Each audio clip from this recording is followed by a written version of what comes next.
该是我本来就很燥。我昨天工伤完去医院，到凌晨，睡了3个小时，又去医院。然后刚刚你说要交牌，我又飙车回来。啊，这个漆要不要留？有点东西哦。看起来是必留100%为什么？东西是100%。这个漆啊。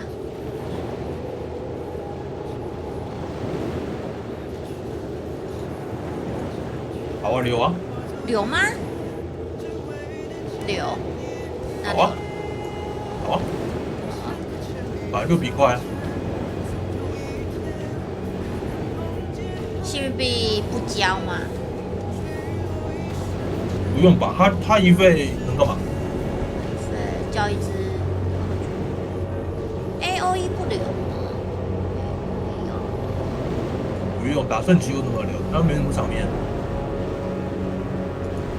除非他是快的，但我们都不当快的，我当那个俄罗斯啊。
2+2还是4啊？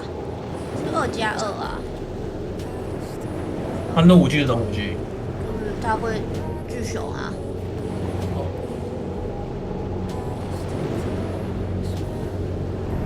2+2比较好，然后比快了。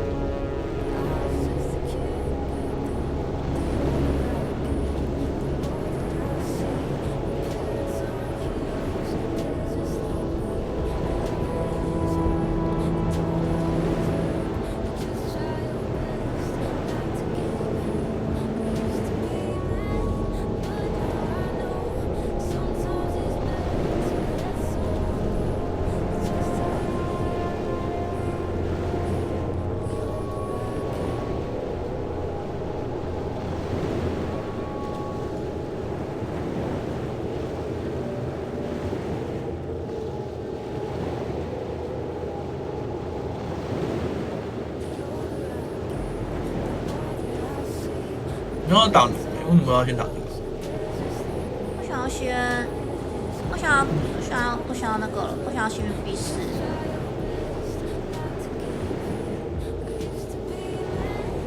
你先拿，你先拿。大不大？谢谢你的订阅哦。绿龙还是门啊？感谢星3个月。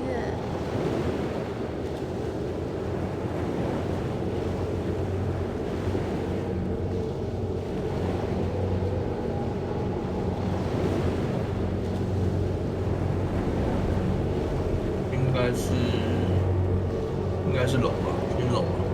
说绿龙哦。可是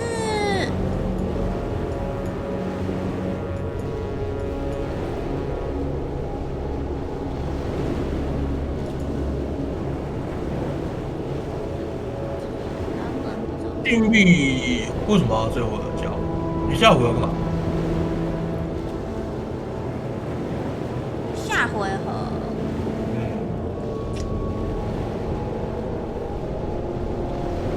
你下回没事做啊？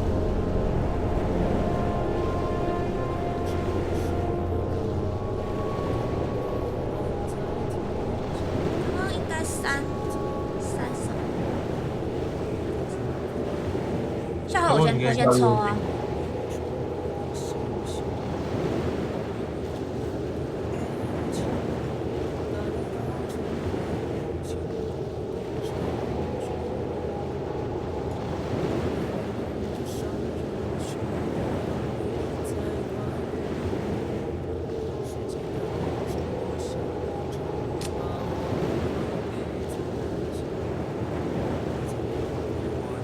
6是不是这边不会下啊？他下回要打那个俄罗斯啊。6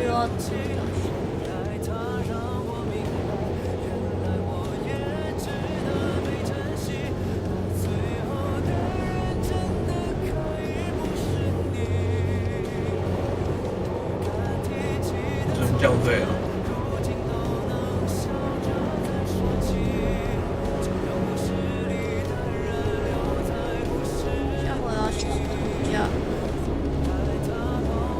那是不是这个要下？你说哪一个？这个2啊？这个2要下吗？除非你下回，下回不是可以因为要加换，因为你就是要算他下这个7，你有没有办法赢？可以啊，5加2。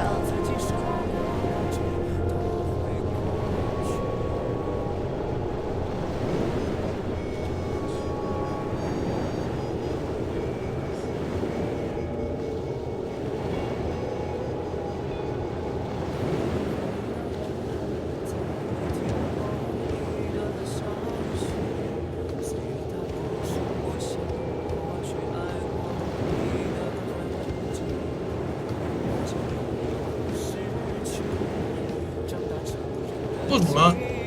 说什么了？来，你先打。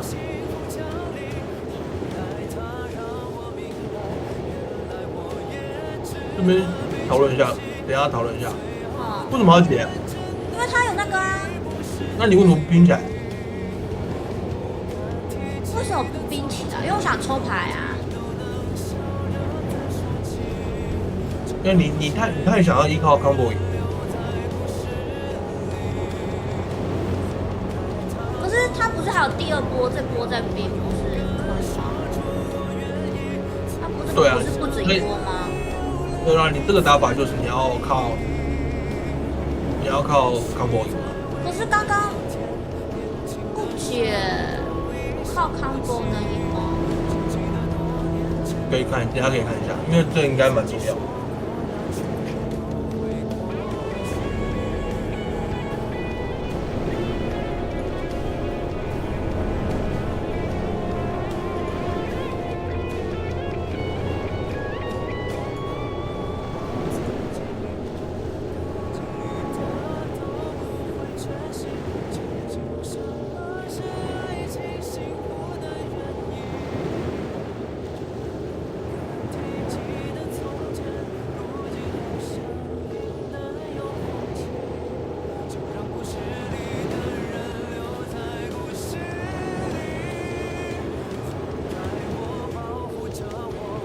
7也够，你手上还有27耶。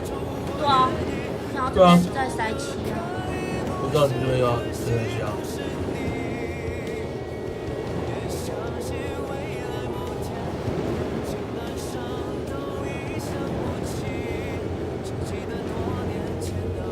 你龙的数量够了吗？不够，差点大了。对啊，所以够了，已经够了，已经够了，是不是？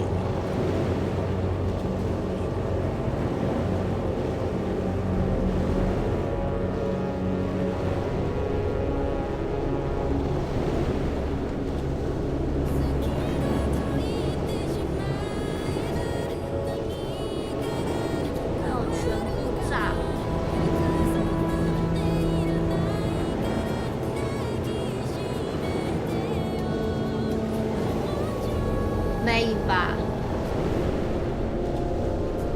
看一下，如果这只死了的话，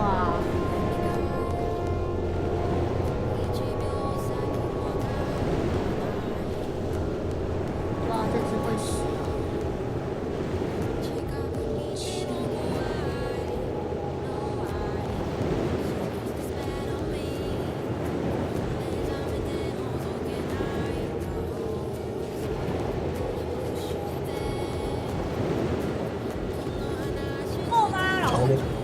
长空电视也可以动，你长空电视也可以动，够不够？长空电视可以够，好像不够哎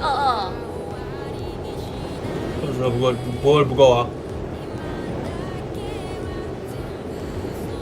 那我报鬼了。啊，不够就不够啊。应该是没有算错。才发现啊。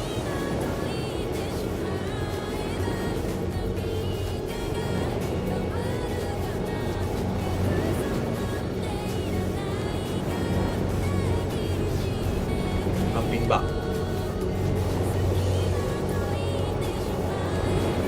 够不够？13回3，我知道13回3啊，够啊。不够啊！我在跟聊天室讲话。够啊。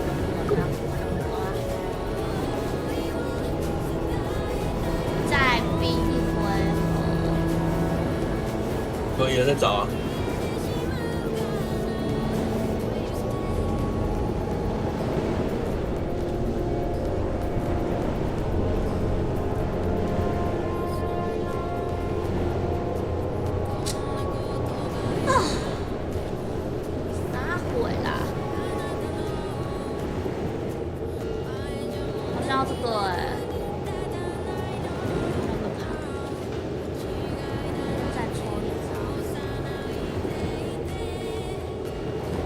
就够了。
好像不够哎。不够有点下，管它够不够，先下再说。不然你正一滴你要想什么？啊，对啊，我只说好像不够啊。下，全部下，全部下。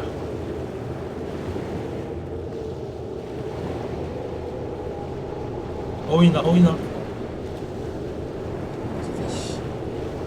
这个刚需不需要回啊？不用，不用，不用。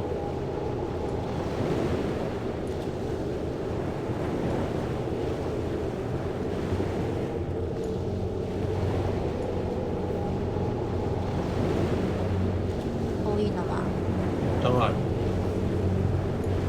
只能这样子哎，对吧？我已经就这样。对啊，对对对。不行。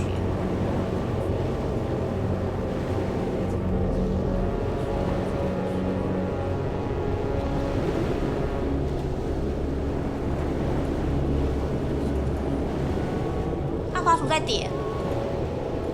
怎么可能不够？刚刚那回合不够吧？刚刚那20滴那回不够啊。有一回合要看一下，撞到大只那只龙死掉会不够吧？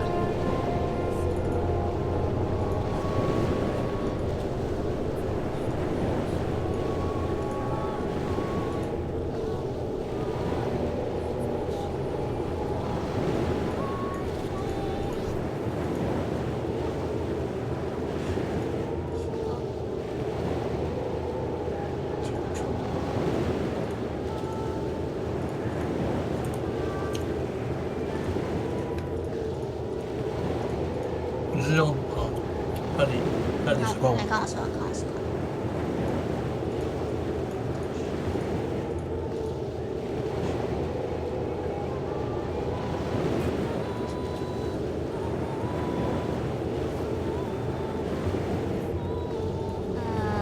有一回合，几冠那回合？哦，哎，几冠的前一回合？奇怪的奇，这一回合应该是他7费吧？他7费前一回合，所以是这一回合吗？对啊。你还有6颗水晶吗？嗯，对啊，我先撞，先抽一张，然后再抽一张。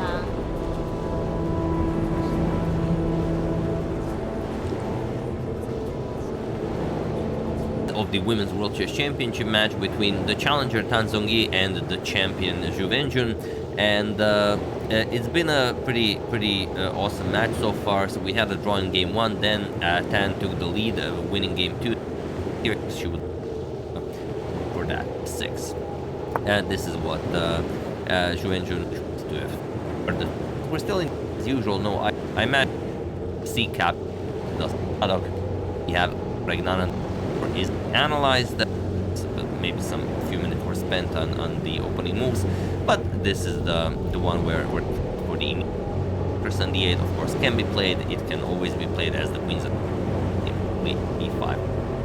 On tilt will have to mess up your pawn structure. Well, kind of construct that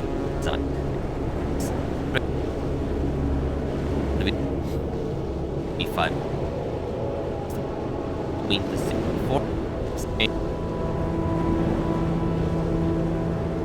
Opportunities and squares the I was against that or was never what something like actually over and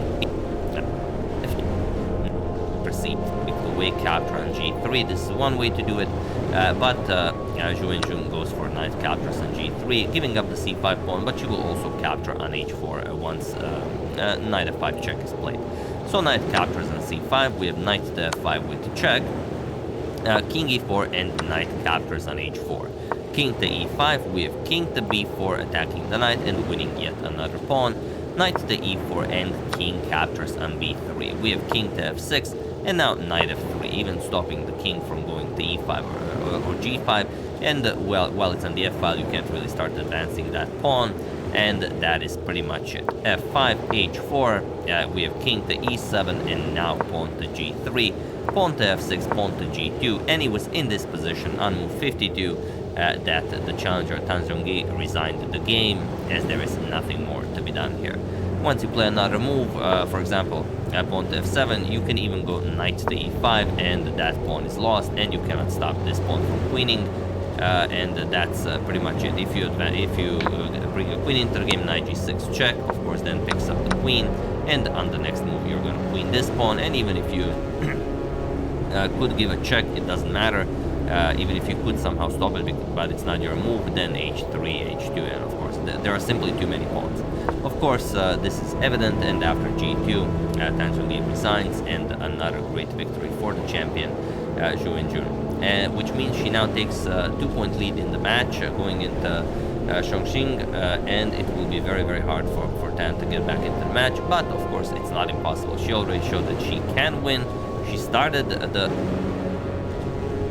So I just got back from a little trip visiting family this past week and wanted to hop into the Hearthstone post-patch meta to see what has changed since I left. So I headed over to hsguru.com, Donkey's site, to see the best decks from Diamond to Legend, and I couldn't believe my eyes when it was this. It was Jade Druid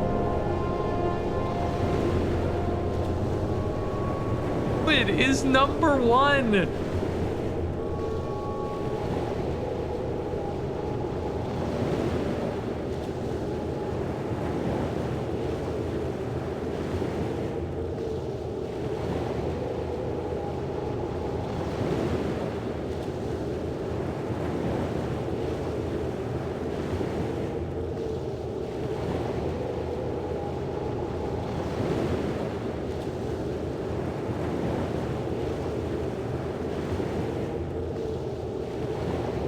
giant golems, the new version of Jade golems, the larger and larger men of today.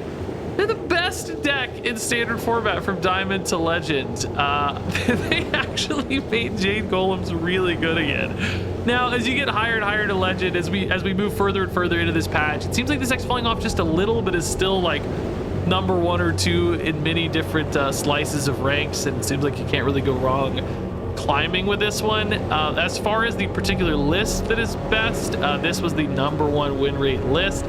It does play a little bit faster than I initially expected Jade Druid to play. I found while playing this, there's just a lot of good tempo options where you use either Innervate or Trail Mix to cheat out some pretty aggressive plays. You know, Dreambound Disciple could be like a 3/3 that summons a 3/3 or a 4/4 even on turn 3, and then I had some like crazy sing-along buddy turns, but this is like making a couple 4/4s on turn 3, and it was like, man, this deck's almost aggressive.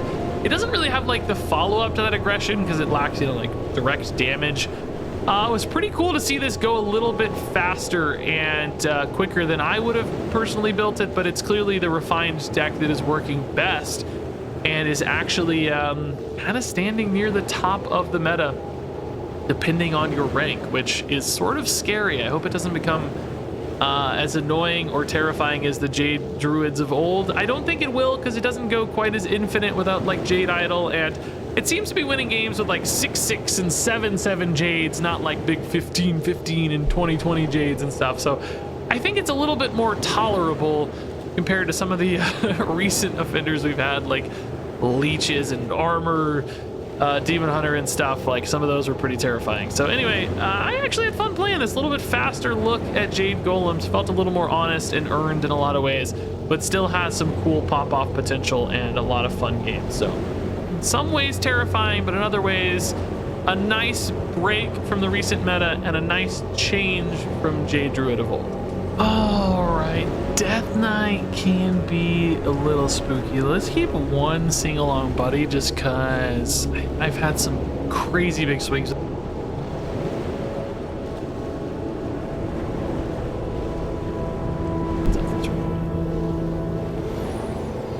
We do have Bitter Bloom, though. That's good. We maybe go Bitter Bloom on 1. Hero Power 2 is not crazy. Probably not really very good. He's not even that crazy. Oh, we're definitely going Bitter Bloom on 1. That guy needs to die, dude. In fact,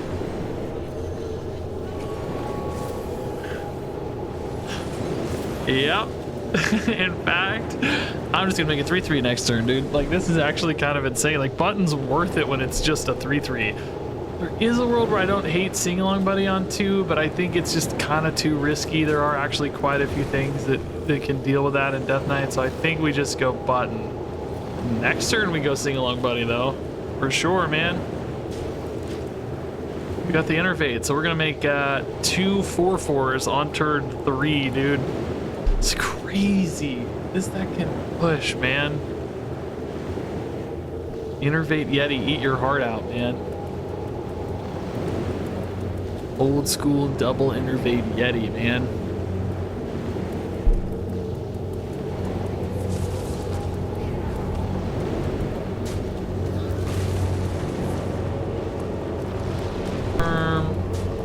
That's pretty slow in the scheme of things. Oh my god, Flutterwing's also good, but let's just go for the push now, right? Like, let's just make him answer this. Flutterwing's still amazing next turn. Let's trade in a little bit, so it's maybe a little more awkward to kill the sing-along buddy, because if it lives, like, we're just, you know, we're happy, of course. Did I just in the wrong order? No, I didn't. Sure, well, no, I guess it had to be in the right order. It literally wasn't possible, otherwise was it? Dude, they are so on the back foot here. That's gotta feel terrible. Killing the sing-along buddy here, man. It's gotta feel bad. Did have a good hero power, though, to finish this off. I wonder if that was a consideration at all. Disciple again. Then maybe. I don't know. Well, yeah, let's just tidy all this up, to be honest. Like, I feel like they're so far behind on board right now, and this is definitely a board-based deck. How do they get this back? I mean, if they're running 6-drop guy, 4 leeches, that could help. I've seen some of these decks curve under that, and some still have him, of course, so it just depends. But either way, man, I've got just a full board of stuff here. Yeah, I think actually, you know, Zephyrus plus Hero Power is pretty good. Like, if we get another good 2-cost card, which this deck does have a lot of cheap cards, then you're probably going to be tempted to go Dreambound Hero Power instead. Oh, pretty good Black Knight, man. That's not bad at all. Dreambound again, huh? I mean, realistically, even Hero Power plus Dreambound is not terrible. Let's be clear. Like, maybe it's just, let's not get fancy on this. Kind of an annoying Black Knight to deal with. Like, these aren't the worst trades. Like, 4/3s don't mind running into that, but it's not beautiful. It's not perfect. The next turn is probably Hero Power, Dreambound, Dream Planner. Oh, this died, so we wasted a discount. Oh, really sad. One of the few ways that actually dies there is kind of sad.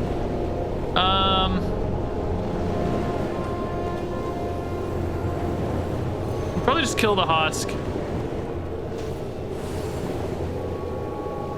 Go for board? I mean, I don't really have a lot of ways to spend mana, but this usually finds you plenty of things to do. I mean, these often also, frankly, spend board. Oh my god, this was the worst result possible, I think.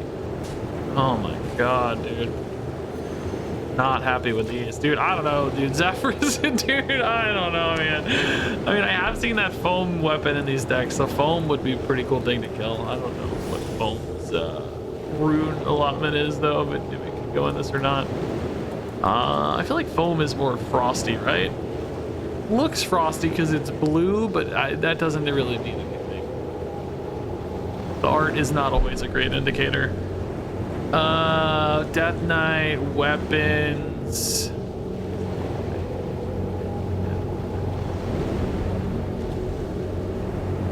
This website. Stormrunner's single unholy, yeah, and there it is. Oh my god, actually Zephyrus is a genius, dude. I take it all back. I love you, Zeph. You're so smart. You know way better than I do. What? If I'm the opponent, I'm so tilted here, by the way. I'm so unbelievably tilted here if I'm the opponent. I'll tell you. Yeah, I mean, honestly, I guess we do clean these up, right? I don't know why I traded for at all, but yeah. Dude, if I'm the opponent, I'm so tilted. My infinite weapon just got murdered by the random preemptive Zephyrus hit. Zephyrus really does know the perfect card. So funny. Trickster and Murphy. Yeah, this is kind of a last hurrah for sure. They're just literally out of cards. I mean, this draws potentially something, but does it actually? Because it draws only spells. We're so good against Horizon's Edge because we just have all these stupid little bodies floating around, you know? And I mean, from here, it's just like hero power every turn and I don't know, build another monster board, I guess. I don't even know. I think I hero powered in the wrong order, obviously, but at this point I'm just zoned out because who cares? Yeah, poisonous might actually be useful in case there's something big and scary that comes down. Wide board stuff we can just trade into, so this gives us like a slightly different answer. I think this could maybe be a 7/7, but like I said, no one cares. It's just over. We just outlasted that early push. That early dude, the early crazy double jade stuff is so cool. Singalong Buddy is like actually a tempo card in this deck. That has surprised me how good he's felt as a tempo card. It's not about making like 2 10/10s later. It's about making 2 3/3s and just being insane, dude. The early mana cheat is actually the scary mana cheat in this deck. Alrighty, let's keep Disciple. I've really been enjoying that aggression a little bit that Disciple provides. That seems pretty rewarding. Flutterwing is good. We can actually go Trail Mix as well into early Flutterwing, right? Like coin Trail Mix on 1, Flutterwing on 2 is a pretty insane turn. This little cute Furbolg is so cute, dude. Okay, Zarimi Priest is spooky. Definitely has some lethality later out of nowhere, so a bit nervous. We'll see what we can do. Pedal Peddler, oh god, this start is wild, dude. Even Flutterwing can't kill this 1/5. That's crazy, dude. That's actually so scary. I guess you go Dreambound though. Like that's pretty good. 2 3-3s on 3 is nice. Like we're catching up. I guess you still kill the Kyurgen right now, but you really want this to go away. I mean, there's no way they're gonna like start trading in though. Right? Oh, they do start trading in. Okay, interesting. Okay, well now that becomes a way to kill this. Well, not if they play taunts, I guess. Oh no, they don't have the taunt guys yet. That guy's not even in standard anymore, I don't think, Regis. Oh yeah, nice. I can't believe they go for that. I would never hit that, I don't think, man. I don't know. I'm like, I think I would have protected this with my life, dude. Because now, like, this trade's not even that exciting anymore. I go sing along buddy next turn and I go again for more 3-3s. Potentially even like trade this in and do, I don't even know, something else with it too. Yeah, I don't think I ever would have popped that Divine Shield personally, but I don't know, maybe there's logic to it. So Bitter Bloom is also pretty sweet, man. Maybe 2-3 and 4-4 is a little more interesting. I mean, honestly, we could just do both. Yeah, let's just do both. Let's just kill this off. It's a little weird to trade in like this, but it's such an insane board. Right, like it's a really insane board because you want to kill the 1-4 and you maybe can't do it that easily. I'm sure there's ways, but it's, you know, you got to work for it anyway. And then you have the you know, double hero power again next turn, which is potentially bigger than 4-4. So, oh, yes, dude, this is totally fine. We're so happy right now. We're so happy right now. It's unbelievable. Twilight Influence.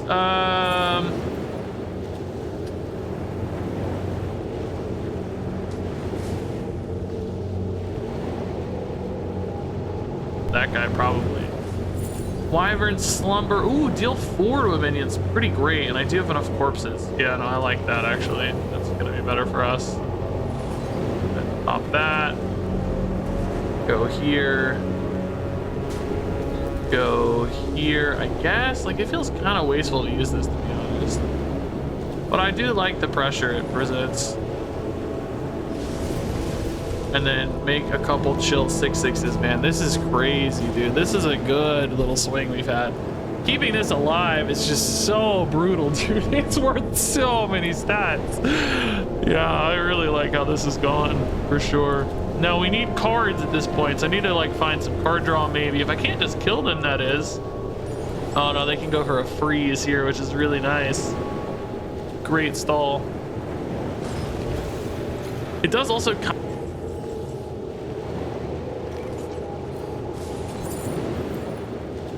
Photosynthesis or Wrath? Wrath is not great. I think you go Photosynthesis to generate more stuff, right? Oh, but I do really want to hero power as well, so we'll just hero power now. That's fine.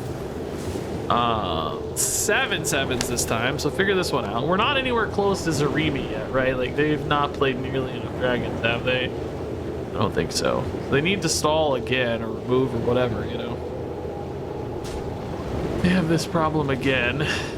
I mean, we aren't close to Zarimi, to be clear. Like, it's literally right here on screen, so close. Is this lethal? 6 and 6 leaves 14, 18. Not quite. No, that's again even closer. Is that ever actually lethal with minion trades? I didn't do that math. Surely this must be lethal, right? It gives you... Well, the trades are weird, though. I only have 3 spots, but with Living Roots, that's actually still kind of useful, right? No, not really. Oh, no, it's enough. It's enough. It is enough. It's enough. Let's not get silly. It's enough. We have plenty. It's 14 and 6 is 20, 22, so very good. There was some, like, maybe even closer math with, like, if you had one more spot, you could, like, do, you know, Living Roots this and hit it 3 times. There's even more damage coming through, but it's fine. Let's not get fancy. Yeah, dude, crazy. I think them trading in that guy could have, I don't know if it cost the game. That's a premature thing to say, but I think it did. I think it did hurt them a little bit. I think he might have gone differently if that guy stayed alive. The guy that buffs. I don't know. Just an interesting way to let me kill that, you know? And we'll look for better cards. Go with it.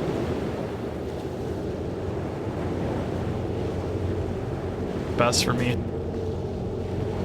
No damage with our Jades here. Oh, they're trading in now. Wow, that's great news. Yeah, the counter pressure plan here, keeping them on the back foot for sure.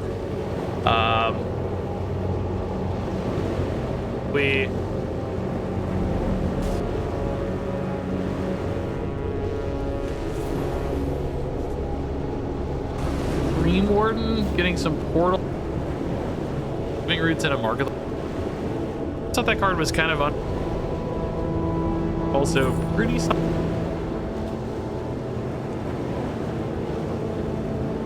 Very dead. I have a coin. Power of the Wild Sleep. I love the 3D portraits, but that one's pretty sick. A way to ensure that it won't happen somehow. They'll have like the perfect thing to handle it. I'm gonna try though. I think it's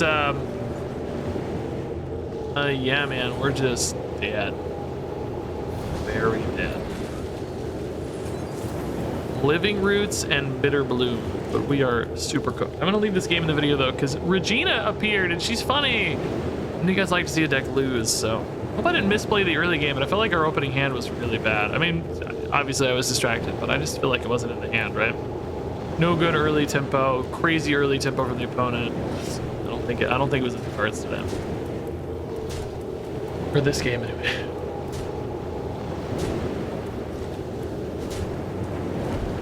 Well, Regina, you tried.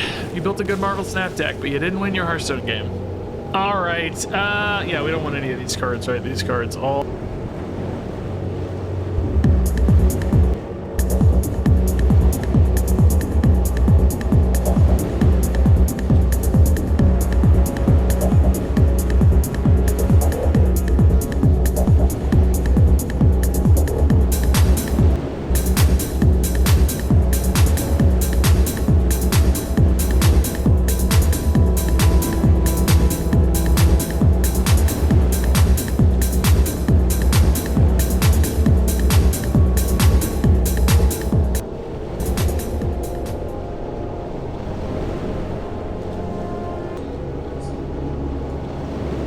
这样子你不会死啊，就是他让你没办法不，会死，可是这样子自杀会马上。他没办法自杀，他没办法自杀。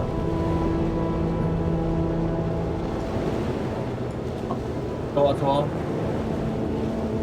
对啊，这样打赢好赢好赢好，无敌无敌无敌耶！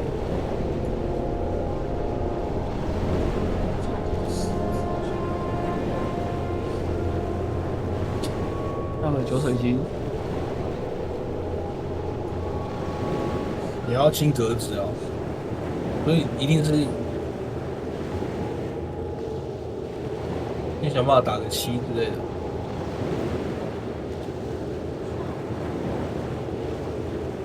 还是斩了，斩了，下回也可以自杀，已经很有画面了。那个6616撞663323撞45，赢了，不用了，他还来帮你。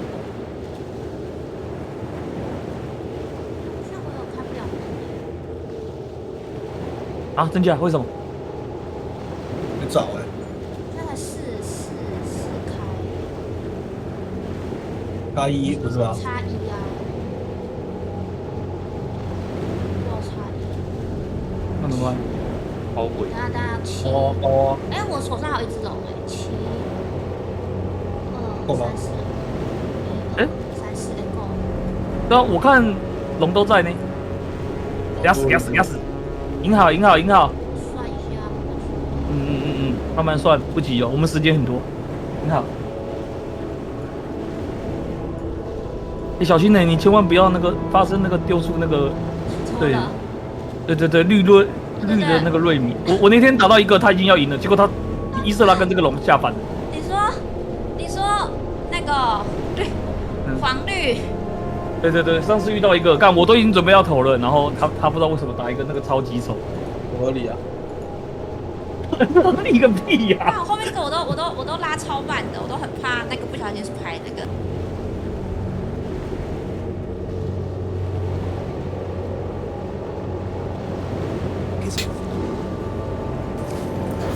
Thank you. You didn't say bless you? I know, that's weird. But that's true.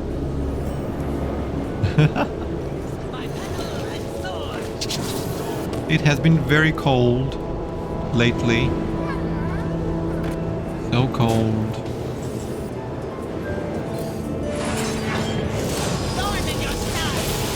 Look at this beautiful card. Bless you. Thank you. Infinite 4B. Thank you so much.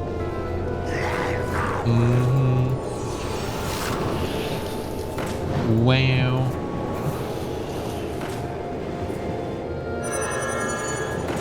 Crunch, crunch. Yum, yum, yum. Oh, this song is super cool. Do do do do do do. Wait a second, is this boring paladin? Can I not enjoy myself for a single moment? Yeah, it is. This song is called Falling Inside the Black. Falling Inside the Black!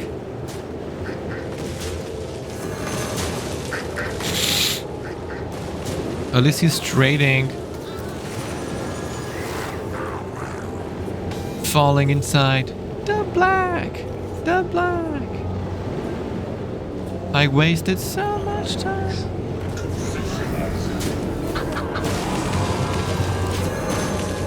Don't leave me alone. It's a beautiful day to play the best children's card game ever made. Yes, it's a children's card game. Yes, it's made for children. I'm not a child. Why am I playing Hearthstone? Because it's fun. It's for children, but you know, adults can enjoy it too, right? Just like chocolate. It's made for babies, but also for kids. It's not made for babies. I'm just kidding with you.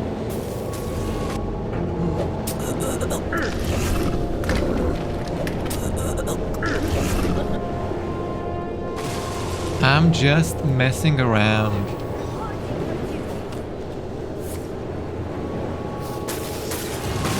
Good job. I can finally play this, which is so overpowered.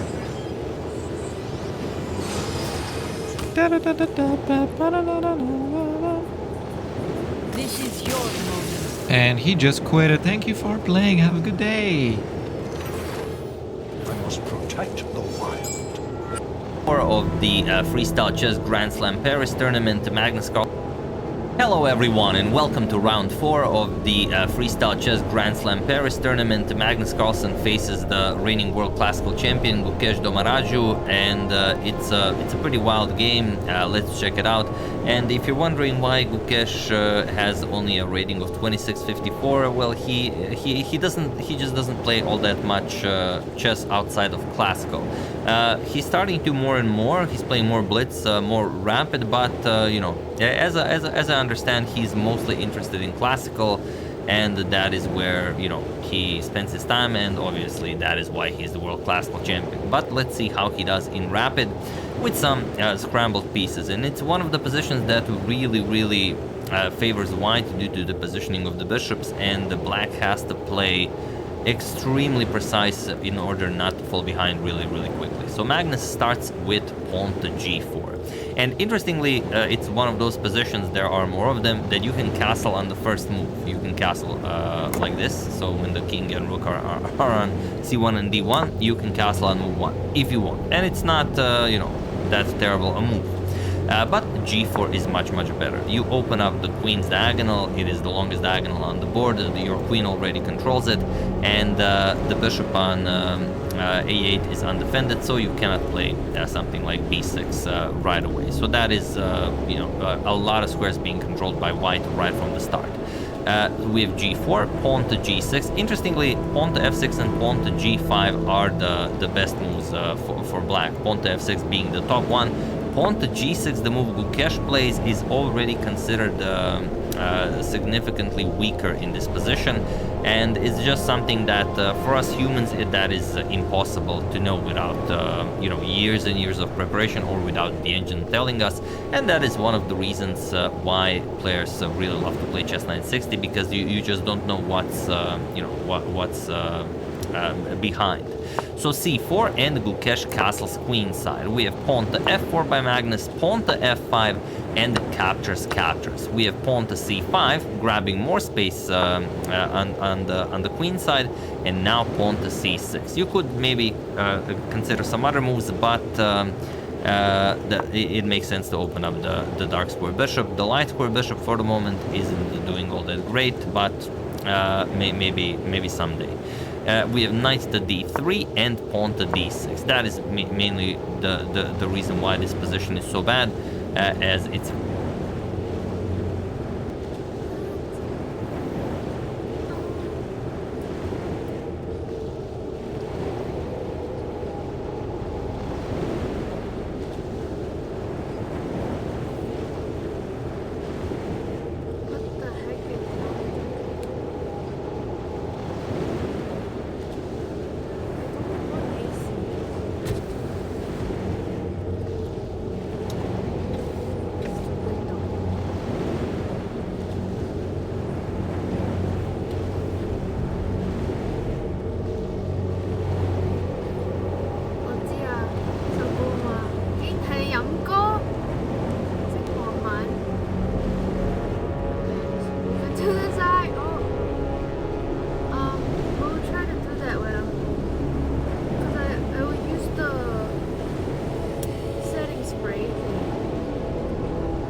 where all of the pieces are invisible. My goal is to win 5 games. Let's get started with game number 1. So you guys have told me in the past that you are interested in the little bits of lore that I sometimes drop. Oh, we get a free pawn right away.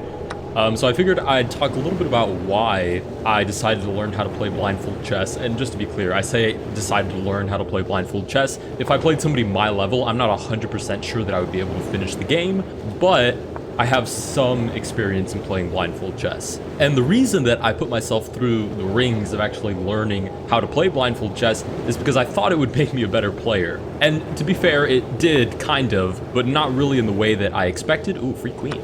Thank you so much. But we do have a weird position, which is kind of hard to remember. It did make me a better player because blindfold chess forces you to think about the position in terms of patterns. So kind of a loose example because this isn't a great example position, but here I have a weak pawn because it's all by itself and there's an attacking piece on that pawn. So I can move my knight back and defend it. And that's kind of a weak pattern because it only captures 3 pieces, but when you have big pawn structures or like open files with a bunch of pieces, stuff like that, it becomes a little more apparent why that's actually useful. So blindfold chess really made me a better player by forcing me to think about patterns. Here's a slightly better example. We have an attacking knight hitting a pawn, we have a defending knight defending the pawn, and then we have a knight trying to remove the guard. And to be totally honest, I almost moved knight to d2 to defend it, but I just realized I can just take the knight as well. 6, their clock, and this opponent concretely what's happening. I'm pretty sure I have a very cool checkmating idea. So bishop e6 completely unnecessary, and I played all these wasteful moves and really just allowed my opponent to get comfortable. Finally, we double the rooks, we hang the knight, and this crazy king move allows us to forfeit our opponent to win the last game. If you guys did enjoy this video, please consider liking and subscribing. Let me know down below what you guys think of blindfold. Alright, take intro time, and this time, that's the spirit. So for this combo, we're first going to start by playing double Stone Tusk Boar, and then we play double Amphibian Spirit on one of the boars. Then we play double Play Dead, and double Feign Death for the OTK. Now one thing to be careful about for this combo is to not play excess minions on the combo turn, because we want the buff to go to the Stone Tusk Boar. So I think that's pretty much it for the deck control this time, guys. I hope you enjoy making the opponent hopping mad. Remember to like and subscribe, and thanks so much for watching.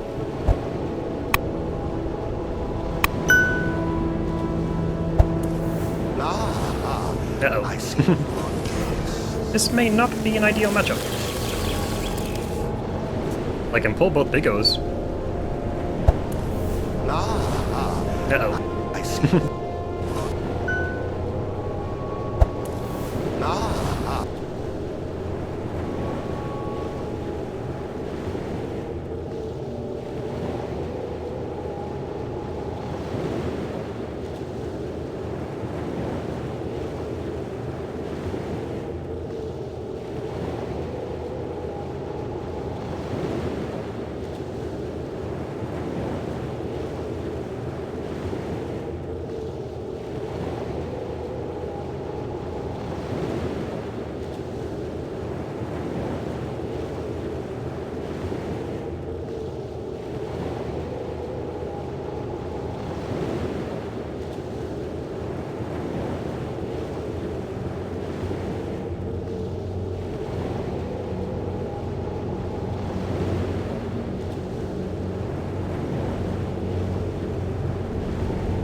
Uh-oh. This may not be an ideal matchup. I can pull both Bigos quickly, probably.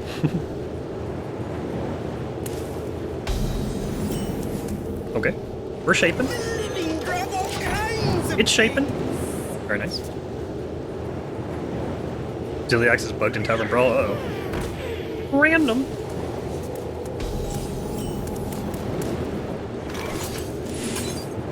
I think I still go face. Got anything good? We'll see. Magic betrays those who abuse it. Does that work? Oh god. Wait.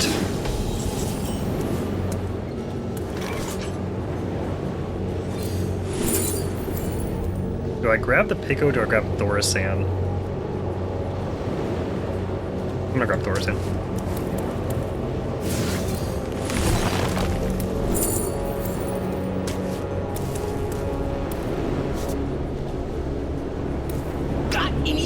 I'll go ahead and bump that since I have to redamage spell, whatever it's called, Spirit Bond. This guy likes the new cards.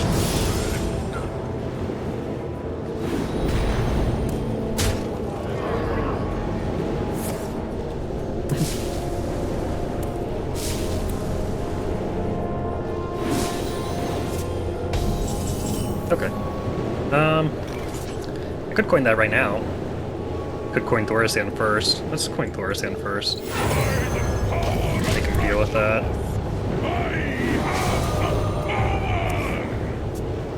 Getting there. Bananas! He said I'll milk. There's not a sheet though.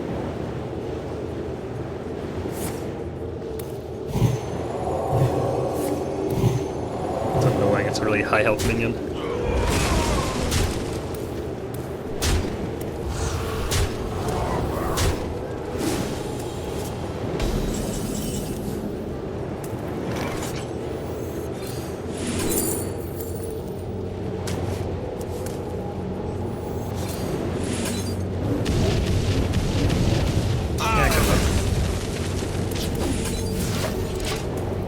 Alright. One more Pico. So right now the combo... missing a Spirit. Could you stop playing taunts, man?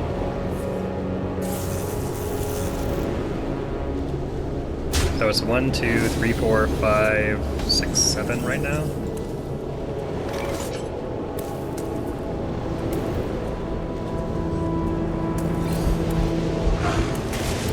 I don't know if I should bump that or not. I guess I can just banana it. Whatever. My hand is full. Tunin. I'm missing a Froggo and a Pigo. Everybody, pose for the camera!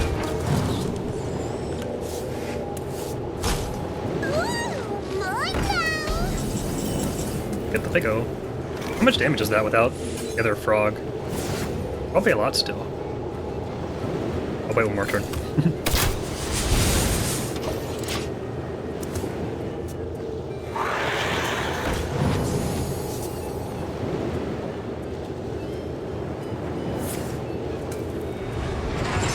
Any calculators in the chat room?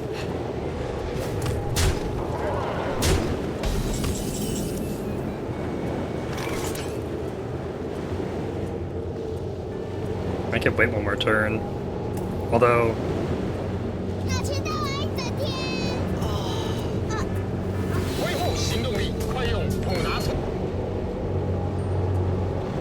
No, the illusion costs 4 mana, right? Alright, one more turn.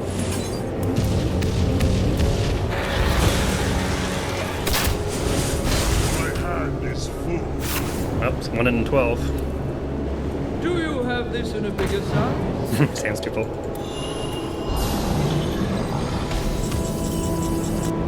Stands.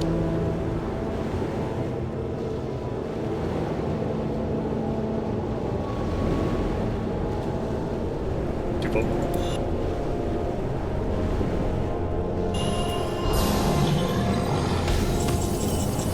Well, good enough.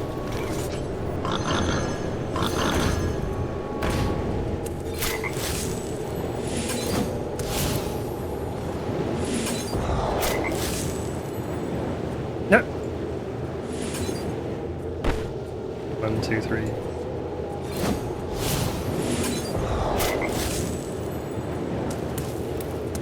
Well played.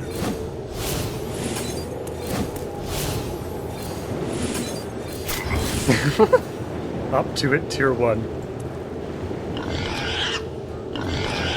No.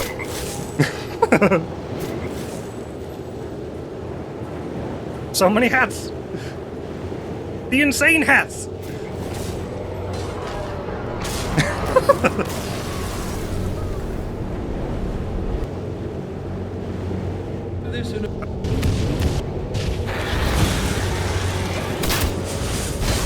hand is full. Oh, it's 1 in 12. Do you have this in a bigger size? Stands too full. Well, good enough.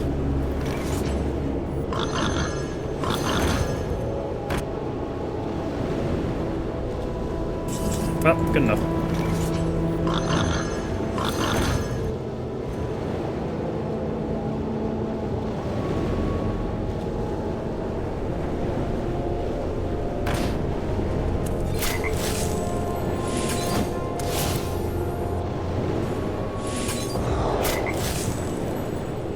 No.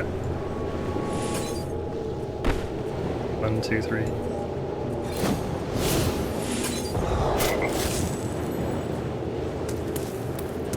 Well played.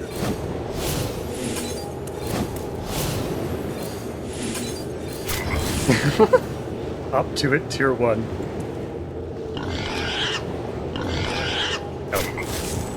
Oh. So many hats! The insane hats!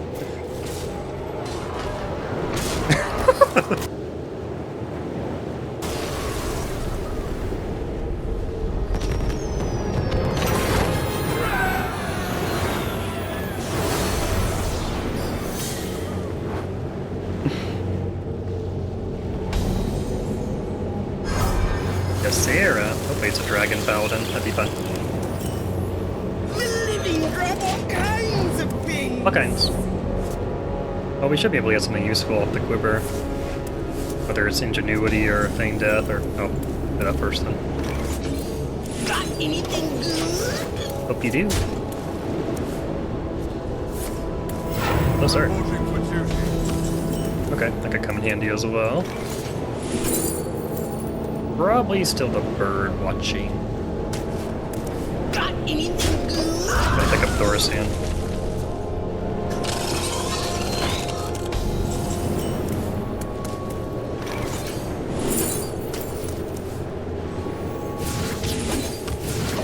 Right.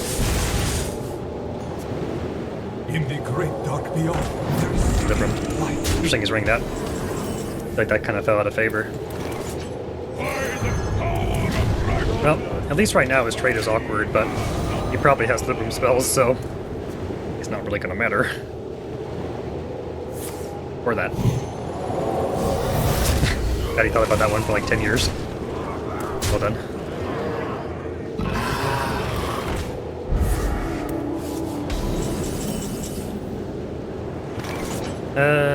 Okay. I guess I still can play this first.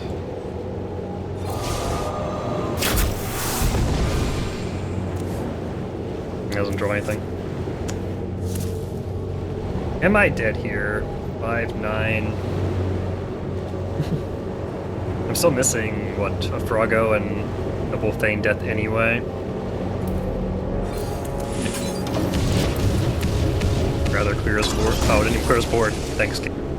静享片刻时，我总期待着被浓醇奶香缭绕。 Game. That was really great. Guess I'm dead.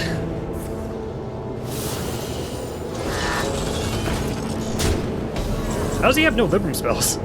Insane.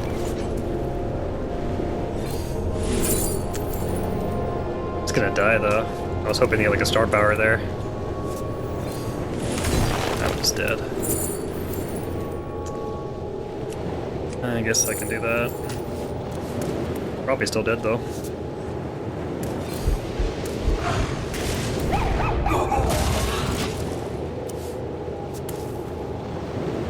Like if he's been holding Libram spells, that makes no sense. Like, so he has to top deck them, I guess.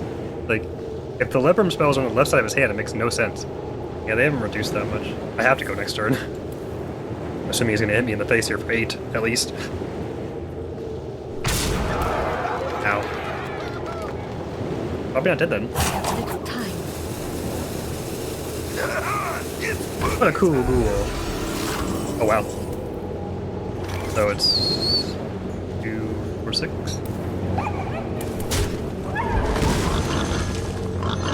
Here we go! Ribbit. Ribbit. Ribbit. Ribbit. Good enough. Hey. No.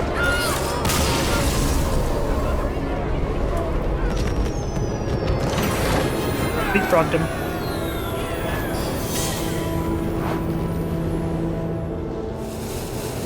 Greetings, traveler. You mulligan discards. There we go. Alright.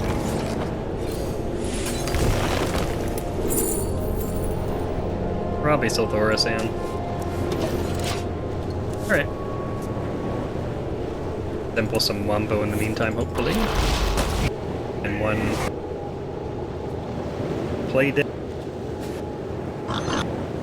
Or a bit.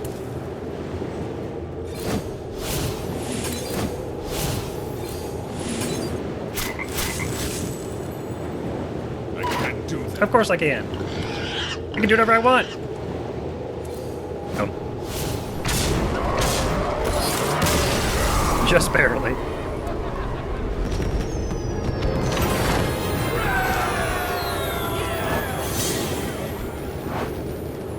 I think your superpower is your curiosity, but it's a secret. Yeah, it's a secret. 各位西洋棋朋友们，大家好，我是瑞老师。今天我们要来继续进行 Chess.com 的快棋上分，那么我们就直接开始今天的对局啦。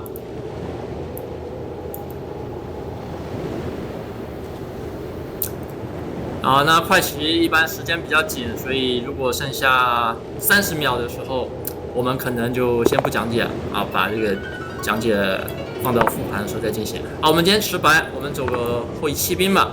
那他在这边走了 F。好，我们在这边考虑走一个比较罕见的一个招法啊，准备随时弃他啊。那这边他走了 H6。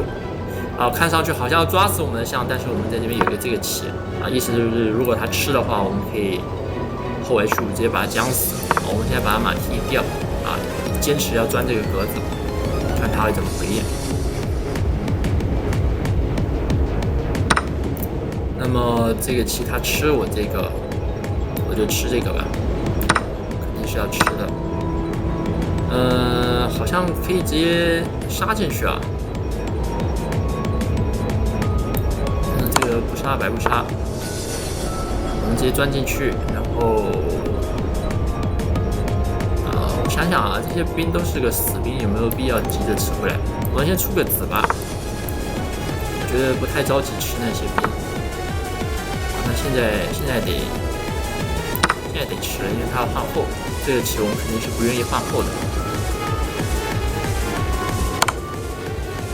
那我们走一个象1-2。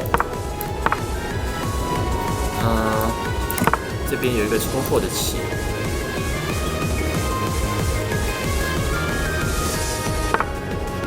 然后想想，那么这边有一个 C3的棋，抓了这个点跟这个点，这个像，他是不是快完蛋了？有点突然，还可以这样守。但是他受不了了，直接投降，这个是丢车了，这个是一个丢车，就吃完兵这个车直接没了。好，这盘棋赢得有些快，好，我们简单看一下吧，因为这盘棋是对方开局就不太会下了，好，那这个也是我们网课有教学的一步棋是这个象车5。好，在这边他车5，然后我们象局3啊，不是象局3啊，我们直接走1-4啊。那这个就像我刚刚说的，如果他直接吃，我们在这边是直接杀王的，所以他不能吃。那不能吃的话，他走什么啊？实战他走这个马 F6啊，马 F6我们兵1-5啊，消除保护，继续要进去杀棋，然后他吃掉，那我们吃掉，兵吃，后进去打一将啊，王1-7，好，马 C3啊，不贪心吃这些兵，然后后过来对后，这里我选择吃掉啊，然后他王一闪，这里象1-2啊，比较机灵的一个招法。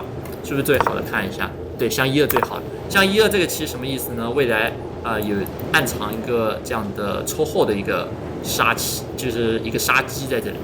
好，那在这边他象 B4处置长一位之后啊，象1-2象 H5这个计划直接上线啊，那他在这边赶紧解除，但是下一步威胁又上线啊，这个马 D5非常强大。这个我已经有点不知道他应该怎么办了啊！这个棋应该是完蛋了，没有错。好，所以再多走一步棋，他在这边直接发现啊要丢车了，选择了投降认输。好，比较短的一盘棋啊，那也是下得非常舒服啊。这个开局我们走的比较犀利一些，那这个是我们网课当时所学习的一个变化啊，那也顺便给大家复习了一下。好，那么我们这一集影片就到这边，希望大家从中有一些收获，我们就下期再见了，大家拜拜，拜拜。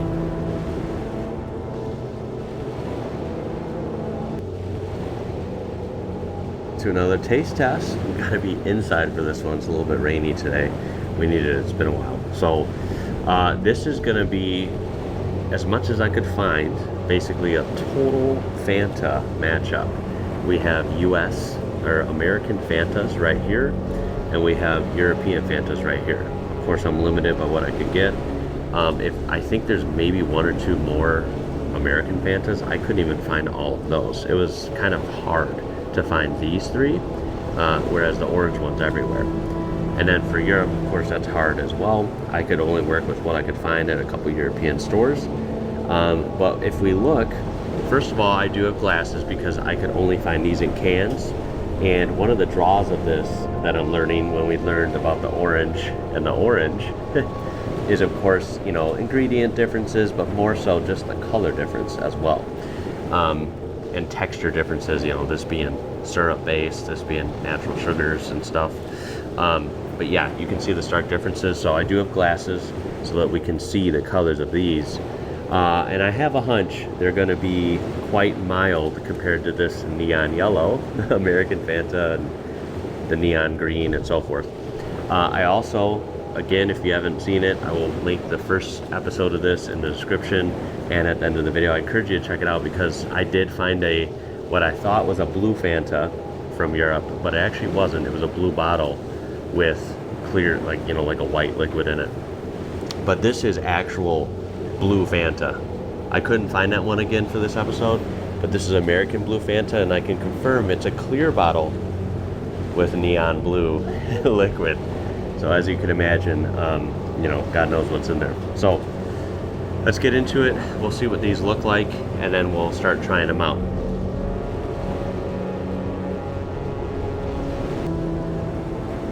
Alright, take intro time, and this time we're summoning an even larger and larger man. So for this combo, we're first going to start by playing Hamul to imbue our hero power many times over to make some large green men. And we can play mini spells throughout the game by using Grove Shaper, as well as shuffling mini copies of Jade Idol. So I think that's pretty much it for the deck intro this time, guys. I hope you enjoy making the opponent green with envy. Remember to like and subscribe, and thanks so much for watching.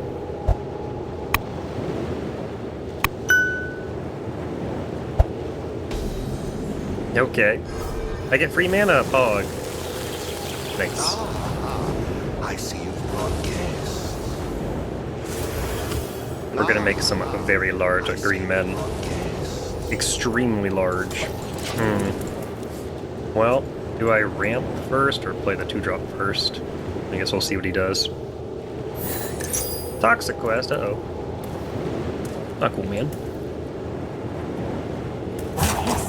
Toxic Quest and Roping on turn 1? Doesn't get much more toxic. Fog. Yeah, that's right. I may just play this anyway. even though I don't need the healing right now. We'll see.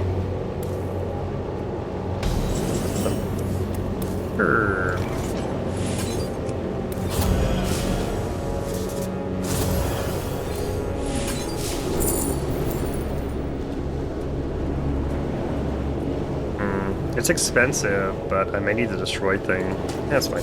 Just play next turn as well if I want to.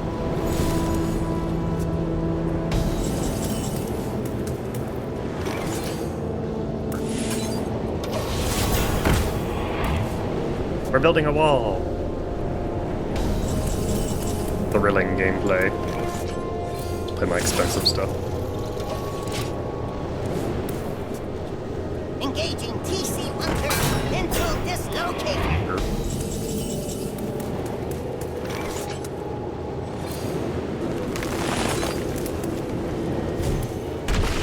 Follow the flutter wings. Oh, that can't attack. I'm smart. I should read the cards. Alright, who's thirsty?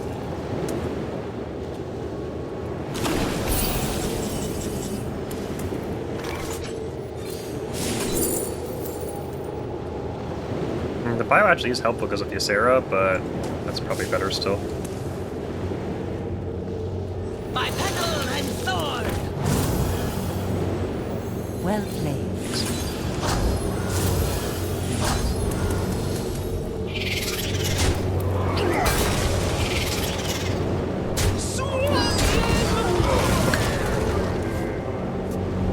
Maybe play Malorn next turn, we'll see. Opponents are special people, it's gotta be said. Druids of Azeroth, gods of the wild, the dream beckons.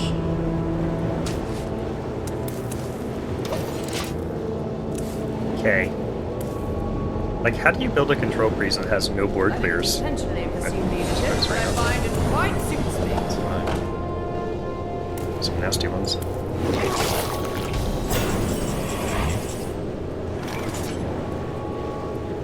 Hasn't had me yet, right?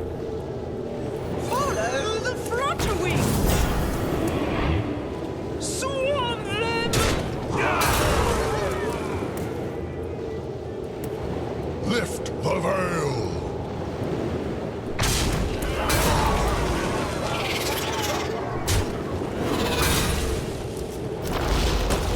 You are on. Be aware of that for later.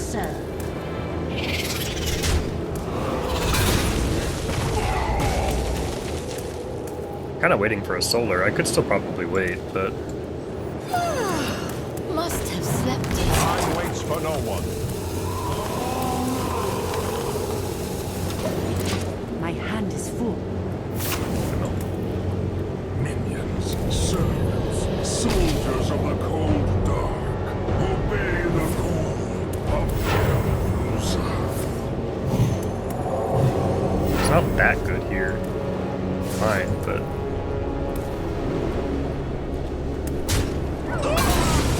double bump the 5/8 if he wants to, but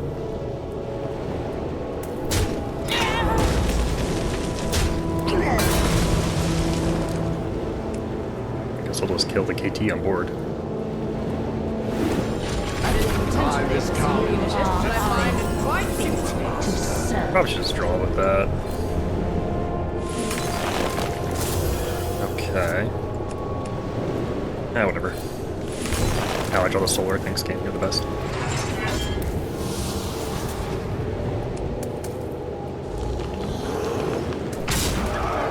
Just a dream. Swarm them. Thorn in your side.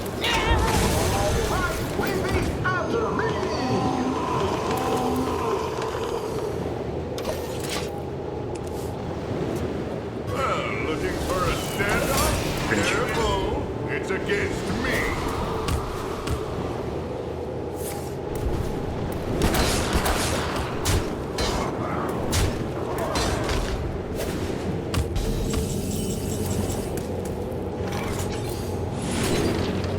I may just solar that. I could go double low. We just lower this too. Double high is not that good. We could get a due process though. Alright.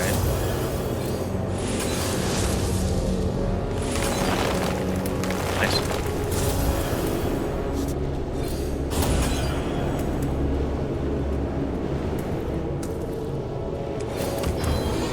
Pro spurt tier 1, whatever that means. Minions, servants, soldiers of the cold dark, obey the call of kill. Still can't kill it on board, so I could kill KT for free. Didn't make any sense. But, okay. Strange voice. You are unfit to serve. Could start shuffling my Jade Idol. But I just take the random, probably.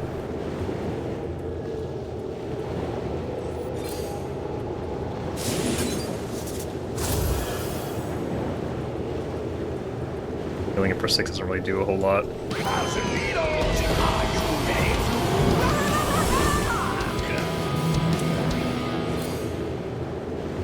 Knowing him, he probably has Steam Cleaner or something ridiculous, so. Baleful. Baleful even helpful though? Not really. Yeah, it's the most interesting one. Let's stash that away. Time waits for no one.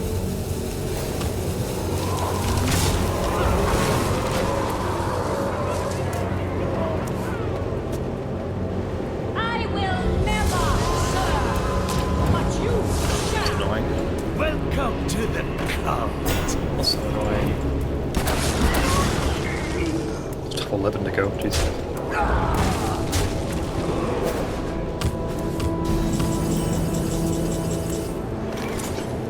Yay.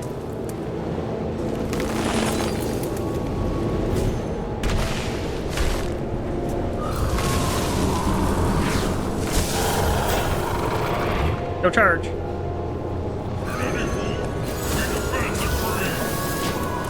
What do I do with all these cards?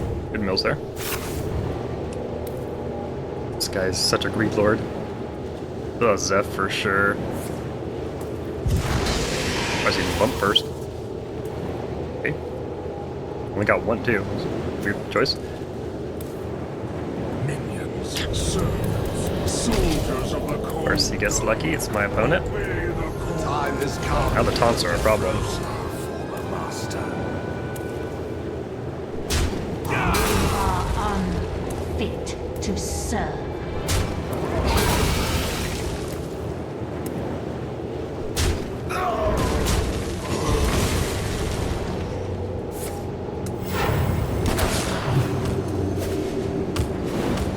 Welcome to the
Couldn't have done it better myself.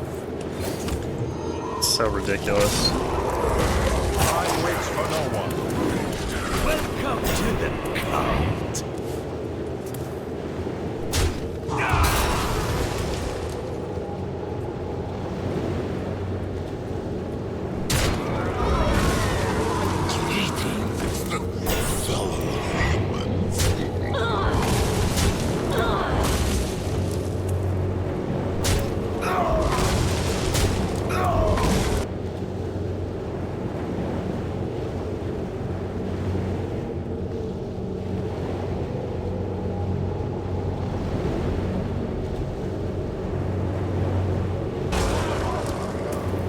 I need my Floop Loop and my Naturalize. Welcome to the cult. Or Poison Seeds. My hand is too full. Let me nurture your spirit. How much there? Stash that away.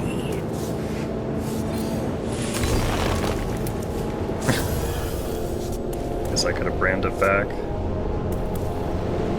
Time has come to dethrone our former master. What do I do with all I these need my Poison cards? Seeds, which is on the bottom. Haha, very funny. Very humorous game. Well done.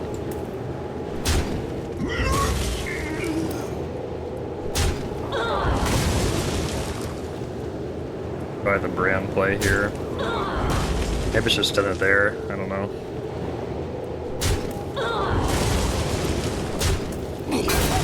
It's gonna resurrect like suboptimal targets here. Hopefully it's okay. I also could just mill him and destroy him. That's annoying. So we need the Floop Gloop.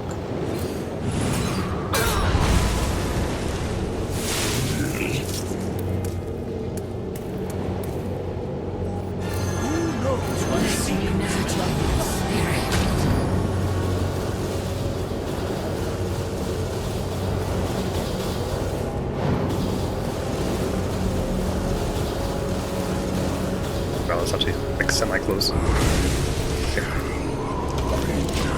What do I do with all these cards? Okay, good mills there.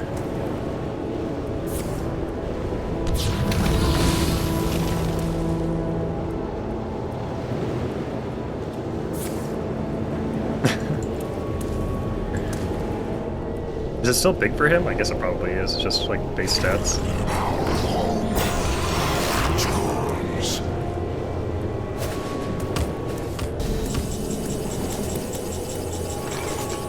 Grow big and strong.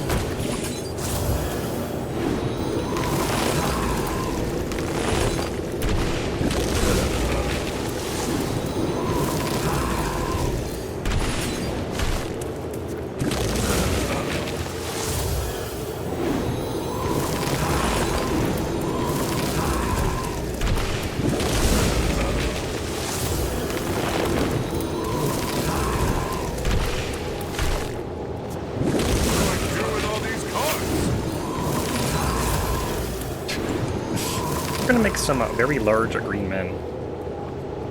Oh, never mind, I lost all my things. Oh. How'd that happen? That's what.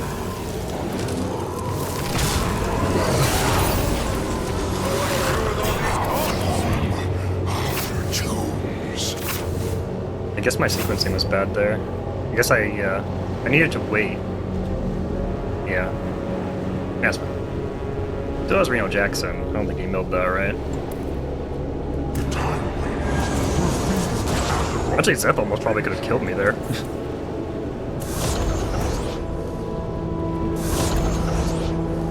Bits of what? Spellstone, Naturalize, Bloop Bloop, Solar. Gun or blade, stand a chance. Of course my opponent gets that. Of course, that makes sense. That makes sense. That makes sense when you think about it. It makes sense. I think I'm still going to win, but that's just insane. It's actually ridiculous.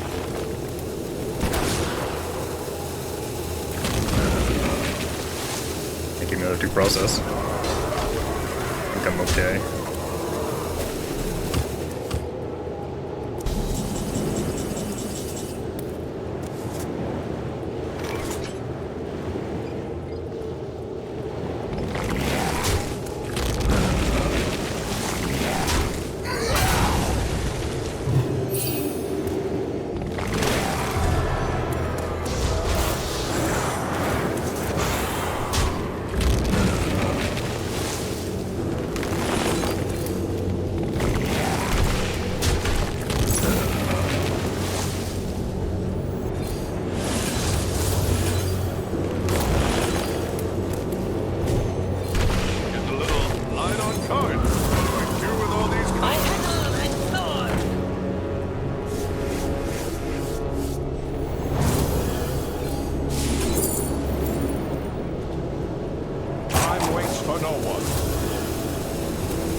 There's a large green man.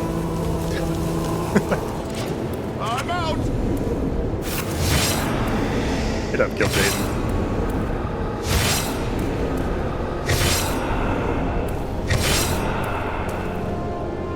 But I think my green men will win, hopefully. He's just dead to fatigue.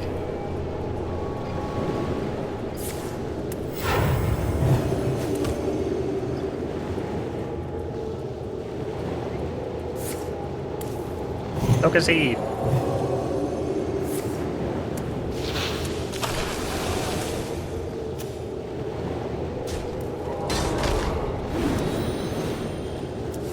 No, somebody.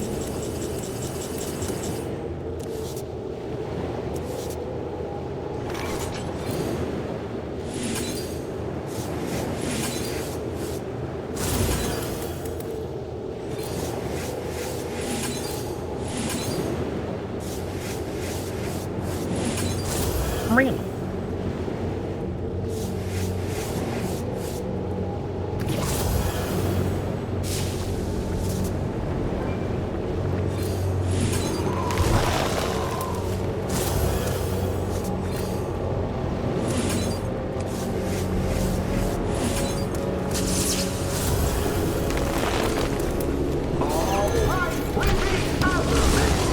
Hooray! We broke 30. Hooray-zy!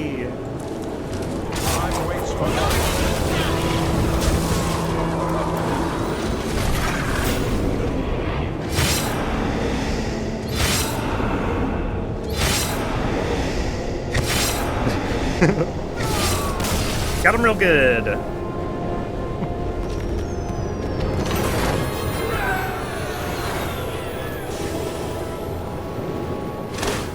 Everyone's are down.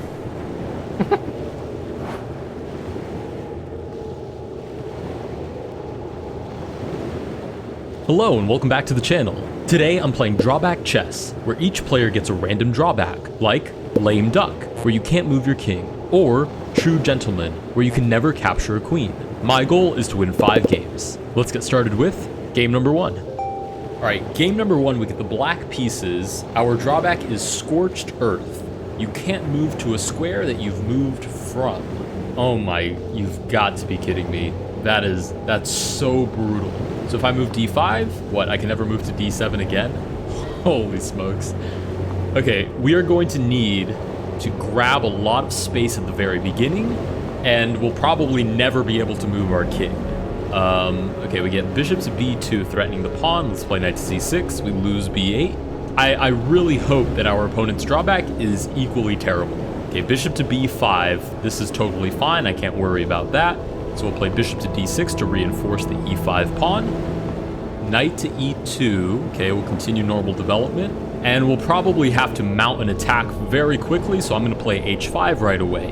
The only way I see us winning this is we open up the king side somehow, and then our pieces dive in for a glorious victory. That's truly the only way I see us winning. Let's play e4 to close up the center.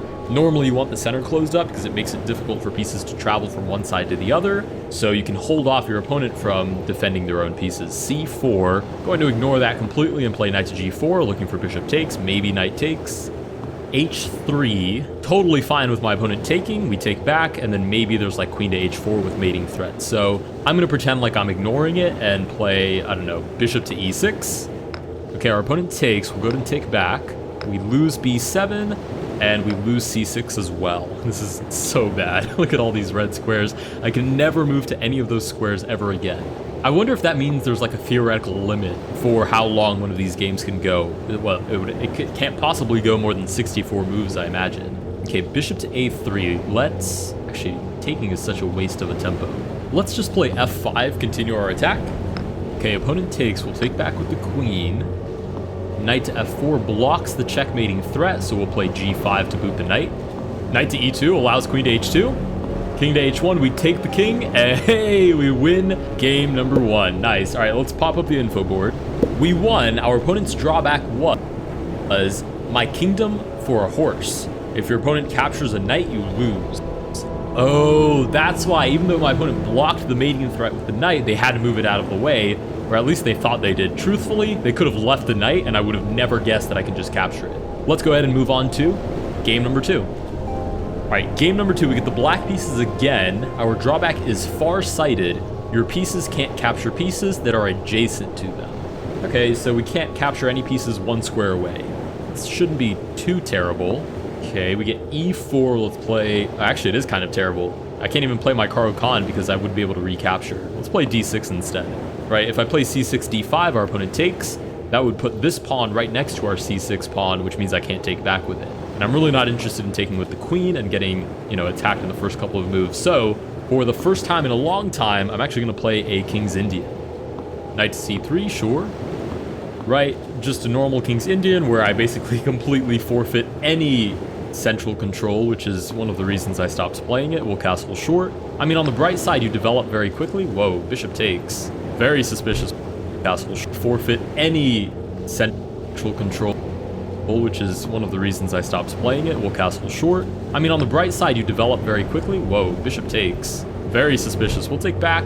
Oh, I can't take back at all. What? Wow, that is so bad. Okay, we'll pretend like nothing ever happened and play bishop to g4. Surely that won't come and bite us in the butt later. I can't even take back there. Let's shuffle the rook out of the way. Maybe our opponent will think I can't take anything. That would be spectacular, right? Oh, I can't take that either. Let's play e5, try to open up the center. h3 boots the bishop. Let's play bishop back to d7. Bishop to e2. I can't even take on d4 because it's right next to my pawn. Okay. Wow, this is so bad. Let's try f5 on for size. Okay, let's play f4. Again, the only way I win this is a crazy kingside attack because I'm now down 2 pieces. Clean.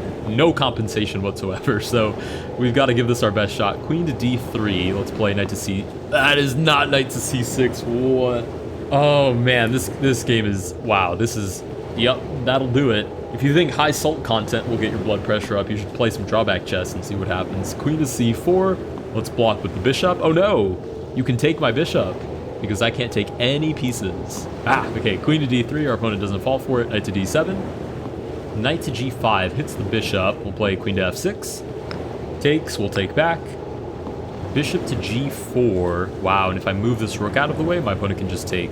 Okay, let's defend it with another rook. I wonder if our opponent knows what our drawback is. That would be insane. Okay, let's take back. Queen to f3. Wow, I can't even play queen to h4 trying to win the bishop because then there's just queen to g4. And if I do take the bishop, I lose the rook.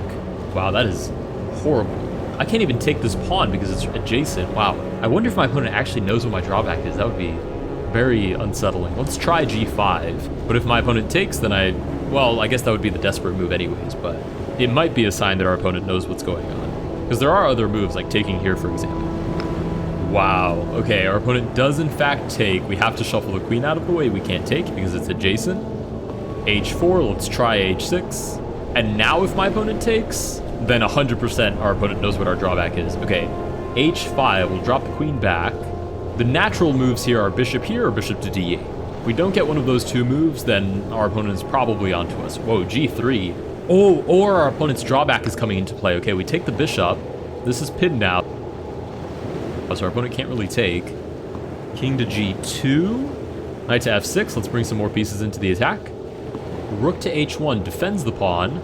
Let's reroute this rook to g7. Line it up with the king.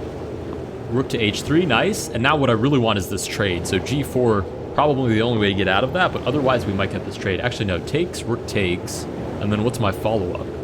It doesn't seem like there is one. Okay, let's make a waiting move, shuffle the king out of the way. Knight back to e2. Yeah, and I just don't have enough manpower to follow up this attack with anything. Let's play a5, I don't know, waiting move. Okay, our opponent seems to be waiting as well.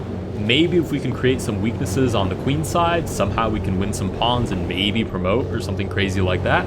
c5 takes, and I actually wouldn't be able to take back. So knight to a5, losing this pawn at the moment. Let's try d5. Maybe we can get the knight to f4 a different way, or if my opponent takes, then I can take on e4, defended by the pawn. Really, my opponent can take and I can't take back, but I don't think my opponent realizes that. Okay, my opponent clearly doesn't. We get knight takes e5 instead. Let's... Wait, why can't I? Oh, because it's adjacent. Obviously, I can't take back. Okay, then let's try knight to d2 with the idea of f3. Queen takes. Now, if f3 takes, queen takes, and I really didn't do anything. Actually... Yes, I did. If the knight takes, then I just take the queen for free. Nice. King goes back. That's usually a good sign. Let's try knight to c4. I'm really losing this pawn either way, so... Rook to h4. Check. Queen to d2, looking for queen takes f2. Ooh, king moves up. I believe I can just take. We're both pretty low on time. I'm not sure what my opponent's drawback is, but it's causing them a lot of problems. g4. If I play check, I actually wouldn't be able to take the king on the next turn. So... Oh, goodness, what do?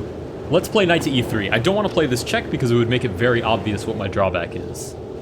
Okay, pawn forward. Oh, I can't take, but I can take with the rook.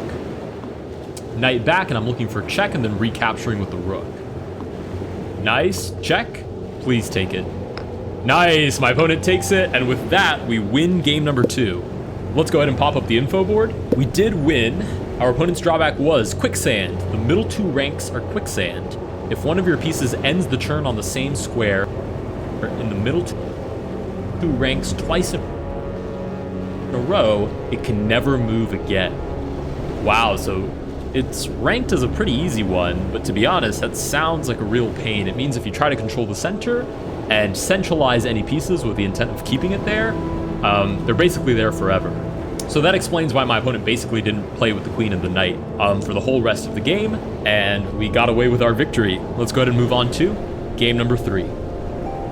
All right, game number 3, we get the black pieces again. Our drawback is scouting ahead. As long as you have a pawn, you cannot move non-pawns ahead of your most advanced pawn. Okay, so basically my pawns have to lead the way, so I can't move past the 5th rank. Like bishop to g4, for example, because it's not ahead of my most advanced pawn. Let's play knight to f6. Now, the interesting thing is that only applies if I have all of my pawns. The awkward stage would be if I do have like one pawn left over, but it's only on the 6th rank, for example. So while I have a lot of pawns, it shouldn't be a big issue, and when I have no pawns, obviously it's not an issue at all. But that awkward stage when there's only like 3 pawns left before the endgame, and usually they're not particularly well advanced, that's when it could become an issue. Let's play bishop to f5, just a normal London. It also means that I actually can't take beyond my furthest advanced pawn. Let's play c6 to stop knight to b5, which will be a very interesting drawback. That's the real repercussion, I believe, is not being able to take past your most advanced pawn. Let's move back, obviously with the idea that if my opponent takes, I just take back. We get castles. Let's play bishop d6. I feel like for most of these drawback games, if it isn't too terrible of a drawback, what you really want to do is just go for a kingside attack as quickly as possible. That will usually uncover if your opponent, can't move their king or has a problem with check or anything of that nature. Now, the interesting thing is, I actually wouldn't be able to take here even if my opponent moved the knight out of the way, because my queen can't move past my most advanced pawn, which is the pawn on d5. So maybe that, wow, knight to g5 tests me right away. Yeah, and I can't move to h2 because it's not, there's no pawn next to it. Okay, let's play knight to d7. I'm just a terrible chess player who doesn't know what queen takes h2 is. That's pretty believable, right? I'm just so focused on castling. That's the issue. I'm so focused on castling, I didn't see queen takes h2. Now, the real question is, why on earth did my opponent play knight to g5? Because obviously that's a terrible move. Hangs mate in 1 unless you know what my drawback is. So I'm very interested in finding out what my opponent's drawback is. Ooh, my opponent revealed their drawback. Unfortunately, this episode, I am not revealing mine. Your opponent revealed their drawback. Closed book. You lose if you ever start your turn while there's an open file. What? Okay, I am destroying my opponent now. Knight back to f3. How do I open up a file as quickly as possible? Obviously, that's the intent now. Let's castle long and play e5. I feel like that's the easiest way to go about this. Knight to e5. I will take. I can always take back because my pawn is at least as far as that piece. And then d4. d4, d3, whatever I have to do to lose this pawn. And we should be able to pick up this game nice and neat. Actually, wait, d4 doesn't work. Ooh, okay, this is interesting. Because if my opponent knows what my drawback is, my opponent would be able to figure out d4 doesn't work because you just take, and since there aren't any other pawns that far advanced, I can't actually take back. So let's play d4. My opponent's appropriate response here is probably e3. Oh, my opponent takes anyways, and I actually can't take back because there aren't any pawns that are that far advanced. But I just need an open file, so it doesn't really matter. c5. Just keep it pushing. More pawns until we get rid of that d4 pawn. Nice, and we get the resignation. With that, we win game number 3. Let's go ahead and pop up the info board. Our opponent's drawback was closed book. Oh wait, why am I talking about it? Like we didn't know what it was. Like I wasn't already playing to win based off of that. Oh, interestingly enough, our opponent got a harder drawback than we did, so they must have been higher rated than we are. Also, I looked earlier, apparently we're rated about 1460. I'd be curious to see what we're rated after these games. Let's go ahead and move on to game number 4.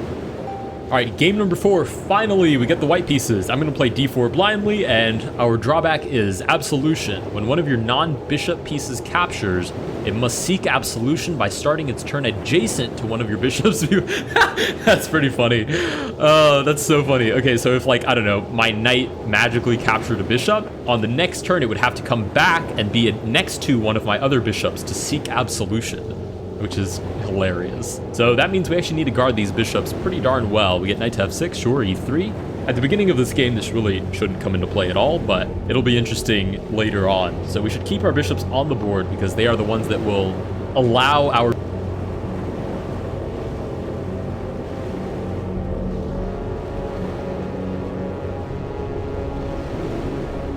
pieces to capture other pieces. We'll make a space for our bishop. h6. Interesting. We'll play knight to f3. And I'm assuming if I capture and the piece goes off the board, it doesn't have to seek absolution. Knight to d5. We'll drop the bishop back. It's possible our opponent figured out that that bishop is kind of important to us based off of h3. Let's play c4, boot the knight. I mean, obviously, if I take this, it would be pretty hard to get that pawn next to my bishop. But my opponent doesn't know that, so let's play knight to c3. And as long as our opponent doesn't know, it's not an issue. a6, bishop d3. Again, another piece I have to take care of because that's how we're going to seek absolution, apparently. Knight to b4, we'll just drop the bishop back. I don't feel like trading. Oh, and actually, wait, I've misread this. It must seek absolution by starting its turn adjacent to one of your bishops before it can capture again. So I can take pieces just fine.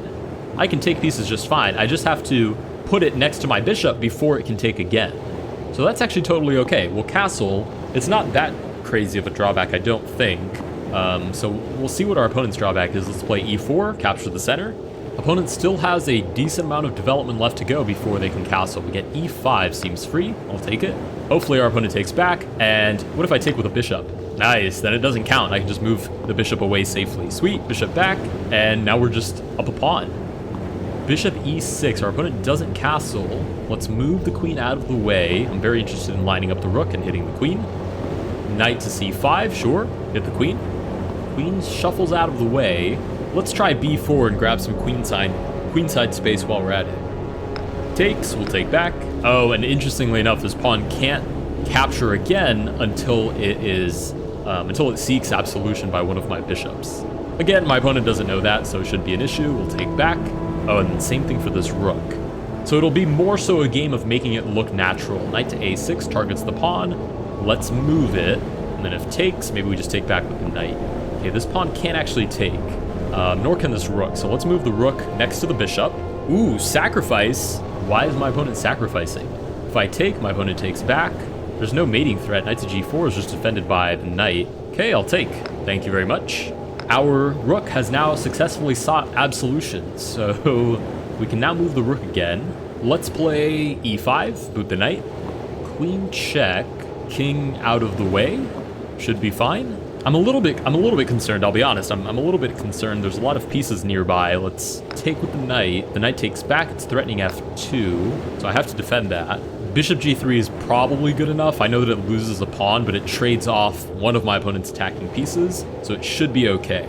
Wow, our opponent isn't taking. I wonder what my opponent is calculating. h5, wow, completely ignores the bishop, maybe intentionally so. Let's play rook to d4, force the matter. Queen check. Okay, if I block with my knight, maybe my opponent will still take. Wow, maybe my opponent just can't take with knights at all. Or there's like an issue with the center somehow. Okay, my opponent can, never mind. We'll go ahead and take back. Our opponent removes that pawn. And really, I think we just want a queen trade now. Question is, how do we get a queen trade? Let's start with queen to d3. If we do get put in check, just bishop back to f1, and there shouldn't be any other issues after that. This pawn just gets stopped by a knight, and we should be okay.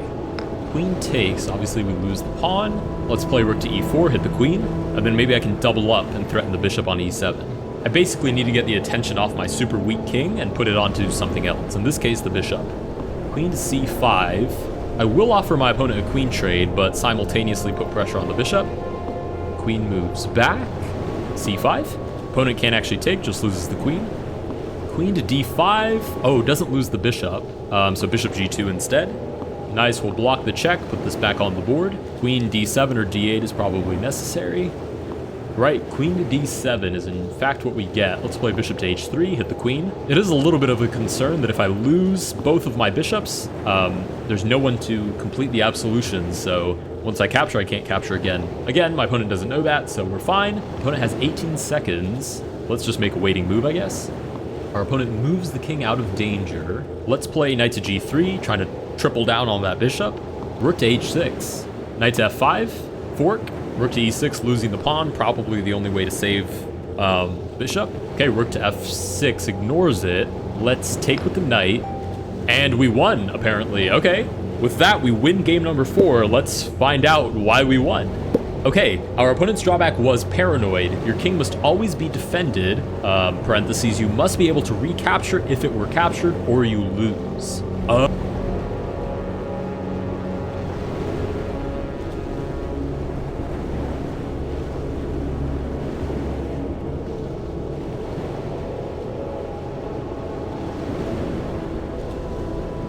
Oh, interesting. Okay. Okay, let's look at the board for 1 sec.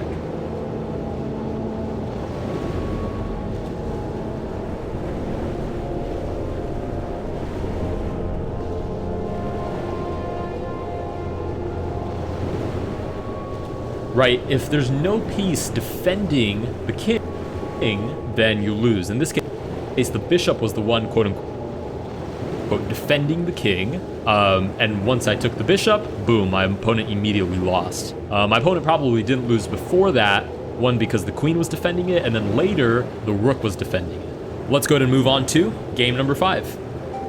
All right, game number 5, we get the white pieces, d4 without a shadow of a doubt. And now let's read our lost. My opponent probably king. Okay, let's look.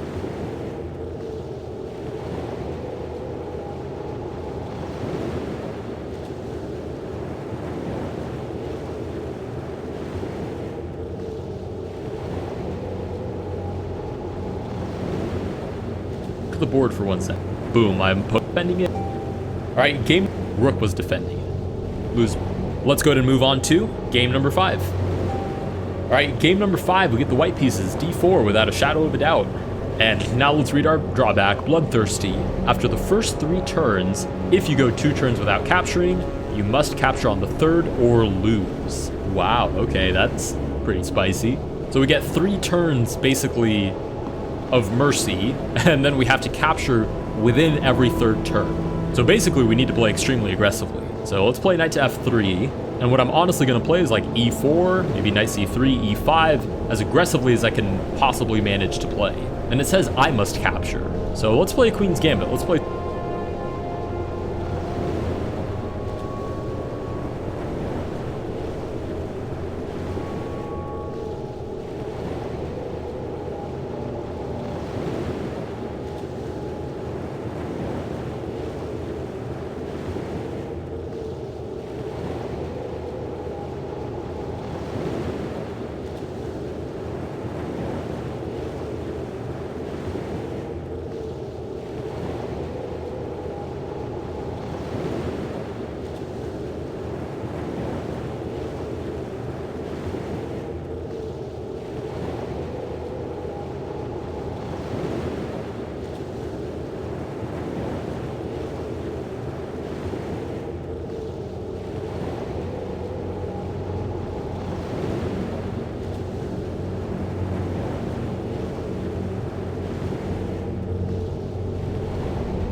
play c4. Right, our opponent takes. Let's play knight to c3 with the idea of e4, and then our first capture hopefully will be on c4. If not, it'll be a4 and then taking on b5, should my opponent try to defend. Terrible arrows, holy smokes. All right, bishop to g4. Must capture this turn or the next. Let's try e4 on for size, taking.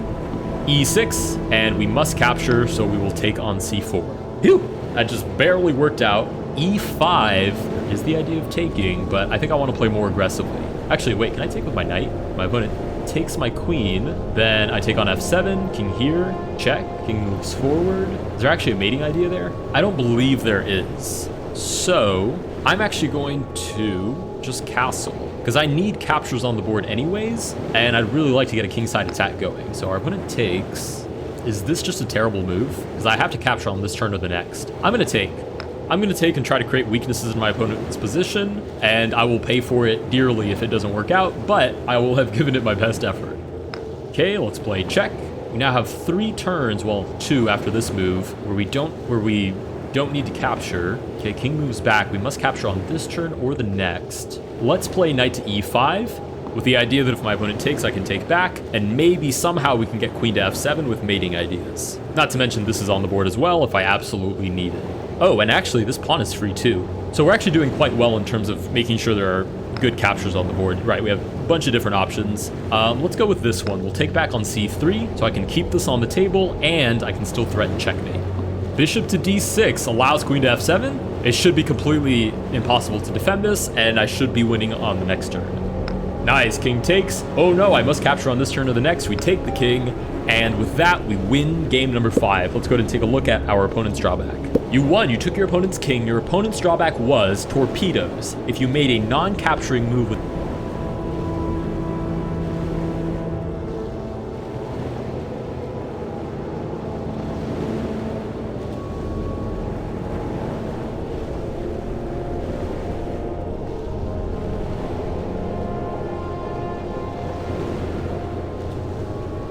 with a pawn on your previous turn, and you can move it again on this turn, you must. So basically my opponent is incentivized to never move a pawn, because if they move a pawn and they didn't capture something with the pawn, and then on the next turn they can still move the pawn again, then they have to. So it's basically keep moving your pawns, and actually that explains why we got some weird centralizing pawn moves in the beginning. That actually challenged our drawback. With that, we do win all 5 games. If you guys did enjoy this video, please consider liking and subscribing. Let me know what you guys think of drawback chess, and I will see you guys in the next one.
遗忘坠入记忆场，别挣扎，适可而止的流浪，在吞噬空心房，隐隐作痛的回响，那纯粹是良善，爱不撒谎。谁孤荒？执念荒诞如笑话，本脆弱，颠沛流离的变化，不斗转亦释然，是是非非的过往，放执念化成茶，何必思量？这一抹纱，曾炙热如清凉，向往怎会繁星涂红了眼眶？这一抹纱，铸成了内心的坚强，刺不穿那心底的。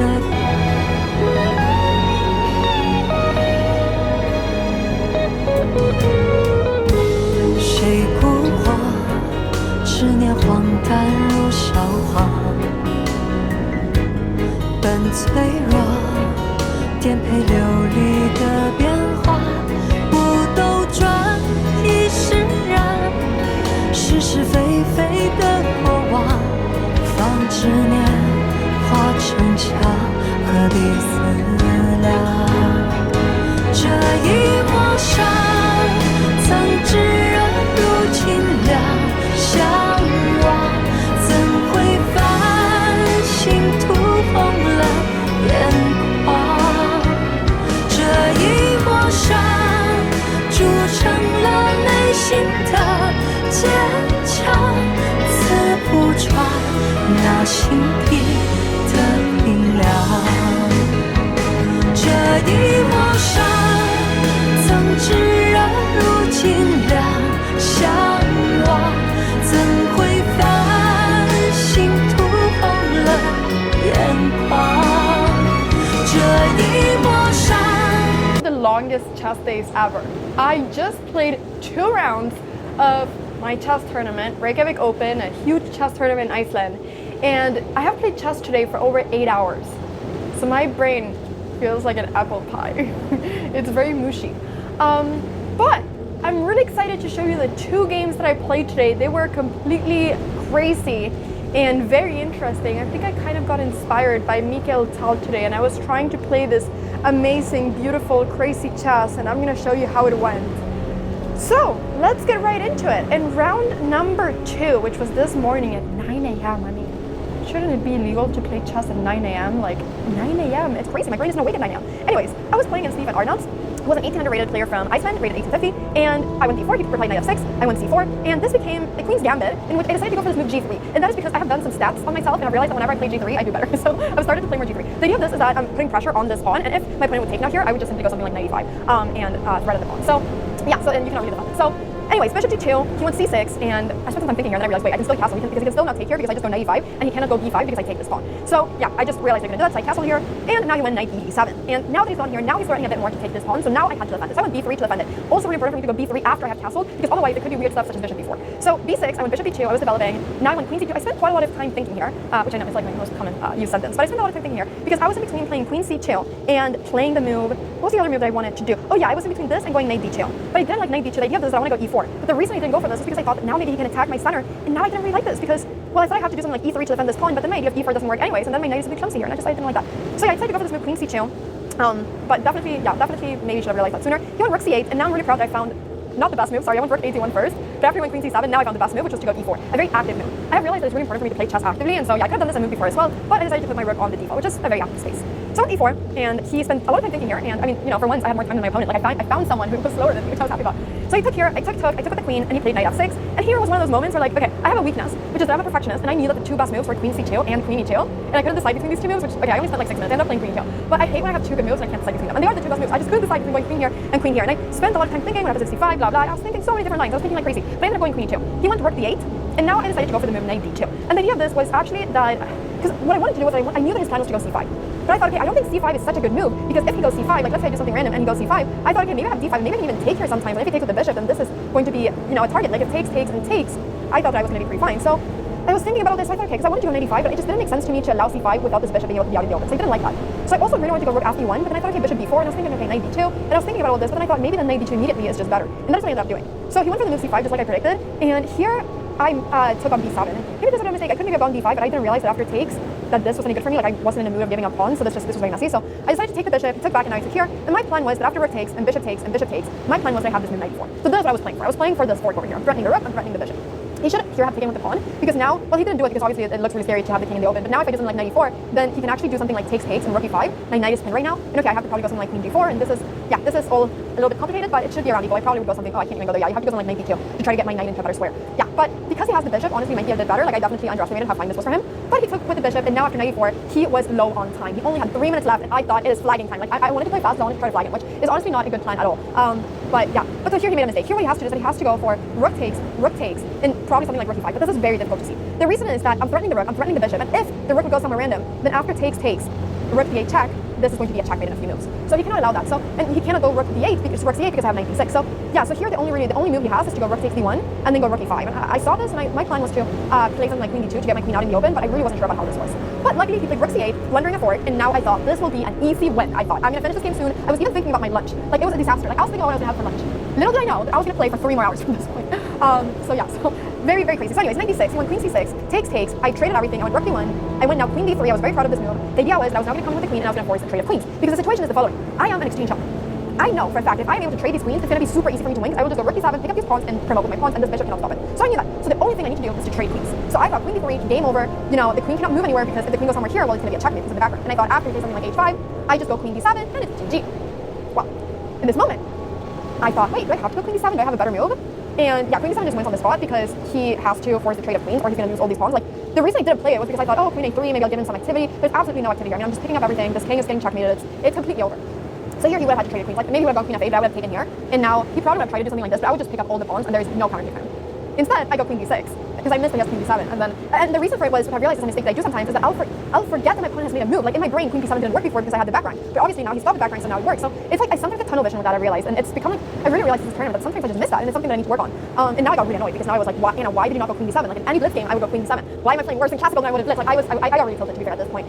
And so I went queen f4. I don't allow the queen to come in. I should probably go h4 here to prevent this. I went queen f4. He went h4. I decided to take the pawn. And okay, I'm still winning, but now I'm not trading queens. This queen comes in. My king is weak, and I've given him a lot more counter chances. Even though he says I'm still winning, it's not as clear as before. So I went h4 because I really wanted to keep my pawn. I went queen g4 here. I didn't want to allow the queen to come in here to h5. He went queen here. I went queen g3. I was trying to trade. I went queen d3. He still was obviously trying to not trade queens. I went h5, queen e5, queen f3. All of this looks fine. I went king h1. Now he went bishop here, and I went rook d7, which is the best move. So this is great. But now after queen c1, I got very confused.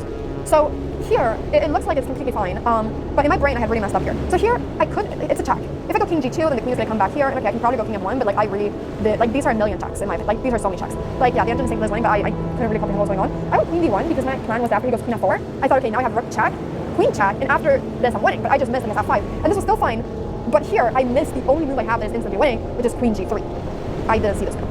And the reason I didn't see this move was because I thought that he has queen e4 check, but I missed that I can go f3, and after a check I can just go queen g1. So I just, it was just scary to have the queen on the same diagonal as the bishop.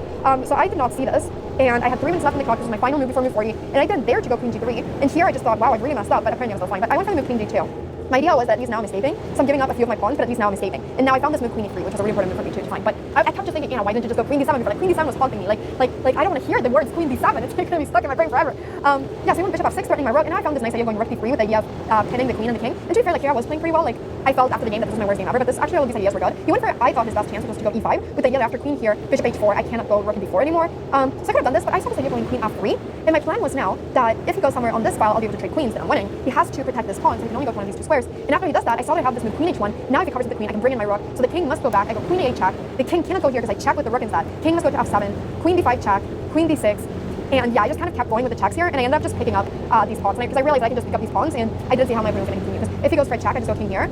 And if this, I just have queen e3. So I just thought, okay, I'm just winning the pawn. So he didn't do this. Instead he went f4. I went queen here. Queen h5, and here should have gone rook h3, but I went check, and here my opponent actually flagged. So the game finished here, but I'm completely winning here because I can just push with this pawn and it's gonna go. So I ended up winning the game. Like, if I was speaking negatively and it seemed as if like I was gonna lose the game, I didn't. I won the game, but I was just so upset that I didn't play queen 7 and won like 3 hours earlier. But my opponent played a fantastic game. He kept finding these fighting ideas, and yeah, he was just finding great moves, and he definitely made it more difficult than I thought it was gonna be. So props to Stefan. GG's to Stefan. Maybe you can type GG Stefan in the comments. So GG Stefan. So after this game, I had played chess for 5.5 hours, and it was only 1.5 hour left till my next game. So I was a bit fried in my brain, but I was like, I got my coffee, I got food, I got everything, and then in round number 3, I was facing an international master. I was playing as American international master Justin Starker, who's had a peak rating of 2450, and now he's rated 900. So the game started with knight f3. Things were kind of slow in the beginning. I went bishop e5, I went bishop d7. All of this is very normal. Definitely not a super aggressive, opening by him. And here I went bishop e7, which I'm not sure if it's that good. I should probably have gone bishop d6 just to get my bishop wrapped in. But yeah, I went bishop e7, he took, and went d4, and I took, he took, I castled, and all these moves were pretty normal. I went rook c8, which I was happy with, and here he took actually, which I was really shocked when he took, because I thought he was going to go something like knight c2 and then really play against my isolated pawn. This is what we call an Isolanian chess, and it's a pawn that's not protected by any other pawn, which means that it's standing all alone. And what you want to do then is that you want to really reinforce the square in front of it. So here I thought knight c2 makes all the sense in the world to have 1, 2, and 3 pieces reinforcing the square.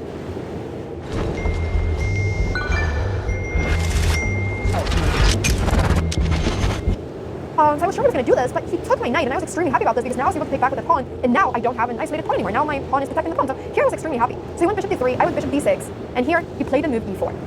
Now here I had more time than him. I had 46 minutes, he had 37, and I had a great position. And I was thinking about all kinds of moves. Honestly, there were 2 moves I was thinking about. I was thinking about knight g4, and I was thinking about the Greek gift, which is bishop takes h2 check. So knight g4, the idea of this was I was threatening this pawn, and I thought that after h3, I was looking at all kinds of moves, such as bishop h2 check, king h1, queen h4, but I didn't really exactly know what was going on. I thought that this was just a bit crazy. Here h5 apparently works, but all this was really crazy. So yeah, I was also looking at knight h2, to be honest. The idea that after I thought rook here, I thought I could go queen g5, which I thought looked really good. Apparently here his best move is e5 for some apparent reason. Oh, the idea is that after I take, the idea is that if I take the rook and he takes my bishop, my knight is trapped, so I'll lose that piece. After I take, he goes rook e1, and now he's threatening my bishop, so when my bishop moves, he has time to go queen h5. So, okay, I did not see that. But I was looking at all these kinds of moves. Apparently I can go queen h4 here as well. Yeah, and this is good for me, so yeah, this was a great move that I had, but I got tempted. This was like a forbidden fruit. This was like the juiciest apple that you can see, looking at you, shining, and you know that there might be a worm or something inside, but you say, I'm going to take the risk and say that there's not. I calculated for 30 minutes here, and I was sure that I was winning. Well, I was wrong, but I was wrong only because of one move. Let me tell you one thing. If this was the position, things would be different. But anyways, doesn't matter. So, also, if my rook was on e8, things would be different. Very different. So anyways, doesn't matter. So bishop takes h2, I went for this move. The idea was that after knight b4 check, he cannot go back here because he's going to get checkmated after queen h4. So he has to go king g3. I went h5, that is that I'm threatening to basically, yeah, like if he does something random, I go h4 check, and after king here, I go for the move, yeah, I mean, I can go for any check like this, but I also have the move f5, which now is just very strong because I'm going to be able to take like this, and if he would take something like this, I can go rook e8 and prevent the king from escaping, and I have all kinds of checkmate ideas.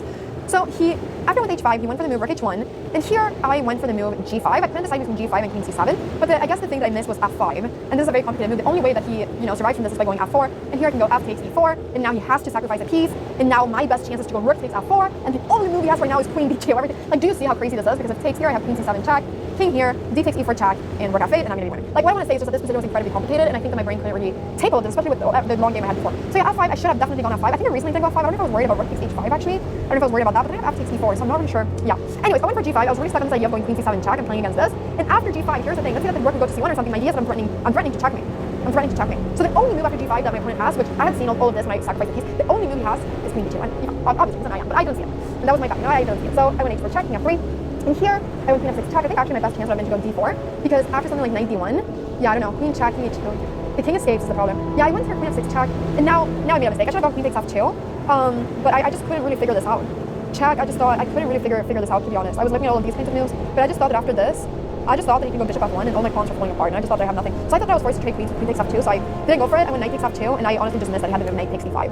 And now that he is after bishop check, king f1, it looks completely crazy, but yeah, I'm just losing because my queen is under attack. I don't have any good discovery check, and yeah, I just don't have anything. So, and if I go something like queen d8, he has knight f6, and I'm gonna get checkmated. Like, yeah, here he can even go rook takes. All of these things are checkmate. So, anyways, I took here, I let him checkmate. Queen takes d5 here, and this king checkmate. So yeah, this game, the mistake was just entering this crazy key sacrifice. Sometimes it works, sometimes it doesn't. I was sure that it worked, but I missed this move queen b2, and yeah, I was trying to be like Mikhail Tal, but I wasn't, and it sucked. But yeah, he found this great move, and yeah, I learned a lesson. It doesn't always work to go for the Greek gift, so I hope that you learned that lesson as well. So anyways, I'm right now on 1 out of 3 points. Tomorrow, I'm probably playing against someone that is lower rated than me, and hopefully goes well. I'm playing tomorrow at 3 p.m. Iceland time, so please check out the stream. It's going to be both on YouTube and on Twitch. Thank you so much for supporting me. Thank you so much for watching the recaps, and wish me luck for tomorrow. Bye-bye!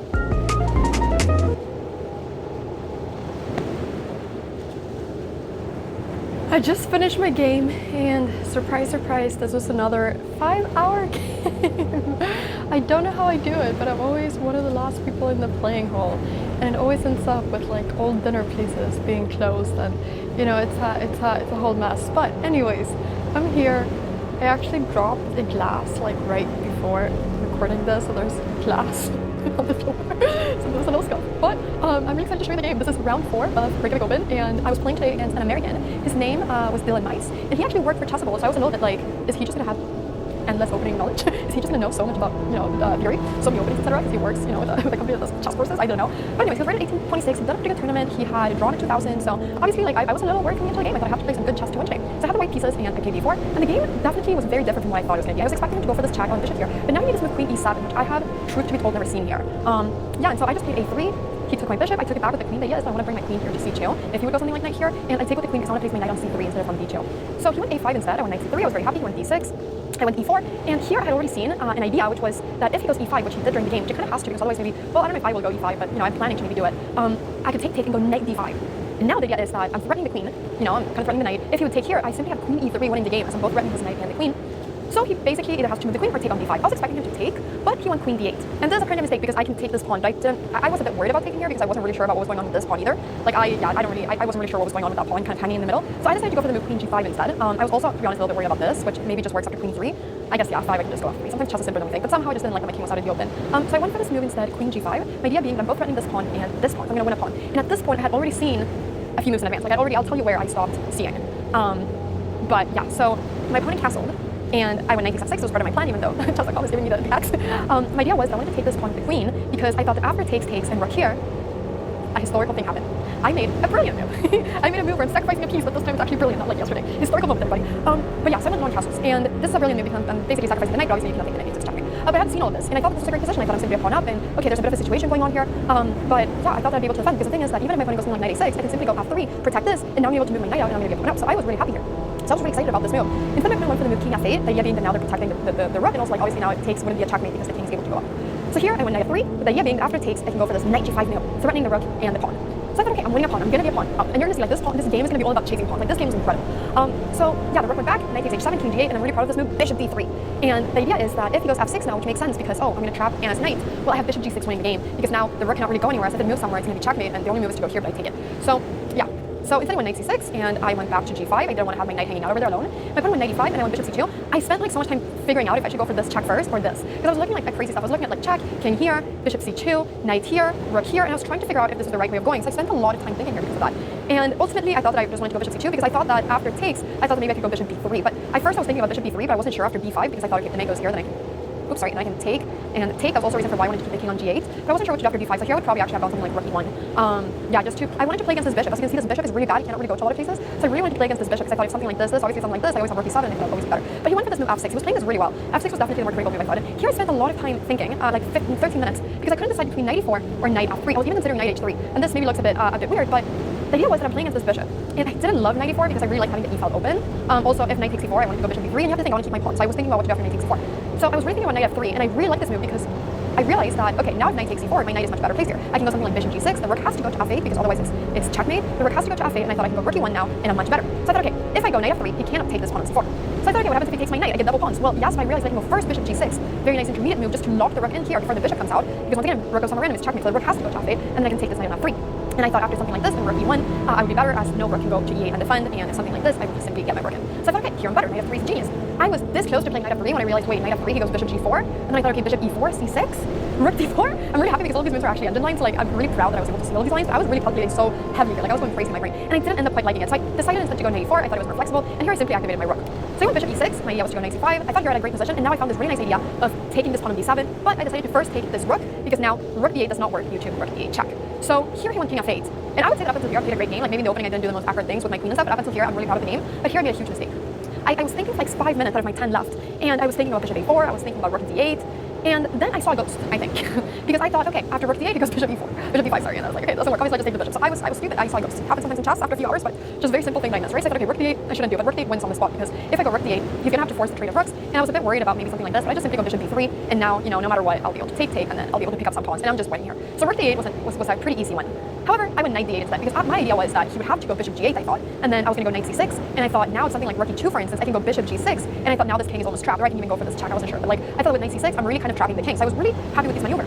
However, I completely missed that my opponent can go bishop h5. Like, I saw it, and I was like, oh, f3, but I just missed that he has this move knight e3, and now it was like, Anna, you messed up, and I was really sad, I was like, no, Anna, how did this happen, how did this happen? And now I've lost all my advantage, like, now I have to try to win the game again. And there's a saying in chess, which is that you haven't won until you've actually won. And it's true, I was already celebrating my win kind of in my brain, and I was like, wait, it's equal now, like, what do I do? So I went rook d2, he went knight takes g2, and now he basically got his pawn back. So I decided to take and now go bishop e4. And I now had a couple minutes left on the clock for 10 more moves, and he had 4 minutes. So we were both pretty low on time, but I still was optimistic. I thought that still my chances practically were really good here because his pawns were so weak.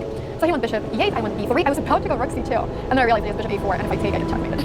I was so close to playing that. But I went b3 to stop that. He then went c5, I went rook c2. He defended. I was thinking, like, should I go b4? But yeah, I got down in 3 seconds, and I just went king b2. He started activating his king, and here he allowed me to trade bishops, which I thought was beneficial for me because I thought my king is just so active.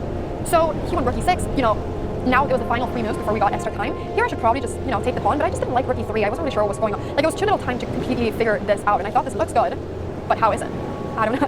The engine says it's a draw. I don't know what would happen during the game, but so I decided to go instead of rook c3 I thought to make it more annoying for my opponent, just because now this plan doesn't work.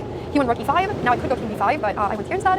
And now I decided to just finally take my pawns. And yeah, crazy enough, like, I really thought here I was winning. Like, he offered me a draw here, and I was like, no, because I thought I was winning. But it's actually objectively, according to the computer, a draw. But here's the thing: I showed this position to an international master, and it looks hard. It looks tough to defend for black. I think in most, honestly, I think that it's a lot harder to defend this for black than what it is for white, because in most of the lines, black is going to have to sacrifice this rook for this pawn, and then march down with these 2 pawns to such a point that I have to sacrifice my rook as well. So like, it's not an easy draw in no shape or form. This is a pawn that has teeth that is about to go down, and black has to find a way of stopping it. And this pawn is fast. It's only a few steps away from promoting, so it's really a difficult position, I think, to hold for black. And I have to say, I think my opponent has played a brilliant game so far for his rating. He's played so well.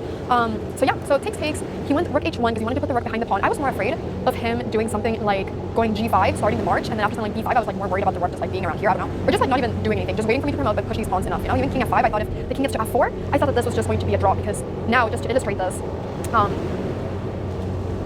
this is a simple draw. I cannot stop this pawn. I have to sacrifice the rook basically. So like, I thought I was more afraid of something like this, but he started moving his rook around. I decided to go rook c3 because I really wanted him to not be able to check me over here, and I had a very clear plan, just to start pushing my pawn. Here I was worried that he was going to go king e5, because I thought that if b5, well then he goes king f4, and I thought if the king gets to f4, I thought actually it's a draw, because I couldn't see how I could ever stop this exchange of pawns, and I thought with this exchange of pawns, it's a draw. And I realized that, so I thought, okay, if he goes king e5, I have to go rook c4, I thought. But yeah, I really wasn't sure about how this position was, to be honest. I thought I was winning. But yeah. So anyways, he went rook b1 here, because it makes sense, he wanted to be behind the pawn, but I played now b5, and what he missed is that after he goes king e5, he plays this king on f4. I now found the idea that I had before, and this is actually the only winning move in this position, which is rook c4. I have to prevent the king from going to f4, or it's a draw. So I found this move, and now it's winning for me. And it's crazy how a rook can turn this fast, right? But yeah, I thought it was winning for many moves, apparently it wasn't, but I still think it's hard to defend for black practically, especially at my level.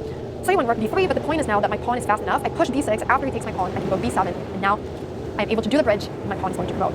So here, I end up winning the game. And yeah, my opponent played a fantastic game. I'm really like, yeah, he played great. I was thought that I was winning easily before, but then, you know, he found some great moves, and then he was able to just come back, and I was lucky I got the win there at the end. But I'm still pretty happy that I found this idea of rook c4. I'm really proud of that. And I'm really proud actually of how much I saw in this game. I definitely felt like I was playing at a pretty good level, even though I made a few mistakes, but I was happy. Where are you, Finland? 这次旅行的旅伴。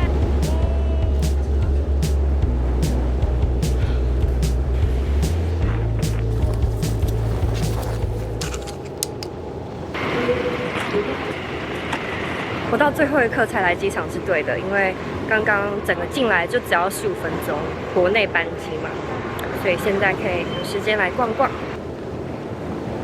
好可爱哦，太可爱了啦！可爱到都变身了。有点饿，然后等一下飞机上，我觉得不一定会有吃的，在想要不要买这个。哦，这个cinnamon roll看起来也好好吃哦。要登机啦！好像只有我自己一整排耶，太棒了吧！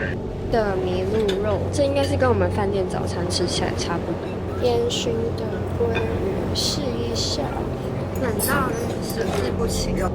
我们现在开始进入 Back Country， 好美哦 ！It's kind of pink。现在是早上5点多，我从4点开始就睡不着，还是有点时差，该睡了4个小时。健身房是6点开，所以我上背一下，然后过去。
Bro, it's so much fun to play some LTD on the weekends. Got my coffee, freaking locked in. Let's play some more LTD. Let's greed the hell out of this game, right? So we're gonna be pushing to the sky. Who's getting kicked already? Yeah, this is a typical LTD game, by the way. Someone getting kicked or toxic behavior, someone's flaming. It's probably towards the lower ends of, okay, yeah. You can see we have some lower level players. 1700 doesn't seem too bad, but we are climbing the charts, gents. We're at 1600 MMR, which I guess is getting pretty good. So I basically unlock these 1600 lobbies, which is usually pretty good. But yeah, we are starting off with on the back foot a little bit because our opponents or our teammates cannot even hold their lane. This is going to be a rough one, boys, but at least your boy is going to be carrying, which is good. So we kind of have to make a decision right now what kind of unit we want to build. So since we're playing PRCC ×3, basically the units that we're rolling are going to get re-rolled every single wave. And the truth behind that is you're encountered with a decision to make every single round, which I guess makes the game a little bit more fun. And that's before I used to play Hellholt on a consistent basis. You wouldn't have this mode. I should have challenged a champion. That was a massive blunder on my part, but it's okay. So yeah, before, obviously this mode was popularized. Before, at least when it comes to Hellholt, like PH was the mode to go to. So essentially you were stuck with a roll unless you would re-roll. He basically gave you a decision to make. Do you stay...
So yeah, before, obviously this mode was popularized. Before, at least when it comes to Hellholt, like PH was the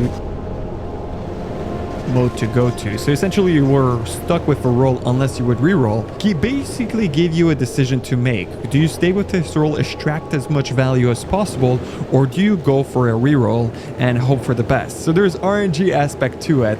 I would always argue against this mode in particular, PRCC, but it really, I guess, depends on the way you kind of like to play the game. To be honest, for me, I just personally like it in a way that it's kept the same and you kind of extract as much value as possible from the roll. But this is the more popular mode. I feel like it's a lot easier for the noobs, basically. It's a lot easier for a lot of like casual players because you get access to a wide range of towers and you're not pretty much stuck with the same boring ones, right? Sometimes you get a really lucky roll, sometimes you get a really unfortunate roll, so you're pretty much, we know what I'm thinking about is going for helicopter here. I think helicopter might be the angle, but because it increases it's like a true shot aura, right? So it increases the nearby range unit damage by 12% and it goes up to what's it called, 24% when it's upgraded. So since I have mainly range units, I think it's definitely the play to get an aura.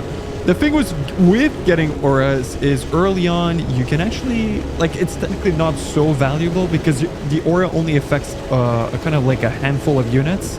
So that's why you might want to consider getting an aura a little bit later in the game, but I decided to opt for it either way. So it seems like we're leaking here, which I'm curious because Death Dragon usually is a pretty good holder for this wave. I'm surprised I'm going to be leaking here. How is this? What world do we live in? What? Bro, what the hell? I mean, no. Guys. I know I'm going to be mega coping. This is all planned. I knew I was going to leak there so we can send more. Obviously, right? So would you say what I did was not to suck my own dick, but was it sheer brilliance? This is all planned. Now we're sending. We got delay. This is perfect, right? Right. All right, so 7-2 push doesn't seem too bad. I have a decent amount of value. Me losing those extra creeps, kind of rough to be honest. Not too happy about this, but hey, we'll do okay in my opinion. So we pretty much dropped a Maverick. Maverick essentially is the upgraded version from the Prisoner, and essentially he kind of splits into 3 images, and they all have chaos damage, which is really good. And since I'm doing mainly magic damage here, with my violets are very good early on because they have like multi-shot damage, which I guess is pretty good. Usually range units are okay on this round, so I guess it's okay, but I'm surprised I'm leaking. I'm not performing as well as I should. But yeah, the cool thing about Death Dragon, which I did go for, is because he actually has an armor debuff. Usually in this mode, PRCC, since it's ×3, there's a shit ton of sand, so it makes it borderline impossible to hold a wave because waves are obviously very difficult to hold, but we're both leaking. We're like both sides are leaking. I guess this orange is an absolute beast at this game, so here we're just going to be trying our best aiming for the chariots. That's the most important because they do bonus damage to the king. So essentially we want to take those out as much as possible, as fast as possible, and yeah, this should be pretty good. Don't look at the king control, it's kind of bad. I feel like it's okay. No, it's okay. But yeah, essentially we're going to be clearing this. It should be fine. I think we're going to be losing what, like 1 or 2 heals. It is what it is. So like I pretty much say in every single video, it's all about the right clicks. You got to get in the right tempo and just pretty much right click these boars as best as you can. You actually attack a little bit faster. You just cancel an auto attack by attacking this fast. It's good. You can micro it if you're like a big sweat like me. I'm basically not trying to lose too much elo. Keep the focus. I know I'm trying, my man. I'm trying. But yeah, this is the point. So yeah, you can see that it's a little bit faster. And that's the point. So hopefully with this, we should be able to save a heal. It seems like our opponents dropped 3 heals, which is very good for us. Basically, they're on the verge of dying. So 1 more send and they're pretty much dead, I think. For some reason, our teammate is still upgrading, which is the wrong thing to do. But I'll just display it, as you can see. You could see clearly the difference between the auto attack cancel and the shift click. So whenever you put a rally point on the boar using shift right click, it's a little bit slower usually. It's kind of hard to tell, but there is a significant difference, at least in the grand scheme of things, right?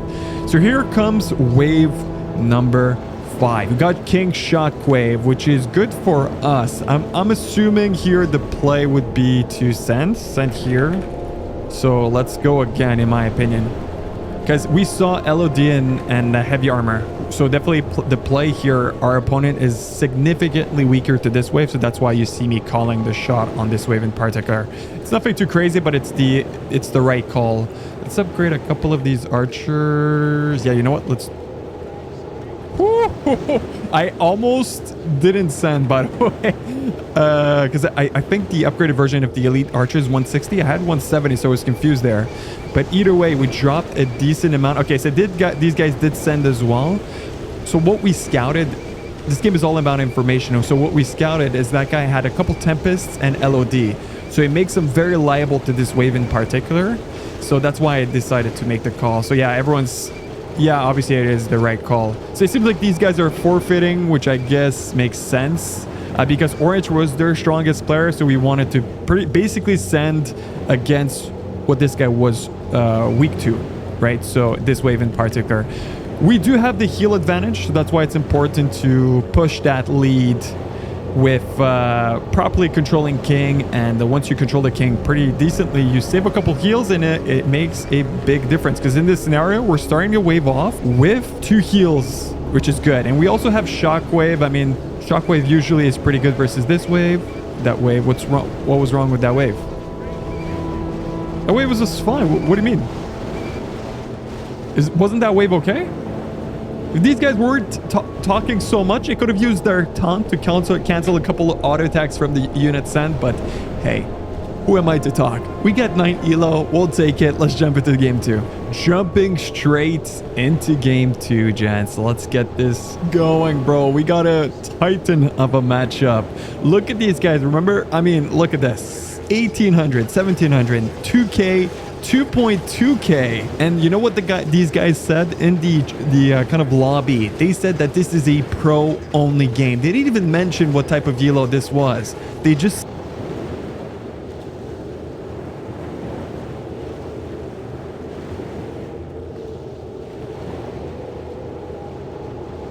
said bro, the lobby called to me essentially. Like it was calling. I felt like I was summoned essentially, right, by this guy. So yeah, I'm excited about this game. We are heavily undermatched. 7.7, bro. The game cannot be less fair. Basically, these guys are gonna put up a solid fight. But what we're gonna be trying to do, of them have the Moonglaive. High level players is like your whole. Yeah, we gotta. I think Oracle in the mix. It's usually kind of dumb mode to play, but honestly, we're not doing that bad considering. We had a lot of Pierce, so I feel like I cleared. Fucked! Bro, there's nothing we can do. No one's why is no one taunting?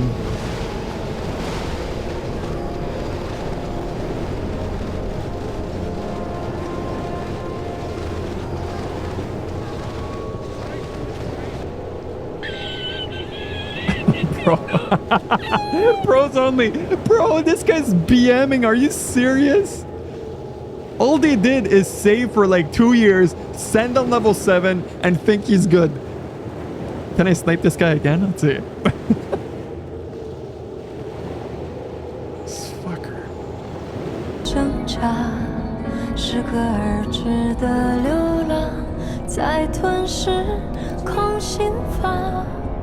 隐隐作痛的回响，那纯粹是良善，还不撒谎。谁孤荒，执念荒诞如笑话，本脆弱，颠沛流离的变化，不兜转，亦释然。是是非非的过往，放执念化成茶，何必思量？这一抹伤，曾炙热如清凉，向往怎会繁星涂红了眼眶？这一抹伤，铸成了内心的坚强，刺不穿那心底的冰凉，不过是凡尘中的迷茫。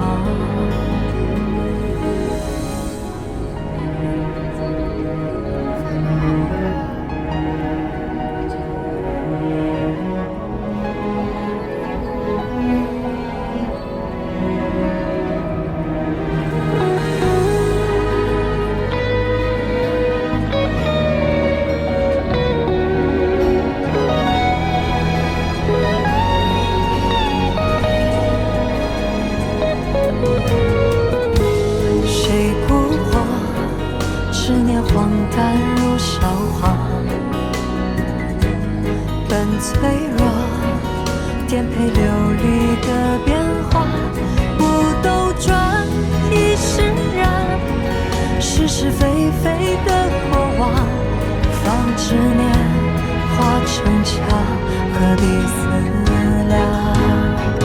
这一抹伤，曾炙热如清凉，向往怎会繁星涂红了眼眶？这一抹伤，铸成了内心的坚强，刺不穿那心底的冰凉。这一抹伤，曾炙热如清凉，向往怎会繁星涂红了眼眶？这一抹伤，铸成了内心的坚强，刺不穿那心底的冰凉。不过是凡尘中的迷茫。哒啦哒，哒啦哒，哒啦哒。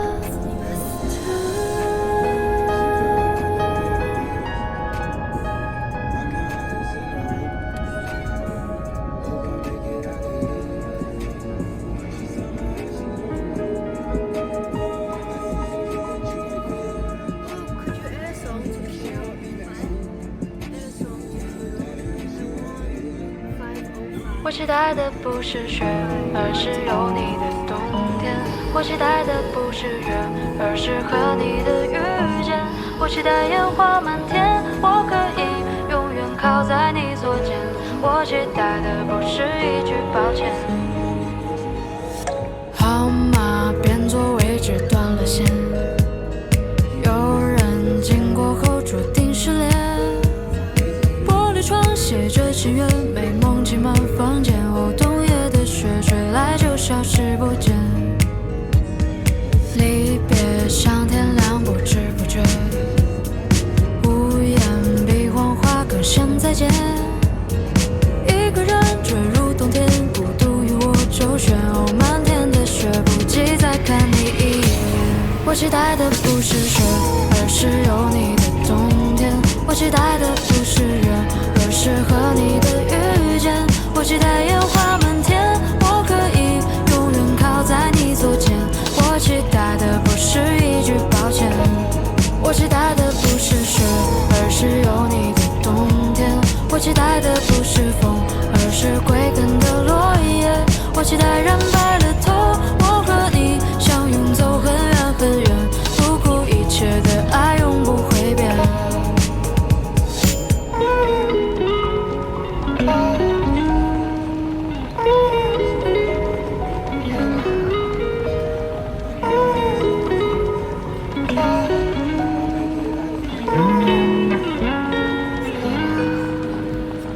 你像白月陪伴我失眠，我是你不存在的想念。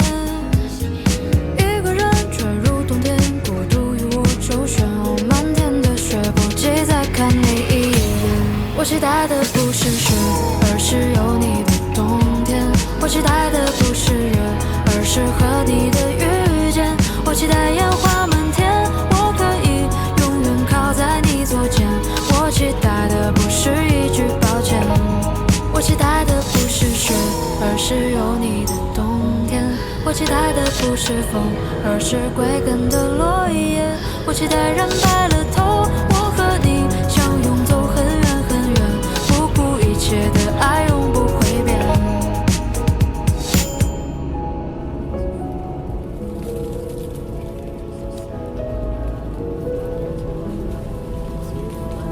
慢一点，赚点钱好了。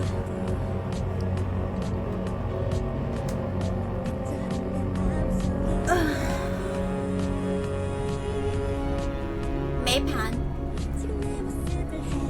我要如。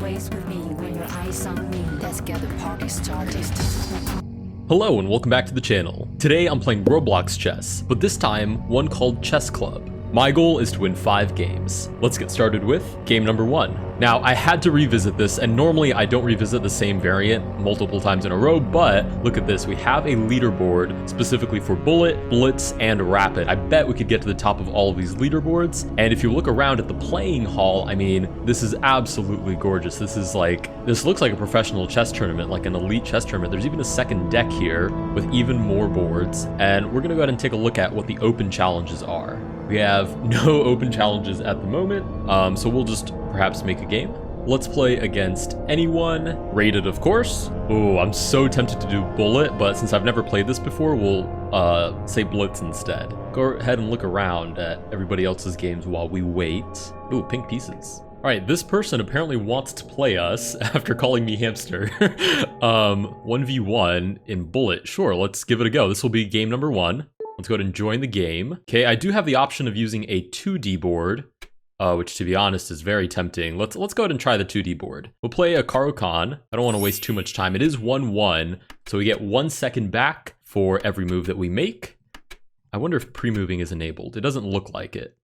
We'll go ahead and just try to play a solid game, not trying to reinvent the wheel on my very first match. And actually, this will save me a lot of editing because I won't have to overlay a 2D board. You guys are already looking at a 2D board. Plus, to be honest, I don't really want to look at the 3D board. Although I appreciate the effort, it really gives an incredible aesthetic to the game. Okay, we've got a normal opening so far. Whoops, can't put C5, push C5 yet. Go ahead and target B2. And we'll play here a little bit tricky. Queen C7, lining up on H2. Let's make a little escape square for the king. Just a bunch of basically preparatory moves. Let's go ahead and hit the queen because why not? Hit the queen again because also why not? And we get booted immediately, sure. I actually haven't played Bullet in a good while. I'm a little bit rusty, to be honest. Let's go ahead and pick up this free pawn. But we are up on time. And as you guys know, that's my biggest weakness. As long as I can stay up on time, probably going to be okay. Let's shuffle the queen out of the way so our opponent can take and we can take back. Ooh, just wanted to hit the bishop. Fair play. We also control B1, which means this open file is 100% ours. Our opponent can't actually challenge us. And even if our opponent targets our bishop, we can just drop it back. Okay, but how do we actually take advantage of this open file? I guess take the second rank. And now what do I do? Let's play here. Maybe we can bring the bishop to A5, right? We do get that knight trying to bother the bishop, but we drop it back to H7. And this is really interesting, actually. Yeah, let's play bishop to A5 for now. Ooh, queen comes out. Never mind, retreat. This is a very aggressive opponent. Okay, should still be okay. We're gonna just take back with our queen and then take back with the pawn. Should be fine. Oh, we can pre-move, look at that. Hey, that's pretty fancy. Hey, this Roblox stuff? I do not remember Roblox being this fancy, but it's great. All right, we'll go ahead and take the knight. We've removed the defender of the bishop, so we can take with check. We could just take the other rook as long as there's no other danger, and I don't believe there is. Okay, the queen moves back, threatening the pawn. Let's ignore it. Well, yeah, let's ignore it and play rook to b1. We're looking for mate. King moves forward. Interesting. Let's just play check. There's no point in overcomplicating this, right? G6. Hopefully the rook takes, and then we mate on H5. Nice. All right, with that, we win game number 1, and we gain 99 rating points. Now, this is the kind of stuff that I like right here. Let's go ahead and say GG's to our opponent. And, oh, our opponent has disappeared. Okay, I think our opponent didn't expect us to play particularly well, considering all of our ratings were 1,000 with a question mark. Let's take a quick look. I wonder what rating we actually need to get to be on the leaderboard. For Bullet, it's 1425 to make top 10. For Blitz, it's 1454. For Blitz, it's 14. Okay, basically we need to get over 1400. And I feel like in Bullet, that'll be the easiest because you can grind Bullet a lot faster than you can grind anything else. Okay, there is a rapid game available with a 1300. I feel like that would be a little bit slow, to be honest. So I'm going to create another challenge. And this time, of course, any player rated. Yeah, let's do Blitz again. I feel like Blitz is the match that I actually want to play, so I can commentate. I can actually tell you guys what I'm thinking about. And we'll slowly start to grind all of our ratings up. Look at these pieces. Holy smokes. Bright, I mean, that would just fry my eyeballs. Holy smokes. Bright green on a purple board. Yikes. It's funny because this is so realistic that it kind of like gives me a little bit of like tournament anxiety because it's very hyper realistic, minus the well, are the clocks. Oh, even the clocks are pretty darn realistic. They're analog and everything. Wow. Because this is exactly what it feels like when you're walking around the playing hall waiting for your opponent to make their move. Is it nighttime? Wow, it's not, there's stars in the sky. The lighting is, I mean, this is just spectacular. Incredibly cozy feeling. Let's go ahead and just observe this game while we wait. All right, I'm gonna go ahead and accept this challenge by, I forgot what my opponent's name was. Okay, sure, that. I'm gonna go ahead and play C6. It is a rapid game, so this might last a little bit longer, but this person is rated 1421. They must be somewhere on the leaderboard, or at least very, very close to it. So hopefully we'll get a bunch of rating points from this. The only minor issue I have encountered is that players generally don't want to play rated against you if you have a question mark in your name, because obviously that means there's a chance they lose a lot of rating in that game. But we did manage to find this opponent because they just recently finished a game, and I challenged them. Okay, we get knight to e5, puts pressure on c6. Let's just play bishop d7, defend it. I'm playing very passively. I really should have opened this up a little bit more than I have, but it should be fine. We'll take with the queen. If our opponent takes, we take back with the pawn, open up a semi-open file, and maybe we're looking at a crazy kingside attack. Queen to f3. Okay, targets the pawn. We'll push it. And short castles. Okay, we're definitely in the running now. Let's play a6 first and make our opponent decide what to do with the bishop. Okay, our opponent takes. I'm going to take back with the pawn, and I think I still want to castle long, but it could get a little bit scary. So like right now, I can't castle long because knight to b6. Can I draw arrows? Oh, that would have been great though. Knight to b6 would pick up the queen. So I'm going to play queen to c7 first, target h2, and then I can castle long. Okay, knight to c5 drops the pawn. We'll play with check, and then maybe we'll just drop the bishop back and trade it off for the knight. It would help us close up the queen side a little bit with these kind of cluttered pawns, and then we can castle behind it with a little bit more confidence, although still kind of scary. Okay, the knight goes back. Our opponent is not interested in a trade. We'll start with h5. I'm going to try to create some chaos on the king side first, and then once we get some engagement on this side of the board, then I'll castle long. Okay, h4 seems to force opening up the king side. Should be pretty terrifying for my opponent. Okay, if I push the pawn now, king to h2, and the attack stops. So we'll take on g3, we get the recapture, and now we can castle long. Now that the engagement is clearly on this side of the board, I mean, the file is open, we have semi-open file staring at the king, g3 is weak, there's just too many opportunities here for an attack. I'm actually going to ignore that rook and try to target g3, maybe double the rooks on that g file. Rook to h3, okay, rook g4, we'll target d4. Rook to g1. Okay, our opponent's doing a good job of defending. We'll start with rook to g8, although rook takes d4 is still on the table, and then we get king to f2. Interesting. Okay, we'll just take on d4. We'll pick up our pawn. We'll obviously shuffle back to g4, and then maybe we can take advantage of this weakened dark square diagonal. It's funny because I can't actually highlight or make arrows, but every time I hover my cursor over a square, it does highlight it, so you guys can still get the general idea of whatever I'm talking about. Rook to h4. Interesting. Let's take, and then I think we have a sneaky tactic here to win a rook. We play check, threatening to take on g1. If our opponent blocks with the queen, we trade off the queens, and then we pick up the rook anyways. If the king just moves out of the way, probably with the queen, we'll go ahead and take the rook. So we'll take here again with check, remove the defender of the rook, and then we pick it up for free on g1. Nice, we get the resignation and 162 rating points. Holy smokes. With that, we win game number 2. Let's go ahead and close up the board and see if we can find another game. Okay, this person wants a casual game, but I want to get on the leaderboards. So currently our rate, oh, thank goodness, it's finally, the sun is coming back up. I noticed that the text over my head doesn't actually change colors, so it really should be white when it's dark outside, but it's getting light, so we're fine. Our current ratings are 1162 in rapid and basically 1100 in bullet. Let's see if we can find somebody who wants to play a rated game. Okay, completely irrelevant, but look at that view. Like, holy smokes.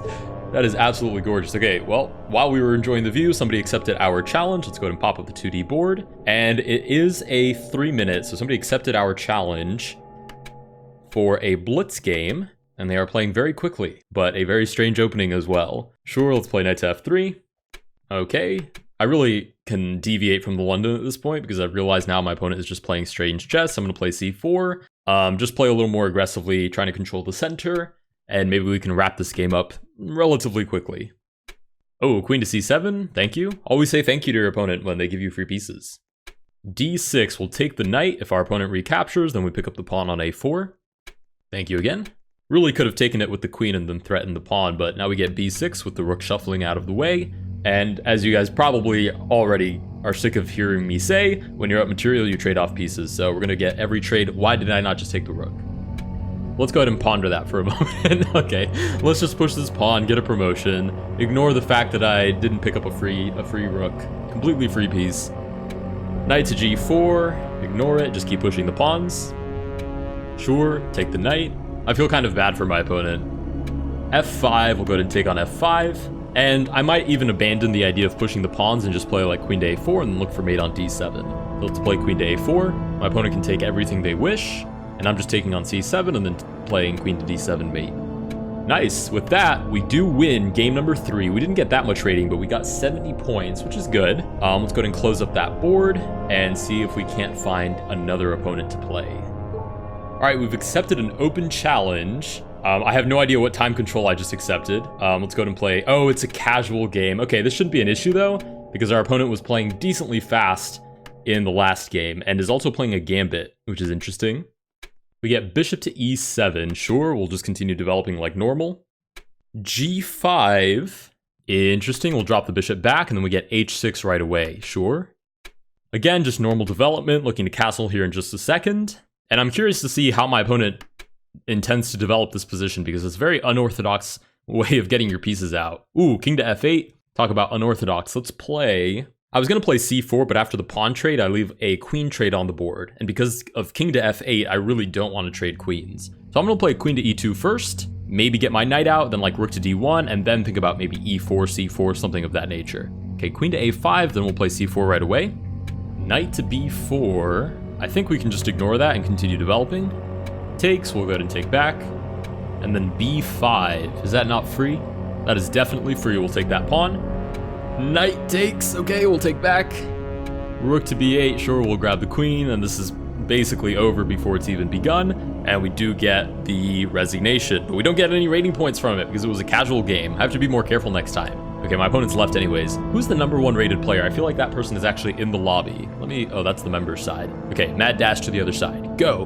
Wow, that's that little like speed, incredible. Okay, 1850, 1580, 1650. Interesting. Okay, so never mind, I was wrong. That person is definitely not in the lobby, but let's see if we can find another game. Let's go ahead and make a challenge. Okay, we've challenged this player, who is the top-rated player, also a gold member of the server, rated 1460, 1480, and then 1403 across the 3 different time controls. We'll see if this player accepts. All right, we get a bullet game against Moralistically. Let's go ahead and pop up that 2D board. Oh, and we're already 3 seconds down. Okay. 1400 rated player. This could be a good chance to get some rating points. Nice. We'll just develop everybody quickly, pre-move the recapture. Probably gonna have to drop the bishop back. Oh, okay, we get e6. Oh, why is the board so bright? Oh, this is so bad to look at. Okay, let's move that anywhere else. Okay, we'll castle out of the way.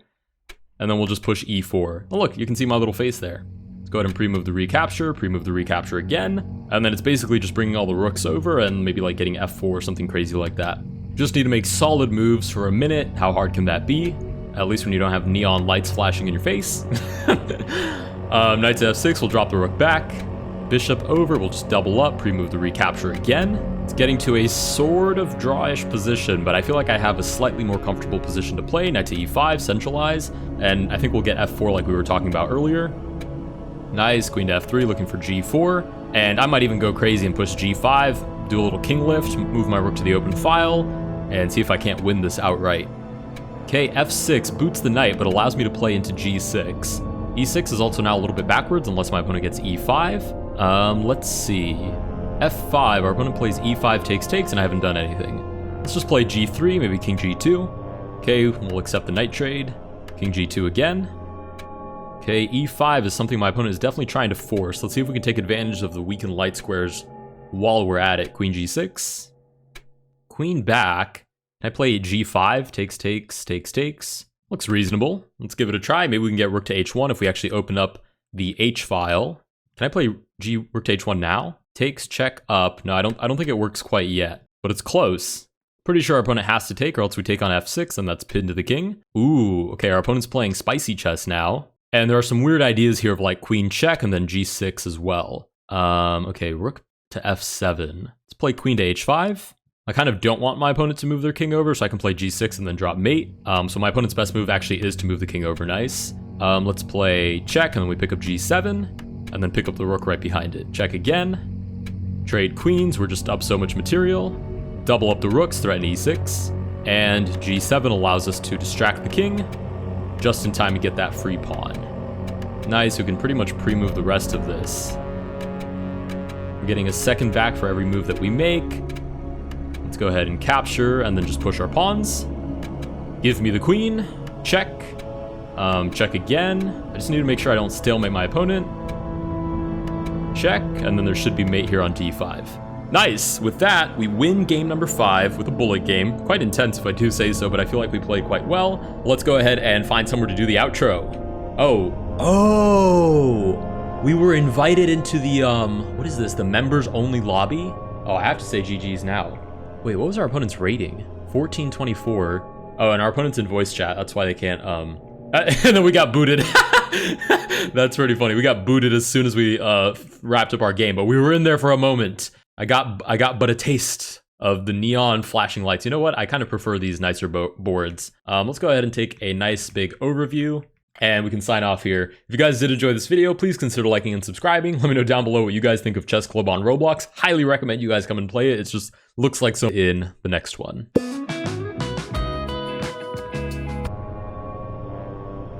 Today, I played 2 rounds of chess. It was another like 10-hour chess day. And I'm very excited to show you the games. The games were pretty crazy and very different from each other. The first game that I played this morning, which was round 6 of Reykjavik Open, which was, by the way, at 9 a.m. Like, I still feel like 9 a.m. rounds should be illegal, but I was awake and I had a lot of coffee this morning and a beautiful Icelandic wind breeze. Not beautiful, it was very strong this morning. I was flying away. But yeah, I played round 6 this morning and I was facing a French player. His name was Marcel Dembele. I don't know if that's how you pronounce it. And he had the black pieces and had a rating of 1837. So I went d4, he went knight f6, I went c4, he went g6, and I played, it became a King's Indian, but I decided to play bishop e2 instead of h3, which is what I typically play. I'm typically an h3 girl, but I went bishop e2. And what is the idea of this? The idea is that I am right now, 1, preventing him from going knight g4 if I go bishop e3, but 2, I'm setting up for going g4, h4, and a big attack. And I like big attacks. So he castled, I went bishop e3, he went e5, I pushed, he went knight a6, and now I went for the move g4. And yeah, my idea is very simple. I'm just gonna try to go h4, and after that, I'm just gonna be pushing. I'm gonna see, how far I can push over here. So he went knight c5, threatening my pawn, and here I thought I have to go f3 to defend. And he went a5, and I went knight h3. Now this was a little bit of a mistake because he can actually go knight h5 here, which I didn't realize. But yeah, I know now for the future.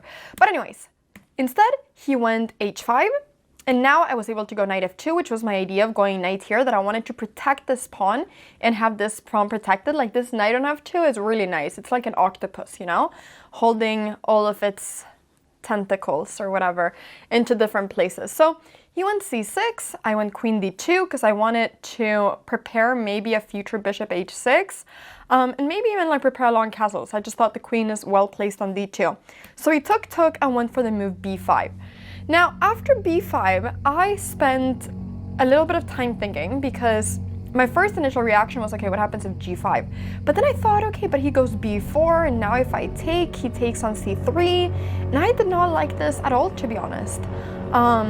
Because now his b file is open, and his king is not unsafe. I want my pawn to be able to open up here, so I didn't like this at all.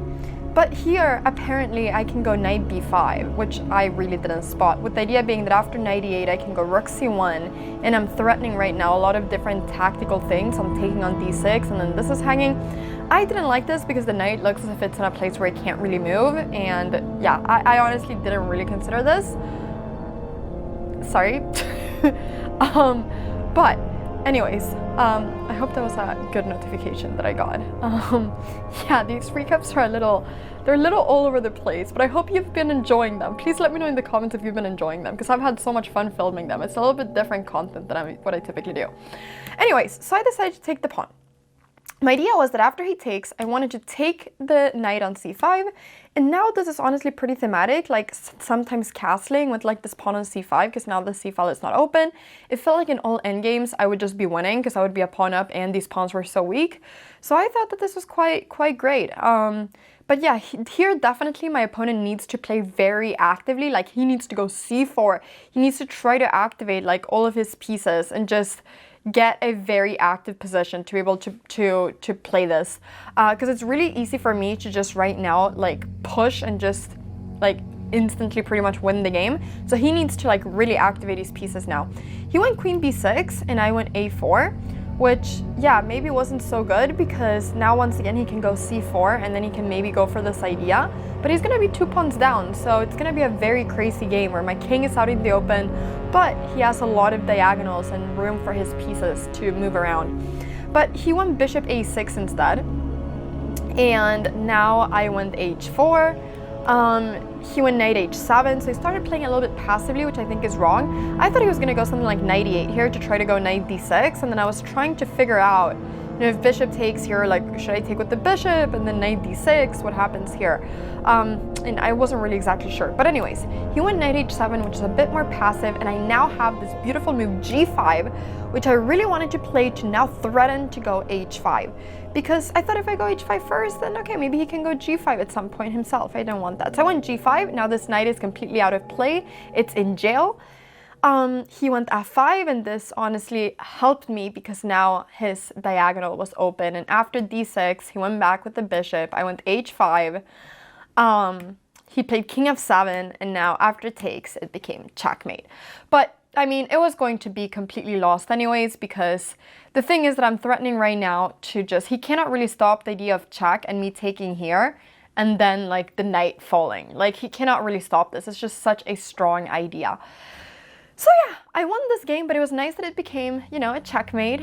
And yeah, he was so nice, my opponent. Like as soon as I checkmated him, he looked at me and he said, "Mat?" Like, you know, checkmate in French or whatever. And then I was like, yeah, and then he was like, bravo, or something. Like, he was very nice. So yeah, he was a very nice opponent. And that was my round 6. I was really happy. I won in 23 moves. It was a nice game, but now it was time for me to face a strong opponent, a 2300 FIDE master from Iceland. So I was playing in Sigurbjörn Björnsson, and he, well, was an FM. And he went e4, and the first 20 moves, we blitzed out. Like, after move 20, I had an hour 35, which I've never had in my life. Like, you know, this is all theory in the Sveshnikov. This was all just stuff that I've played a million times. c3, bishop g5, this was all coming from memory. And yeah, a4, takes, a5, now bishop c4. Now I went rook b8 to attack this pawn. He went b3. I went bishop e6, which maybe actually I should have gone king h8. I kind of forgot if I'm supposed to do this. Now move 17. I kind of forgot if I was supposed to go king h8 or bishop e6, but I actually think in the future I'm going to go king h8. Anyways, bishop e6, he went h4, I went bishop h6, he went g3, and I now went king h8. And he played rook a2, which I thought was very slow, and I went f5, and I was really happy here. I thought I had a great position. So this was move 20, had an hour 16. I felt really confident here. I thought I was better. And I just thought, you know, this is off to a great start. So he took my pawn, I took back, and he went knight e3. And here, I didn't make a mistake, but I think here I should have taken. So here I spent like a lot of time thinking. I ended up going bishop e4, but I spent like 25 minutes thinking here because I was trying to make sense of the position. I felt as if I had played 20 moves of theory and didn't really understand what was going on the table, so I was like, I need time to figure this out.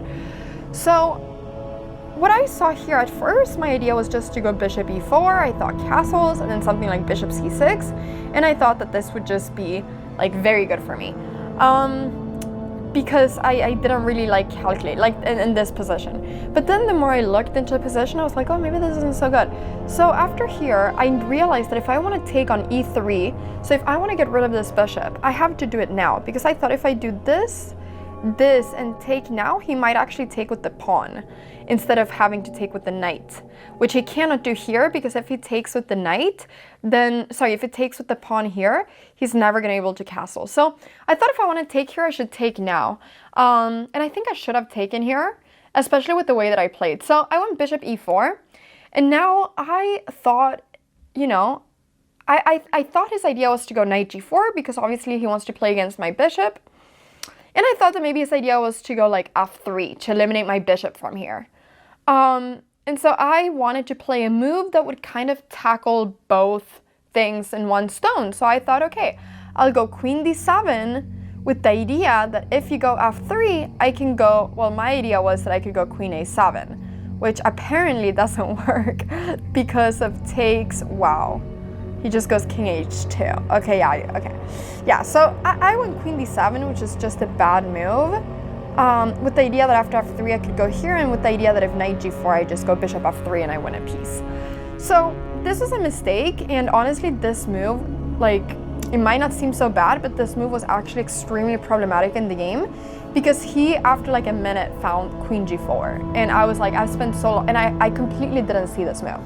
And I was like, when he played it, I instantly realized that queen d7 was a horrible mistake, and I was like, why did I do this? Like, I was like, Anna, you should just have like taken the knight, because now the issue is, after queen here, the issue is that my bishop on h6 is going to become the worst piece you've ever witnessed in your life, because I'm basically forced to take, and now where does this bishop go? It cannot go anywhere.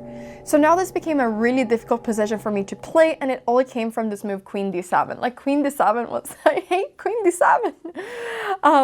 But it was a great lesson, definitely a great lesson. I should actually have gone for my initial plan of going bishop f3, bishop e2, and then maybe I should just have traded here a lot of different things and then gone something like knight e7. I think this would have been fine to then push d5. This would have been completely fine.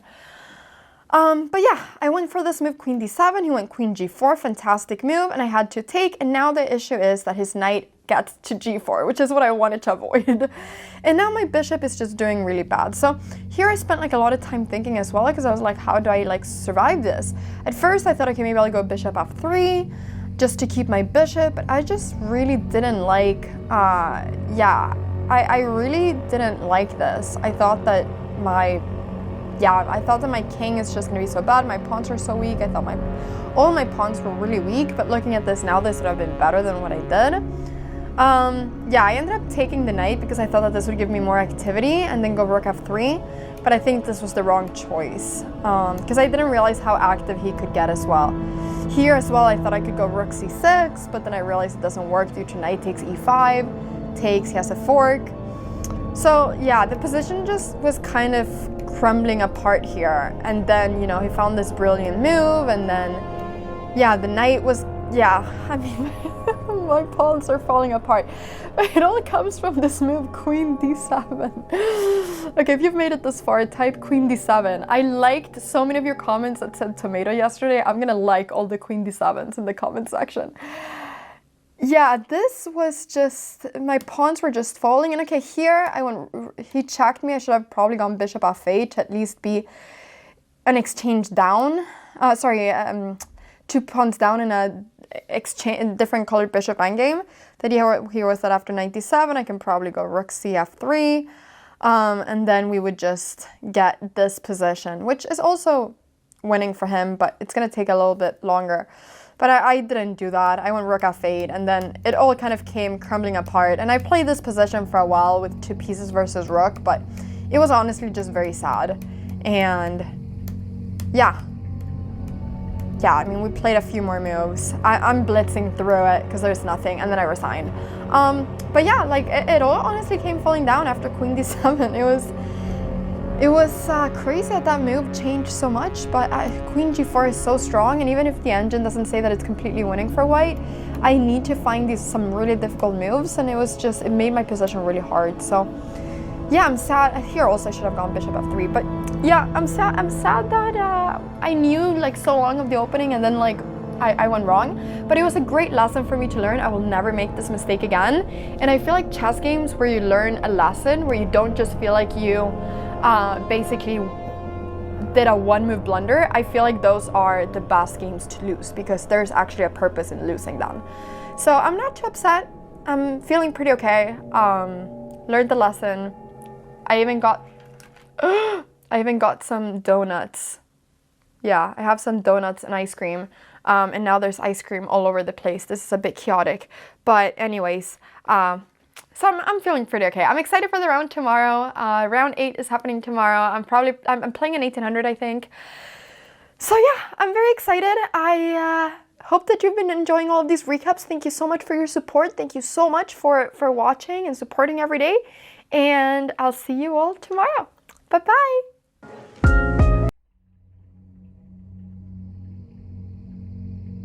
没有不自然，没有不好的意思，100%。 Alright, Dick intro time, and this time we're doubling down. So for this combo, we're first going to start by destroying an Elwyn boar at some point during the game, and we're going to play a Fell Hunter and destroy that at some point during the game to summon more copies of Elwyn boar. Then we play Return Policy, selecting the Fell Hunter Death Rattle to summon even more copies of Elwyn boar to eventually obtain the Sword of 1,000 Truths. And I also built this deck in a questline Demon Hunter shell so we can assemble the combo pieces as quickly as possible. So I think that's pretty much it for the deck intro this time, guys. With the help of Animated Broomstick, we can pull off this combo pretty quickly. Remember to like and subscribe, and thanks so much for watching.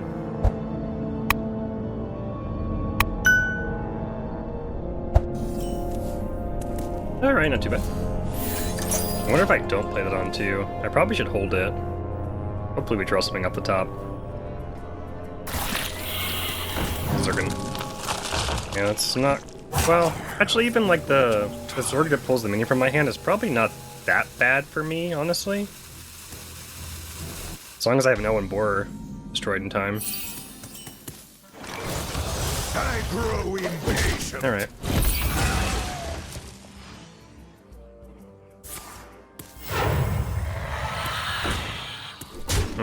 Do we sigil or paraglide?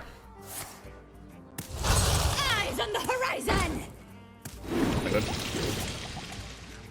For whatever reason, I'm facing exclusively aggro with this deck right now. It's been kinda lame.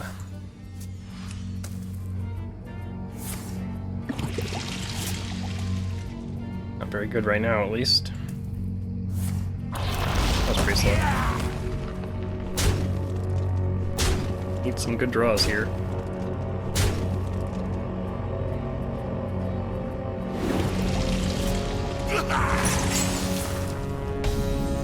Patchy, sure.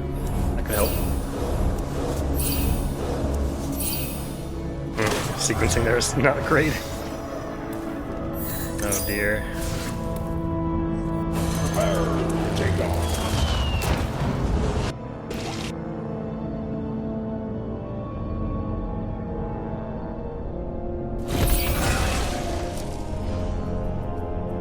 Do we sigil or paraglide? No.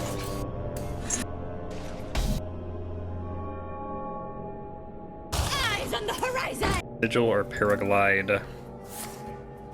Eyes on the horizon! For whatever reason, I'm facing exclusively aggro with this deck right now. Need some. That could help.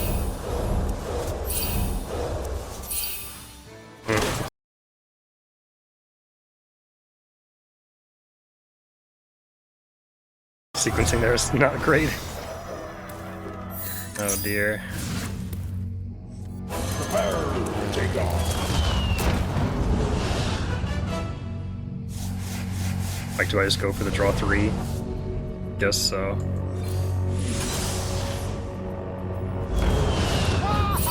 That helps.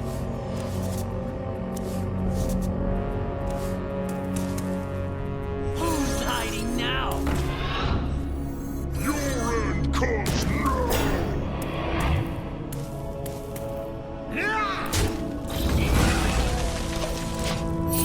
Alright.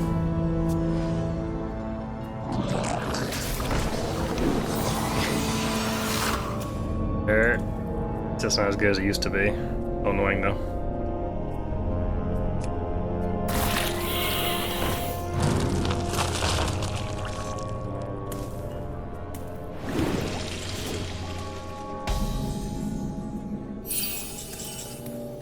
That's so Raven.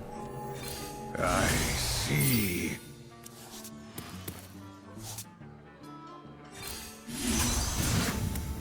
Face this. They will never catch me. I see. Finally, you decide to show up. Anyone order a ghoul to the face? Fasten your... Anyone order a ghoul to the face?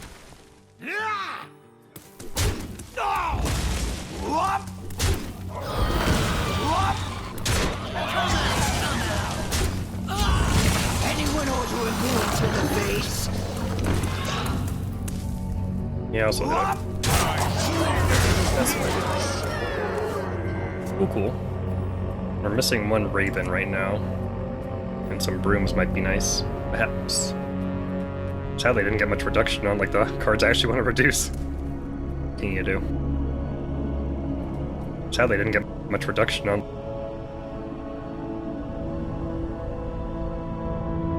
like the cards I actually want to reduce. What can you do?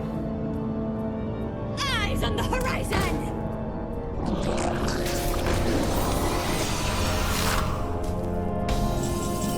Oh no, babe, what is you doing? Oh.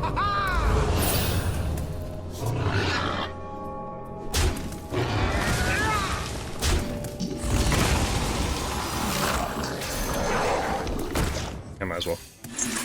Gotta go! Yeah, I'll go that way. Probably gonna concede, but... I probably had lethal there, didn't I?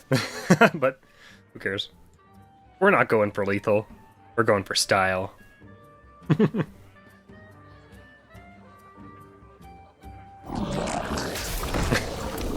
Getting lucky with the larva. Jeez Louise. I see the souls of our fallen.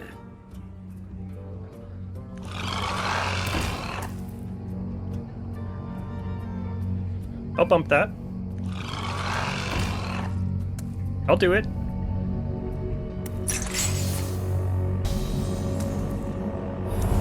Room.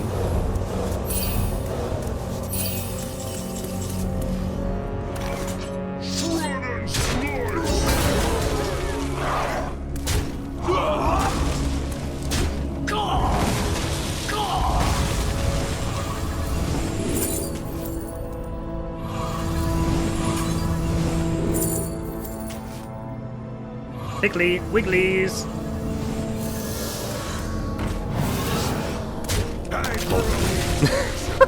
That's how you BM.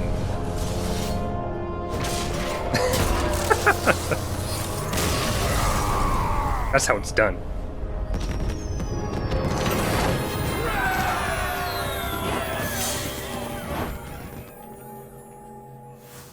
Well, I may need to waste the broom. We'll see how it goes, I guess. Green Wrath all Paladino. Alright. Do your worst. And questline. This guy has everything. Wonderful to see you. I could play that first. Okay. That's fine. You don't feel bad if we top deck one, but it's whatever. I'll take the board presence.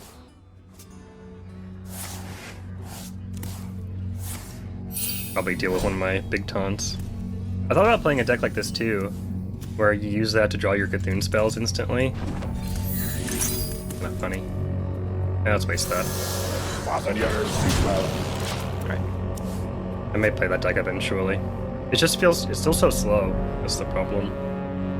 Interesting, he's playing a Renathal version. I guess that's probably fair. Help keep you alive. Oh, Tana's cheap though. I probably should put that first.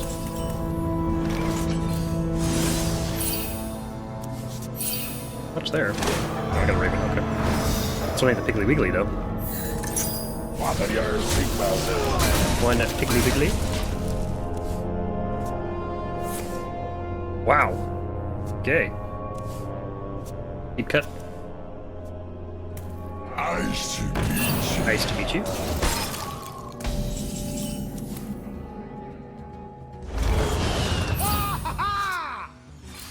I see. Ooh, okay. Can I have a Piggly Wiggly, please?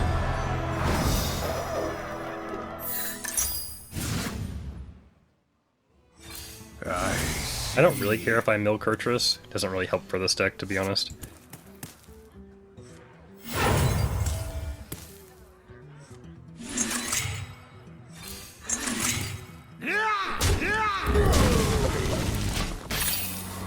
We need a Piggly Wiggly, and the other return policy would be nice, or the other Raven. And maybe the Broom. Did you not, though?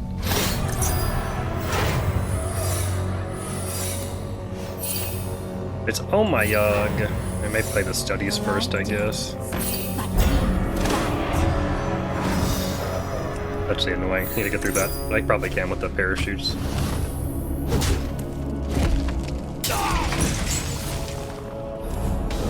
Piggly.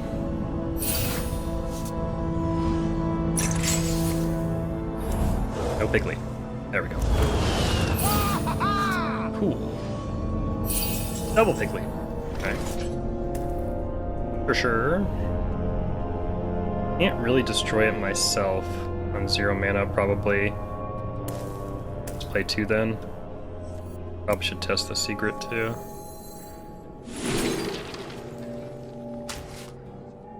No. No. Okay. Nope.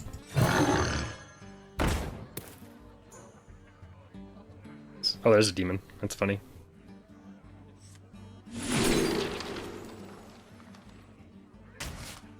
They will never catch me. Like a crystal. Time grows short.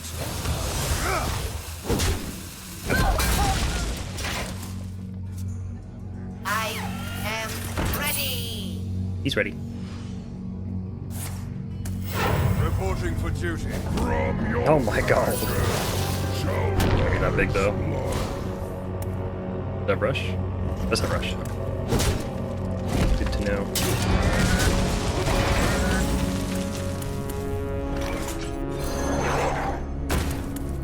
Who's hiding now?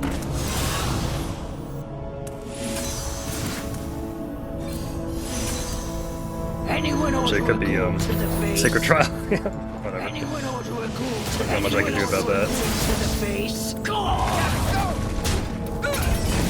Come out, come out. Whatever. I couldn't really play around those very much. That's fine. I'm still missing the other Raven and return policy. Feels a little bad. Oh, it's eye for an eye are competitive. Okay. Shouldn't really matter.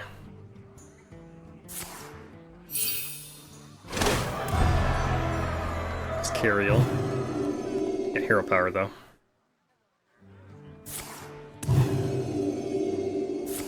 Fighting Cariel. Interesting. Reporting for duty. Oh dear. Just prevent me from popping, I guess. In a theory. Very theoretically.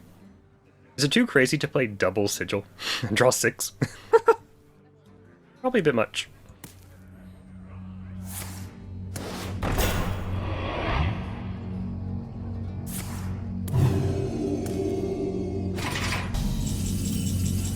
Broom, that'll be good for later.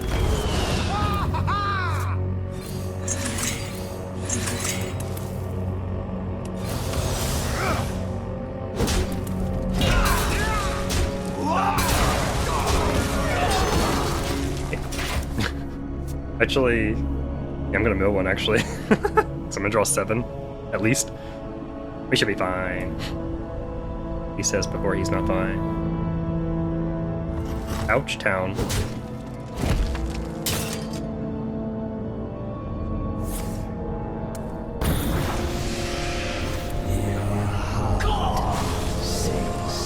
A double. Reporting for duty. Sadly, he's not playing minions. Annoying.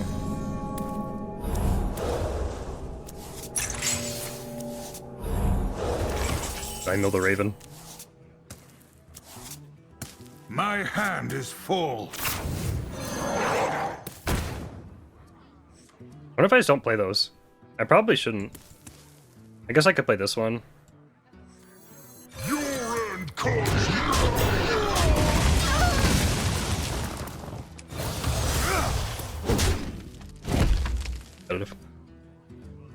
Yeah, it's fine. I don't want to fill my board too much.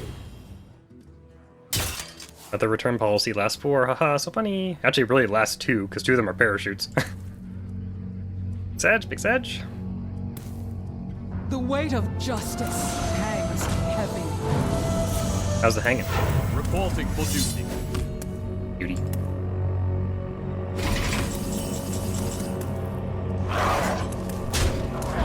I still missed it, by the way.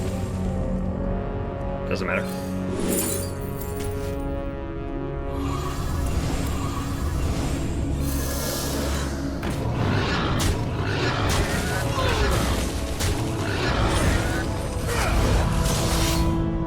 Oh.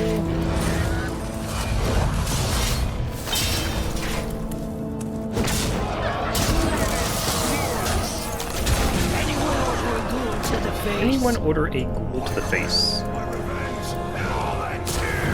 Hiding now. I guess I technically should have swung before. I actually missed a durability doing it that way. But fine. I could have swung and then refreshed it. I'm not sure it's going to matter. I do love your little diversions. I will repay you one day. Wigglies. Wigglies.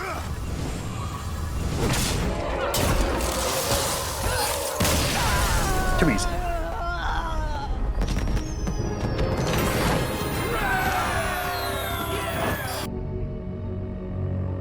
Hello and welcome back to the channel. Today I'm playing 10,000 player chess, where capturing a white piece makes it join your army, and literally thousands of players can play at the same time. This game was created by YouTuber programmer Serum. Go check out his channel and video where he talks about how he made this awesome game. They will be the first links in the description along with the actual game link. My goal is to capture 5 kings. Let's get started with game number 1. Alright, we jump right into it, and the first thing we're gonna do is try to grab some pieces, I guess. You can see there's a little delay on how quickly you can move your piece, otherwise people would just be moving back to back, and it would be utter chaos. The other thing is you can actually zoom out and track across the board, so you can see there are a lot— oh, I've just stepped into the night.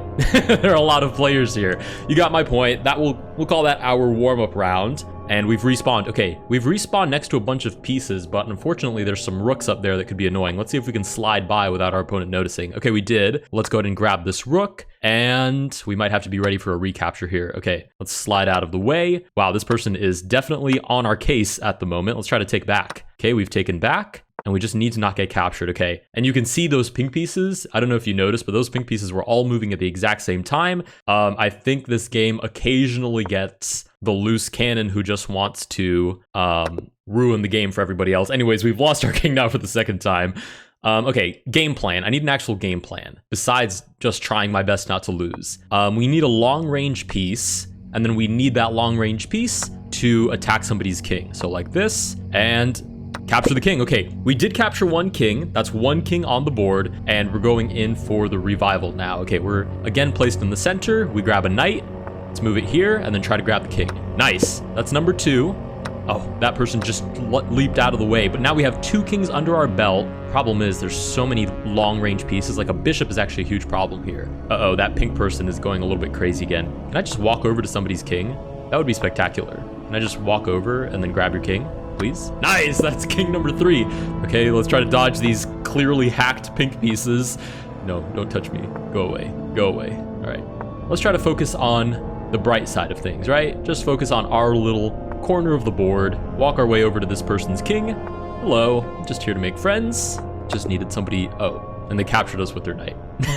This person is literally just camping. They're doing a great job of it. I can't actually blame them. Okay, don't notice anything. Ah, they did notice right away. Okay, we have 3 kings under our belt. Let's see where we respawn. Oh, right in harm's way. Okay, let's get out of that. And, ooh, king number 4, sweet. All right, let's keep walking, keep it pushing. The queen is looking at us, and she got us. The problem is it happens so quickly that it's really hard to get a grasp of what's going on before you make it to safety. Okay, look at this. Look at these pink pieces. I'm going to give it a moment for... I'm assuming Serum is actually, or at least one of his friends is taking care of this, because they do disappear. They're not here infinitely. Okay, obviously we got captured, but I really do mean they're not here infinitely. Eventually all of these pink pieces will turn white all of a sudden. Okay, we get spawn camped again. We are at 4 kings. We just need, oh my god, I didn't even have enough time to blink before I got captured. All right, we'll just give it a sec to figure itself out. We do have 4 kings under our belt, and I don't know if you guys caught that, but all of those pink pieces immediately turned white. So they're actually up for the grab now. Let's try to pick up this bishop and target this king. Oh, you've got to be kidding me. Oh, no. Not like this. Oh, thank goodness. Our opponent elected to take the other king. Let's play this little sneaky move. Surely our... You've got to be kidding me. We were literally looking at our opponent's king, right up here in the top right corner. Oh, pink is back. No, please, not like this. Not like this, pink. Ooh, give me the... No! I guess I'll take a queen. Come on. Pink is not an issue for me. Pink might be a hacker, but look at me. I'm just cruising on through. No issues here. Hello, excuse me. This is like Ultimate Crossy Road. Ultimate Crossy Road is what we're playing. Excuse me, coming through. Pardon me. Oh, a king. Don't mind if I do. And with that, we do get our 5th king. That was an incredibly fast video, though. So I'll entertain this for a little bit longer, see if... Oh, okay, we get captured. Respawning in just a moment, and we are back. IO and Agar.io. Those were like my childhood games when I just needed some time to kill, and I didn't have anything else to do. Those were like my childhood games, and they did have leaderboards. It did make it a lot of fun. If you guys did enjoy this video, please consider liking and subscribing. Let me know down below what you guys think of 10,000 player chess. Please go check out his video. He's a very, very underrated creator with very high quality videos. So go check him out, play his game, and see if you can defeat Pink for me. And I will see you guys in the next.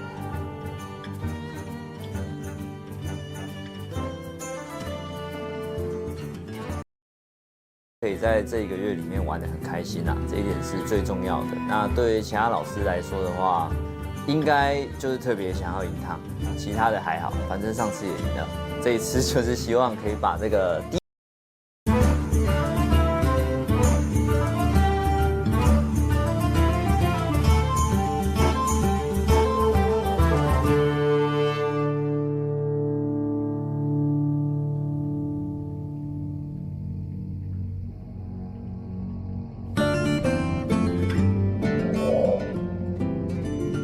Hello， 大家好，我是威富，我是之前担任过炉石电竞选手，然后也是实况过好一阵子炉石的。就是想放吗？我觉得那个，他说想要放223啊，我说哦好，那不放啊，好抽象啊，对吧？我就很常看这台船，不知道为什么只有到8公，很奇怪，超奇怪的。哎，刚报了什么啊？我们先别急。 到时候他们冠军，我们直接发一个。尴尬，尴尬。也没事啊，也没事啊。哎，对啊，刚刚报的。我没看到啊。确实，因为50-50放一张比太震惊了。哎，原来是刚刚报的是什么牌？哦，3秒，没有。有事情。有事情，问题不大。这边可以拉了。该拉了吧？ 这手牌其实拉哪一张都蛮痛的，只有幻象龙不痛。还有2张可以拉，那应该会拉了，这个太美了。然后我觉得还有开船的那个差别是，哎呦，拉谁？这是谁？哦，最没用的。哇！哦，再拉！我靠，这可以拉！这可以再拉吗？不能拉，我还没拉到。哎呀！等一下，现在几龙了？现在几龙了？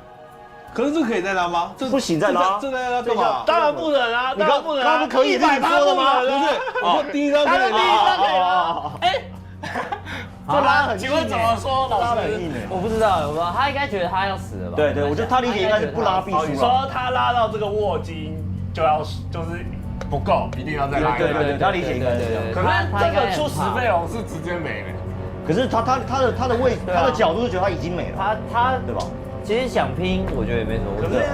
可是现在那个几龙啊？对哦，他几龙？不知道几。想一下哦，4吧，应该4左右。1、2、3，然后因为它这个第二拉只有拉时光龙跟伊瑟拉嘛，拉到10、17， 3还是4？ 3还是4？其实你这样算拼40%也还行。不过其实他没有，他把它开小，本来就是。对啊，我觉得这个拉其实蛮不错的，本来就是要拼的。对，要拼。拼第一张是一定要拼。第一张拼啊，第一张一定要。第二张拼那个拉到那个伊瑟拉或开门嘛，其实还行啊。我觉得5张拉2张。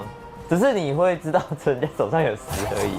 没有，因为他常常卡格子，所以他拉完第一张之后，他自己怪其实自杀不了嘛，所以对，所以可能做不完。他有没有考虑到这个事情？我可以啦，只是应该是没有，没有，卡格子很难，但没关系，他们考虑到卡格子很难啊。那个有时候就是灵性啊，对，灵性啊，杀手本能啊，老鼠章就是这样。哦，这样开船了。只是很怕那边被灰，灰不是才缴1张吗？哦，确实，对啊，对，被灰超痛。感觉小五有点太急哎，这个7也不用讲，这个7其实应该不用讲。对啊，这个浪费了，这个7有点让长，除非他已经就是真的老鼠2只都出来，你的手牌就放在那里就。除非已经做完了，但没关系，还有1张7，确实，没有也可能够了啦。我跟你讲，我们这4个导师没有记牌器也是废了几个，根本不知道开几个。确实伤害不够啦，你那个龙会撞11、12，伤害会，你伤害不够，不如直接先打7。感觉不好讲。他觉得因为现在这样小五应该刚刚有叠到甲，现在52好像刚好是上限。我记得整套是上限，52整套是52，要看那个有没有龙有没有 buff 啊。好烧，我刚把自己咬掉。他这个咬掉应该是记牌器显示上面是5的。对，我不知道，还是说根本没在看，没在看龙有几条。这边就上个盾把它洗回去，肯定的。再多抽1张龙，这样等一下就够了。因为52是那个5只啊，5只是52。可是你如果是有12加到13的嘞，就再加。你是就是可能我是纯场，你是纯场攻，然后算它是12攻嘛，不是13%。我印象中是50几啦，可能你那时候有被buff到，我也不太确定。该行动了。他是不是很想丢下去啊？完蛋了，丢下去反而很危险。好，有。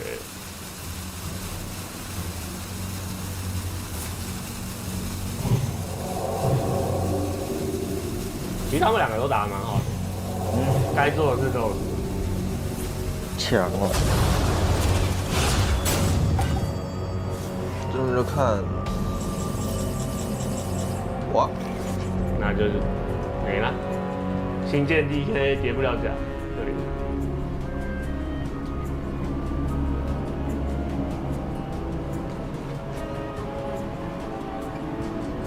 对。对啊，还多1只龙的话，应该刚好够。这只龙也是算2攻。我是有叫他准备计算机的啦，现在应该在按了吧？不是平常先那个吗？那怎么在干嘛？先直接记起来，那5条直接记起来。上午也没有真的认真。你要叫他们准备计算机。有啊，因为我看那个秘鲁一直在按啊。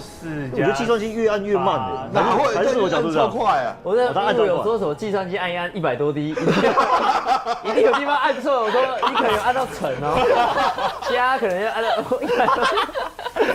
哎呦，怎么那么强？T5就胆了！我靠，你这龙100多滴，我真没想过。哦，这边秀一手多补1滴。为什么感觉比我印象中少很多？感觉好像只有40，为什么？啊，其实狮子丸真的是那个啊，这是有其他卡牌游戏经验的人，就是在这边做出那个尽量去思考，对，有没有一些别的操作？这个加1滴我觉得也挺好的，这加1滴很好。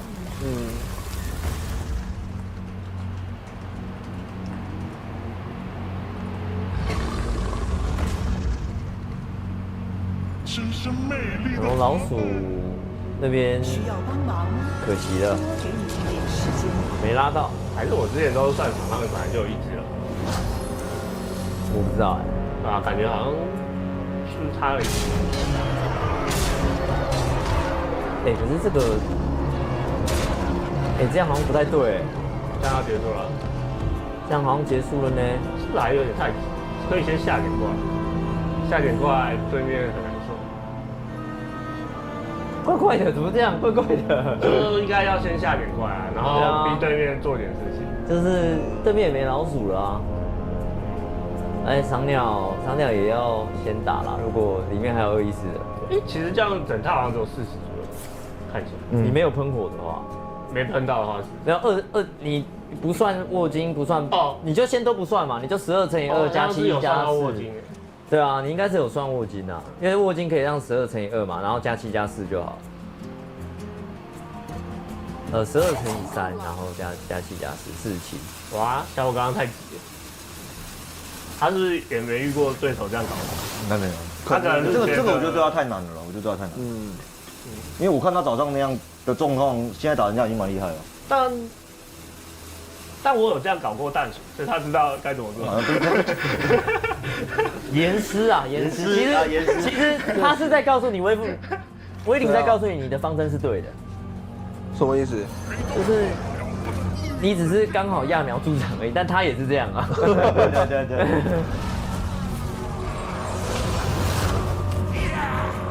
哦，这省下尸体。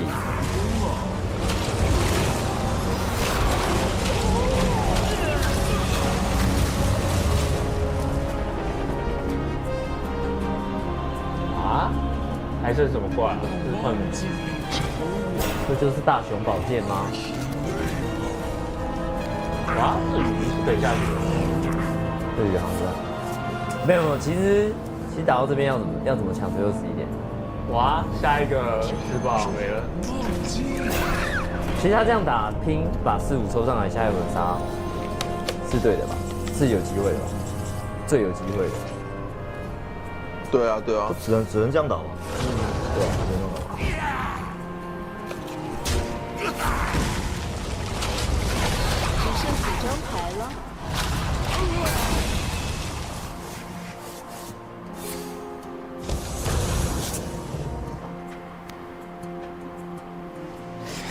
太强了。这个幻象这个也有 bug 对不对？什么 bug？指不到他，指不到。对啊，他在手上不能丢嘛？可以啊，可以丢。我记得我忘记哪一个状况我有触发，就是他丢不出去，是哦，一定可以丢。可这张牌滑鼠点不到呢？滑鼠点不到是什么 bug？ 可以丢啦，应该是有 bug。你的炉石出了点问题。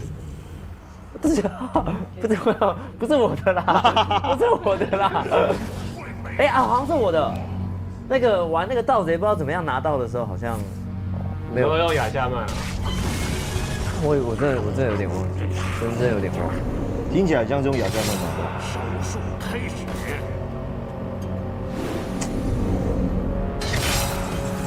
啊，被搞到输了。只有我能称王。而且说起来，狮子丸算是运气不好的那边。对，因为那2只老鼠。算不好吗？算不好，没有拉到破了，算不好了，没拉到喷火了。不，第一只算不好，第二只算不好，第二对，第二只算 balance，其实 balance 了。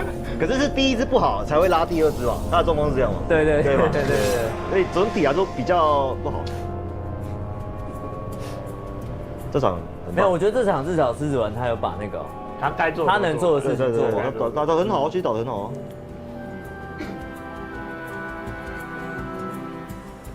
怎么办？他变 MVP 人选了。这种打得好好，不错啊。你说狮子丸吗？这一场啊？真的假的？你那边有打得很好，我觉得狮子丸刚刚不是怪吧？你说是哦，你的这个发言是建立在你先冠军了，然后没有，不是。哦，多个人选嘛，多个人选，对，不是狮子丸他冠军就再说。不是狮子丸其实一直都打得挺好的，而且他前几场其实也都打得不错，虽然牌带有点。这才叫宝物。不行啊，这样费用不够。那如果大家这个时间点还没吃晚餐的话，这个是那个，这个是没办法。那对，刚刚那个不先砍是因为手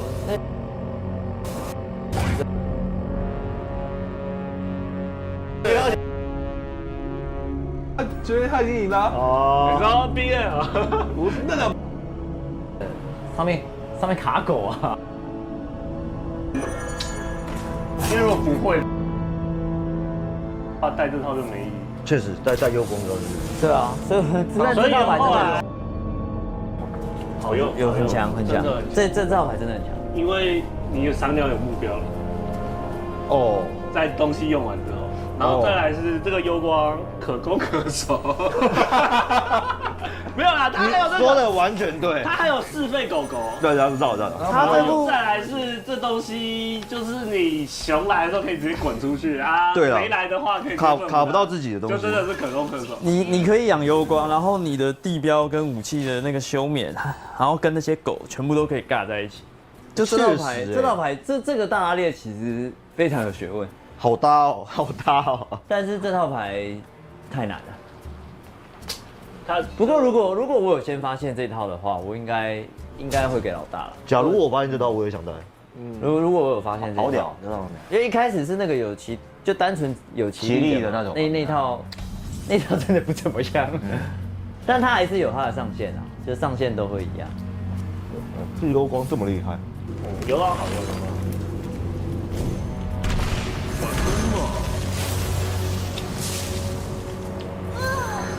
我一定是睡过头了。感觉这个纠缠是跟也用错了。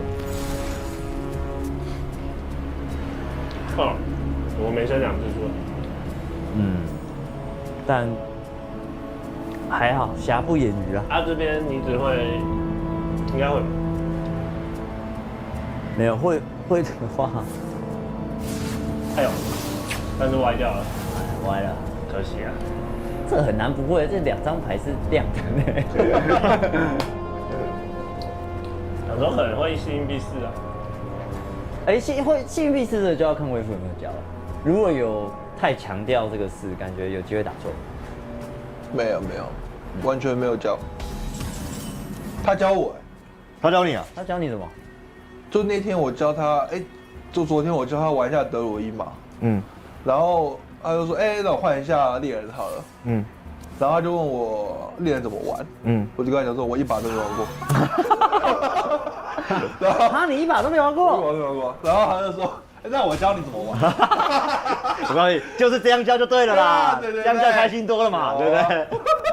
对不对？你轻松，我又有学到东西，对。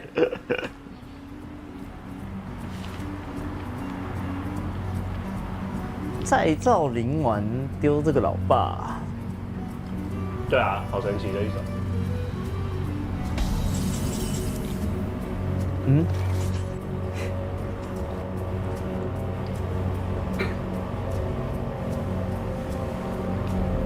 那这边会翻天的机会。这边一定会，这边不会。对啊。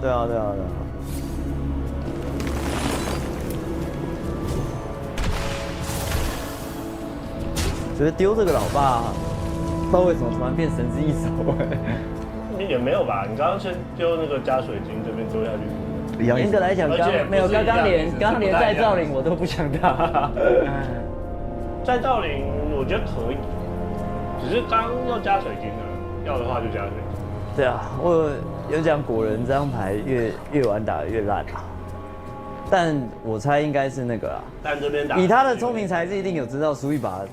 这个波就结束了，所以现在很紧张。应该是，感觉有点太紧张了。对啊，好像一直是怪怪的状态。对。完了，还是其实不能让他们知道赛制是什么。还好啦。这边发现自己打错了，不可能不动吧？小怪。小奇怪。是小吗？小怪只好再吃一个披萨了，缓解这个尴尬的时间。他们有没有开台啊？我好奇问一下，因为我不知道。那2边要留言。他们2个都有开台吗？聪明很大。因为我觉得这个好好吃哦，这些很好吃，要留言。对吧？这好吃。有。那没办法。完啦，知道赛制影响打牌状态。这个没办法。真的假的？你就直接这样被影响？这很难不是啊，这很难不是啊。平常没在打比赛，一定会被。为什么没有出这样啊？不怪啊。只能说变形啦。对啊，变形的很严重。变形的。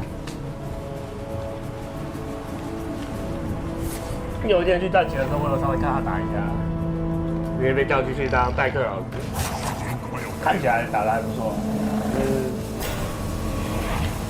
被变形了。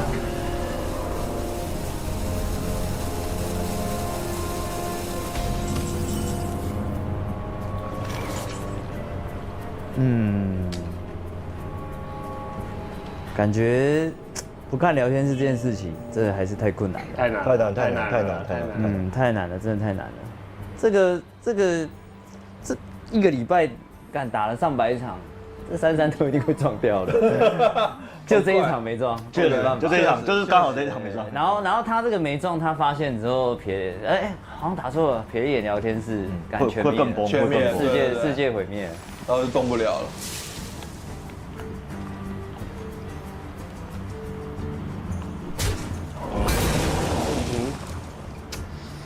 他这边会怎么打？我好紧张哦。为什么要紧张？因为应该先搬上机下去啊。当然。哦，这样是可以的吗？你看威廉紧张是那种接受惊喜的那种感觉，你知道吗？不是啊，不会紧张哦，不希望。就是这样很厚哎，这样的结果是啊，不需要他们的努力摆，对啊。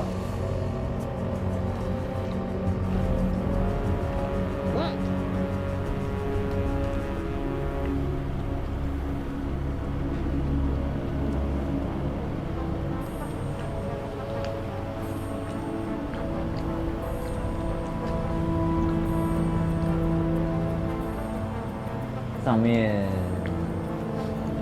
你一直应该不敢开太拔。什么意思啊？你就疑问，被摧残太多次了，你就疑问句，你不要用肯定句好不好？那我的名字打超好的，为什么现在我觉得打超好？现在挺对啊，其实也如果看，对啊，原本我以为要看到吉利开始就有点宕机了，到后面打很好啊。他这边如果还。他这边如果还可以把那个5丢下来，那是真的很不错。真的假的？这样就很不错，很不错了啦。不然你要怎么样？不然你要怎样？不然你要怎么样啊？5倍丢5有什么问题？你要求太高了，真的。哇塞，你什么意思啊？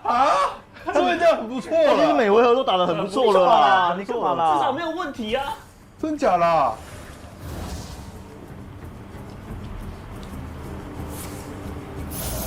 还有的操作，有，这边至少拉回来，校正一下。他是那个上一回对面烧太久，他有稍微反省一下。有给他时间了，他有冷静回来了。我感觉这一回合的感觉，这一回合感觉正常很多。这一回合就是完全已经想好了嘛。他完全想好了。OK， 回来，直觉。前几段不得不说，看起来这挺丑的。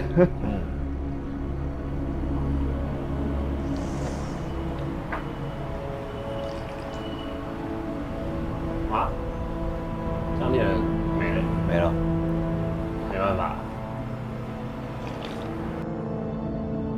对啊，那一会没进熊。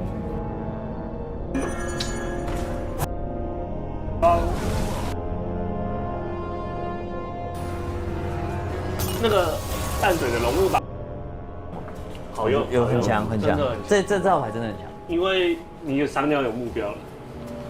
哦，在东西用完之后。只能说变形啦。对啊，变形的很严重。变形。这边喝了应该没了，这边喝了。就是这样的结果。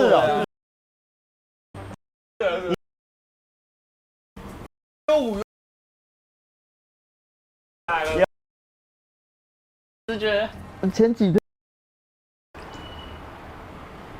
啊？张脸没了。没有啦，如果保留位那一回没。懂了没有？可以啊，至少看。就打很好了，没办法。这全面开没有。没。机会。有。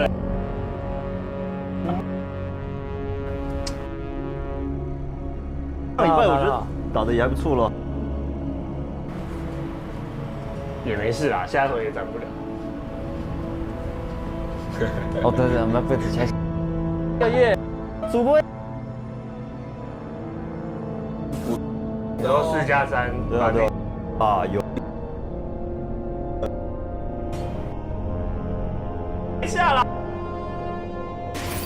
哦，还有。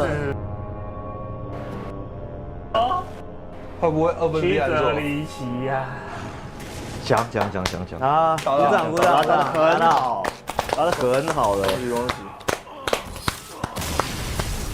这样应该不会被骂。你敢怕什么被骂啊？我怕他被骂。哦，怕他被骂。其实他上礼拜我觉得打的也还不错了，还行了啦。对啊，就是条件是比较嗜血。朱咪比较可惜，最后。好厉害！那就是生物降费呢？哦，生物降费是。对啊，那是7费不是吗？对啊，7费啊。那为什么要选基尔加丹？我问你啊，问你啊，为什么不选这个？我感觉确实，等一下有个扣印环节。啊？我其实确实不知道为什么要选基尔加丹。然后那个，因为审判官不能。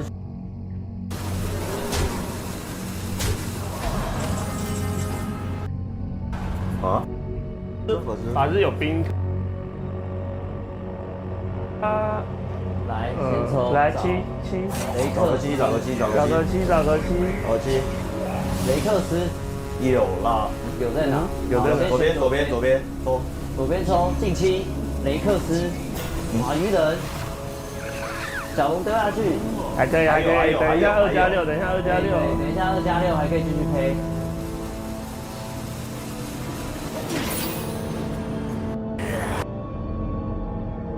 是有一个3-2在旁边，好像也最多是这样。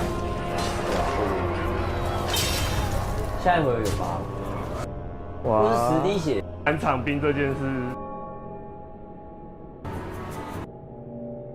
，8+1就。对啊。研究找。有惩罚过他。再多一会儿，刚好那些鱼下去。你有打包吧？也有打包不是重点，因为会先被弹幕一次头。你会拖一个回合数啊，对吧？应该这样讲。没有拼了拖一个回合。知道他的。你知道 hair recipe 法的食谱吗？之前有一阵子啊，感觉头皮很容易出油发痒，也有断发的情况。天啊，这是头皮初老的症状哎。可是我的头皮不会老，因为我现在洗纯米瓶，头皮回到少女的青春健康。他是愿意赌的吗？他很理解这副牌的精华。你说这副牌不按油格叠完这副了，他就常常问我说：“哎，老师，我这牌怎么赢？”我说：“油格恐怖箱会给你个答案。你不要问我，我也不知道，但恐怖箱知道。”没想到可以6费。我是每次看到油格跟海上，我都一定按油格，一定要，然后每次都输了。然后他还问我，他说：“啊，第一个箱子没赢怎么办？你有第2个箱子啊？”我在感觉。你还有这个银河球。但我好像玩这套牌从来没有打到银河球过，不是你8费牌就全炸了。对啊，打不到银河球，我从来没有打过10费。来了，就是他了。谁？什么表演呢？斗殴。第1张斗殴很屌，很好。我很难看到他第4张、第5张了。不会还有光环吧？老爸留下来了，斗啊 ！OK， 很久以前，哇 ！OK， 哇，最后一张，哇，变传说，哇，太强了，太夸张了啦！哎，不过场面一点点差。这世界怎么那么不公平啊？确实，因为这世界我可没说。我刚刚忍住了，我好不容易忍住这句话。我跟你说，这就是一场不公平的比赛啊！讲啊！哎，太残忍了。没有啦，超级好看。从刚刚那个3费跑出大法师的时候，我就已经感知到这一切。确实，当然啊，就跟那个吓到了吧，直接打了我就知道会进出是一样的，我会感受到一些 vibe。哇，没办法，这个直觉太准了吧？很准。这边我还以为是要惩罚局，结果我现在是奖励，一定是奖励局。只能说这个球这世界不公平啊，有点猛。这世界不公平。确实。不过话也不能这么说啦，因为像他这样开上线，我觉得上面是可以把握住的。就至少，但至少他都没打，而且不会有低级。打很好，没错，对。刚刚前面选波浪啊，所以才可以赢。对。而且沿路来的选择，就是至少选择都是对的。完工了。感觉妮子这边很懵啊。其实，我觉得打的也还行。还有说法，其实打得很好，打得很好。哦，哎，这样算吧。八将，这样是黄的，黄的，这样黄的。八将2，我没有遇过。没有，因为你刚刚那个游格箱是6啊，然后那时候他是5，所以就这样。对。哦，我没有遇过这互动哦，因为他在当下是全部都降嘛。对。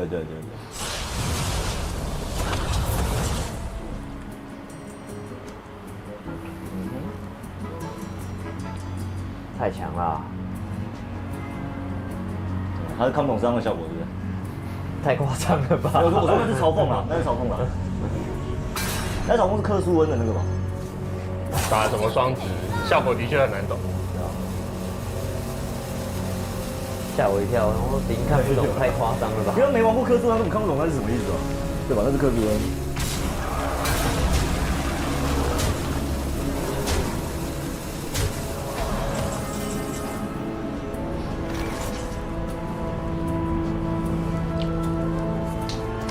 懵，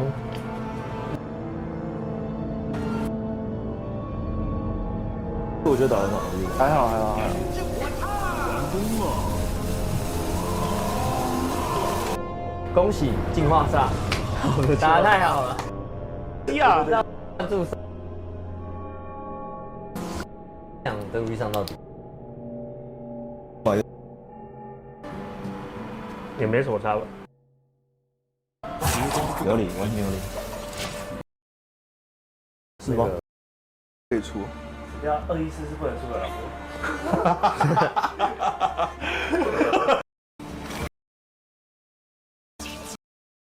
刚再找到没时间。指令。所以你破坏他那个了啊！你破坏他。也不是应该是没办法，因为我给的指令是这样，但是有些状况就是没办法应付那个指令嘛。哎，怎么会是怪我了？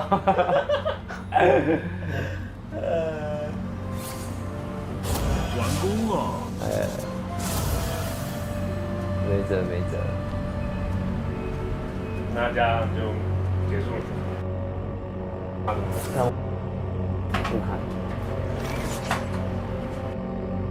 掉的话，不太会把它当战绩。啊。比老实人还。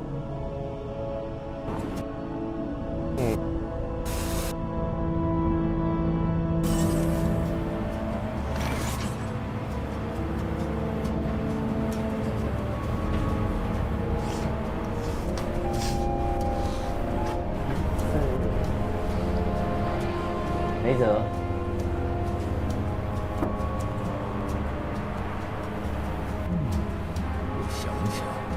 没想到是这条世界线，没想到是2比0这条。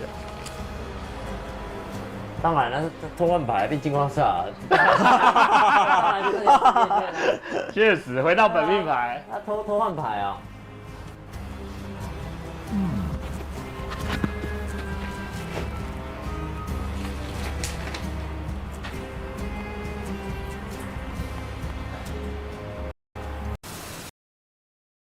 你只要发现确定还有招，确实。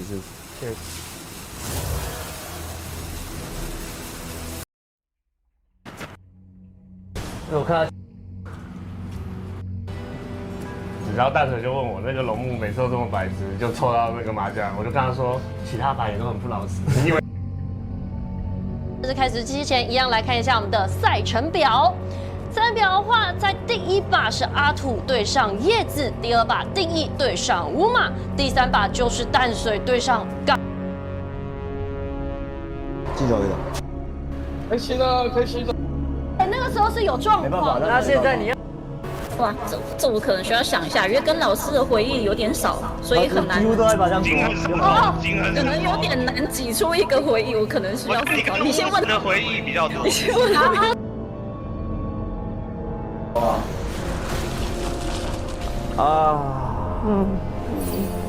威灵落泪了。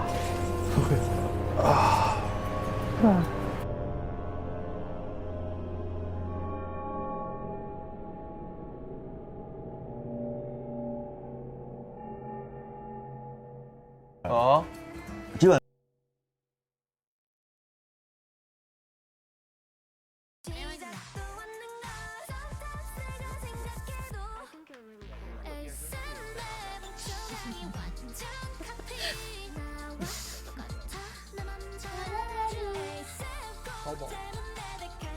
Right? Compared to the other ones. Okay. 买热门多少？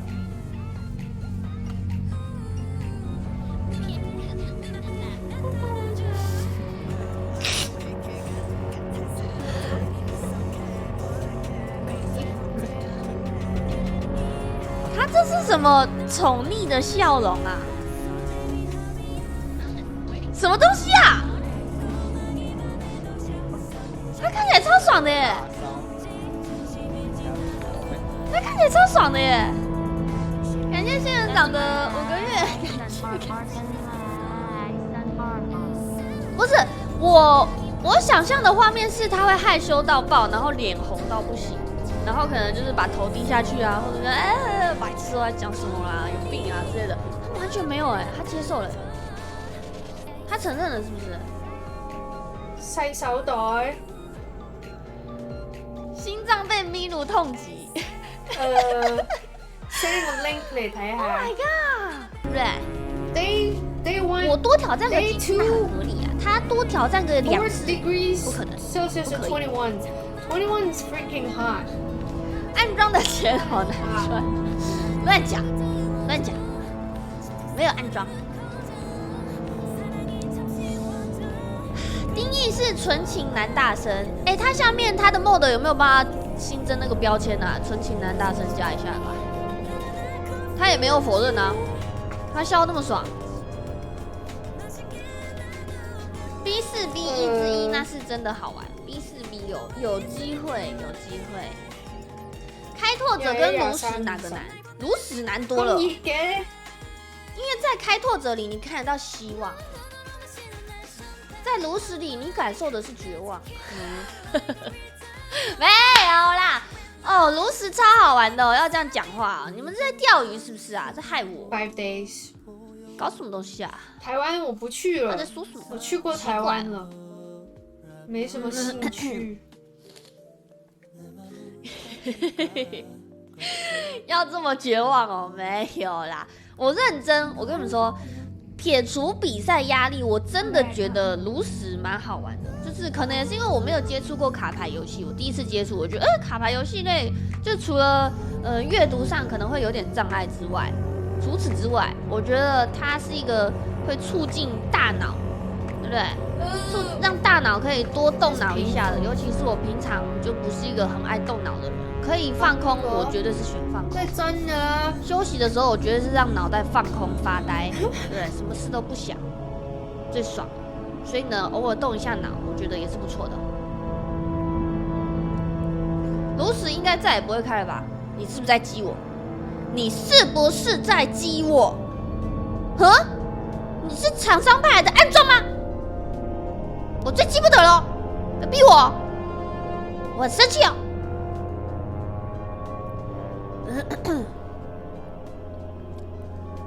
你不敢开啦？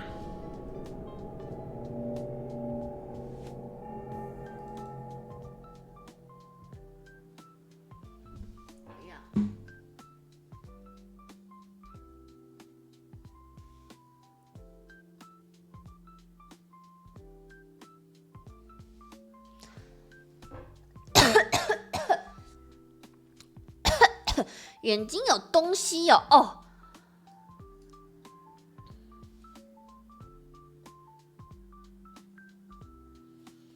可爱妮子晚上好，要开心哦，别生气，没问题，我很开心，我见到大家我都很开心哦，超级开心的，对不对？更开心的是，我居然比赛完还要玩炉石战记。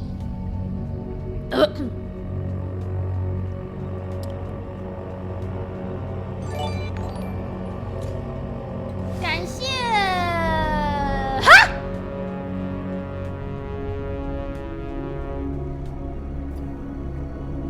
哈，等一下先感谢上一个没感谢到，夏威夷披萨超好吃，感谢你的8个月，非常感谢。还有俏小子的4个月，非常感谢。还有水煮蛋的100份，100份赠你订阅，耶！加！感谢凤梨的5个月，感谢水煮蛋的100份，耶！明天少抽一点好不好？喉咙都受伤了，还在抽。乱讲，我喉咙受伤不是因为抽烟。不是因为抽烟，是因为平常吃一些东西会一直顶到，好不好？所以喉咙会比较受伤。感谢你的关心，感谢。因为我吃饭都吃比较快，对不对？然后有时候不小心那个饭塞太多，顶到喉咙深处，那也没办法。对，多喝水，喝水治百病。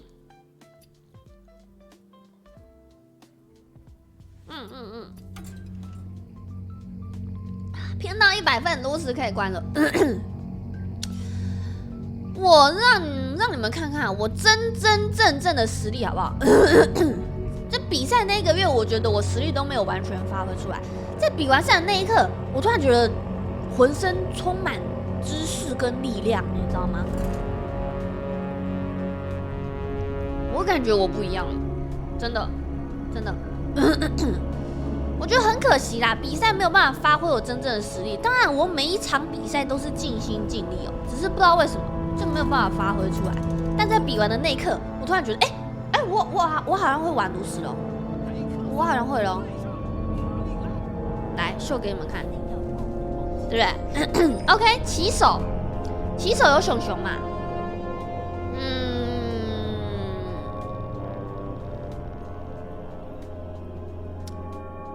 ？2只都要留吗？想要桌外？不行，不能2只都留，太危险了。感谢接的，不要这边乱冒名好不好？他怎么可能讲这种话，白痴哦！感谢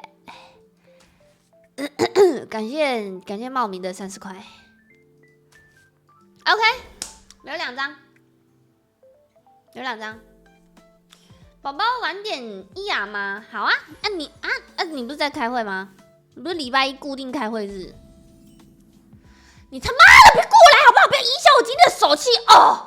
今天的运气都被你毁了。再搞一点没有关系呀，操嘞！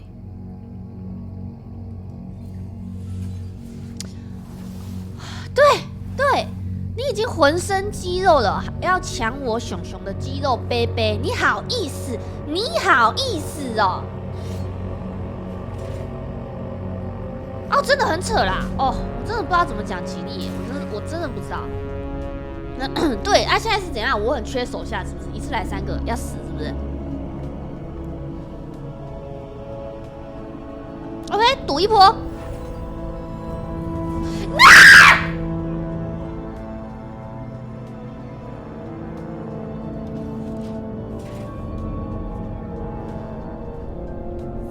完工了，这一局我完工了，我这一局没什么事要做的，我没有想做的事情了，我什么事都不想做了。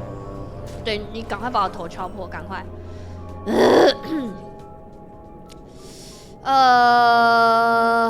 3费，先发现1张，有发现先拿，对不对？然后怎么样呢？肌肉杯杯继续拿，然后呢，喝2杯，看会灌到谁。对，吉利你就真的继续喝，好不好？继续喝啊，再喝，对不对？啊，不是很爱喝，喝饱了没啊？12，你要死啊！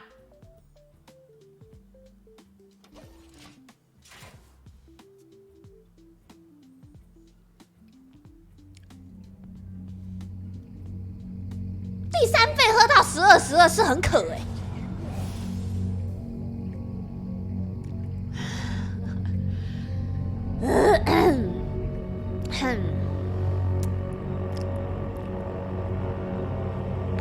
感谢鲤鱼王的13个月。真假辣自主坐牢3年。什么坐牢？觉得痛苦才是坐牢哦。我现在感受到的是满满的快乐 ，happy， 懂 happy 吗？先丢你，对，解我场，快点，然后等下无费丢个吉利，让对面爽一下。你解不掉我的吉利，等下就要上去扁人喽。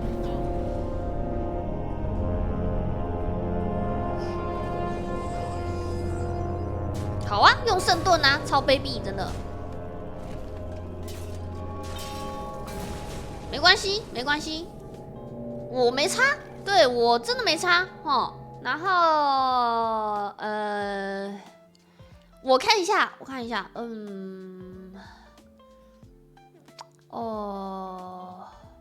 对，吉利直接丢出去，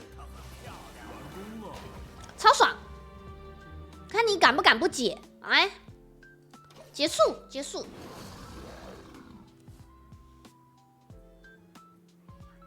这才叫宝物。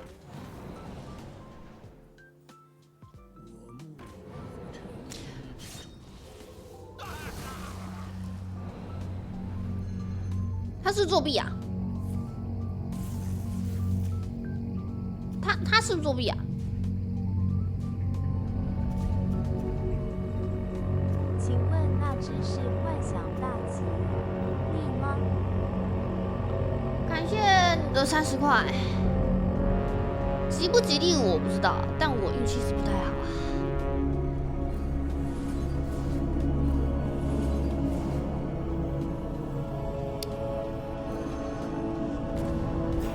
来，有种再摧毁一次啊！你有种再摧毁一次啊！操！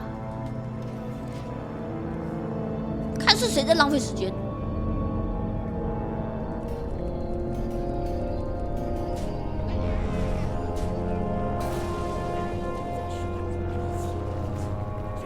有种再把我这个杀掉一次，来，直接砍掉，敢不敢？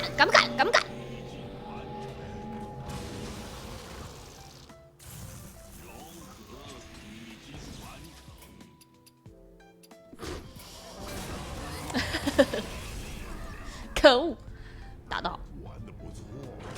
他其实不是玩的不错，他是运气不错。而已。再一次啊！刚刚那局那个吉利在搞白痴，真的白痴，真的超白痴。对他靠赛哦。对面是乌马在玩是不是？乌马很强，我开玩笑的。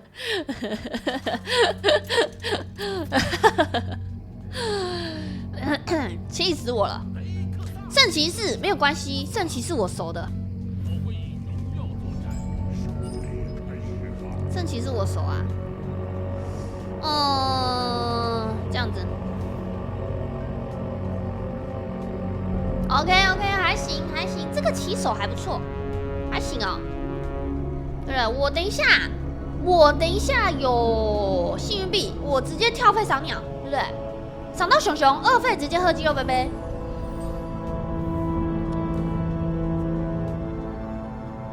对，跳费给他看鸟啊！换我，等不及喽！跳费，呜呼，熊超爽的，对不对？还加2+1，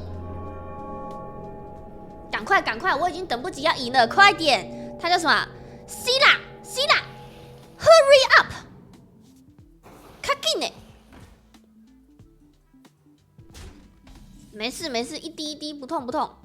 OK， 然后呢，3费有这个嘛，我们先肌肉杯杯，确定一下只有一个手相哈。OK， 肌肉杯杯，1、2、3， 97，等下再一个3，对不对？等一下，只要没有吉利，我们这一局就是稳。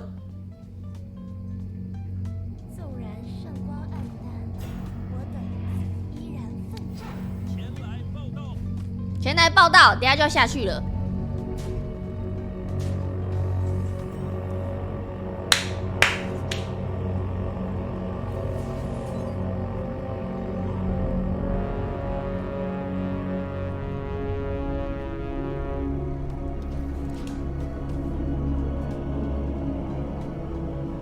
没问题，稳稳的4费出熊熊 ，OK 哦。他只要没有抽到光环，我就没事。哦，要出事喽，有点痛，有一点点痛。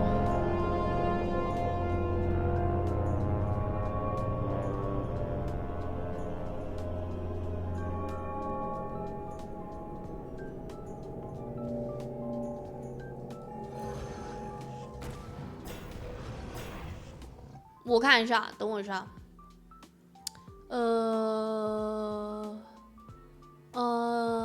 剩2费，我敲一下。OK，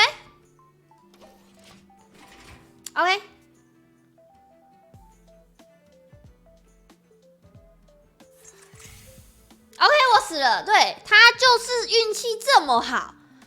那也没有办法，我跟你说，那很可惜。但是呢，还好我的熊很大只，不用担心。对，它全部解掉了，所以我的熊把它的场面全部解掉。OK， 然后我现在怎么办？我死定了。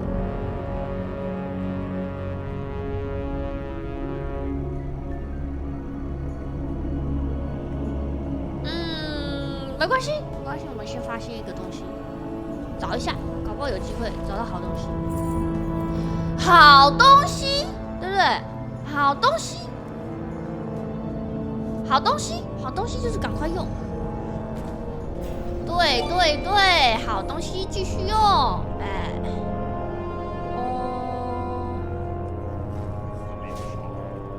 打你一下。对。感谢水煮蛋自送订阅，感谢。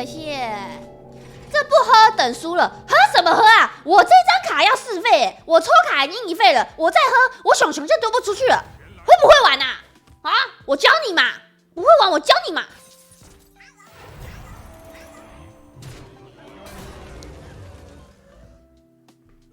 OK， 我会死吗？好像会耶。不会。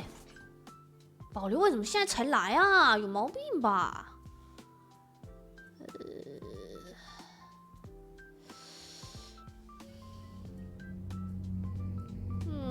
让我想一想。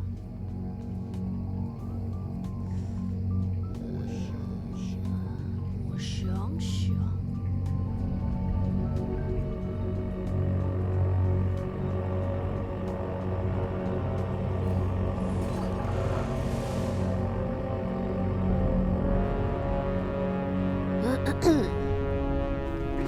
啊靠腰，让绕，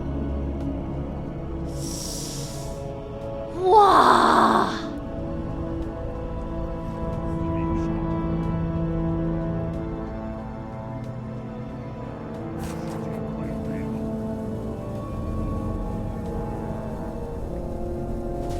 我死了。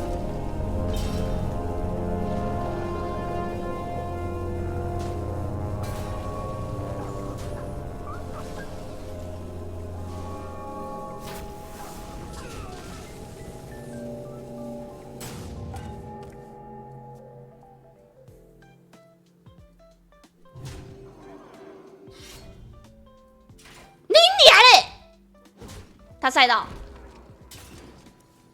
道，我感觉我没有做错什么事情啊，我感觉我没有做错了很多事情为什么会这样子啊？为什么这样子啊？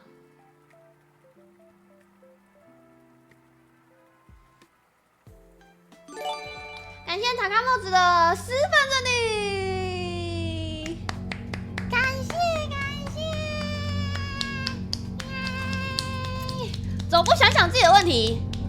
我觉得我自己的问题就是，怎么样？就是问题不大。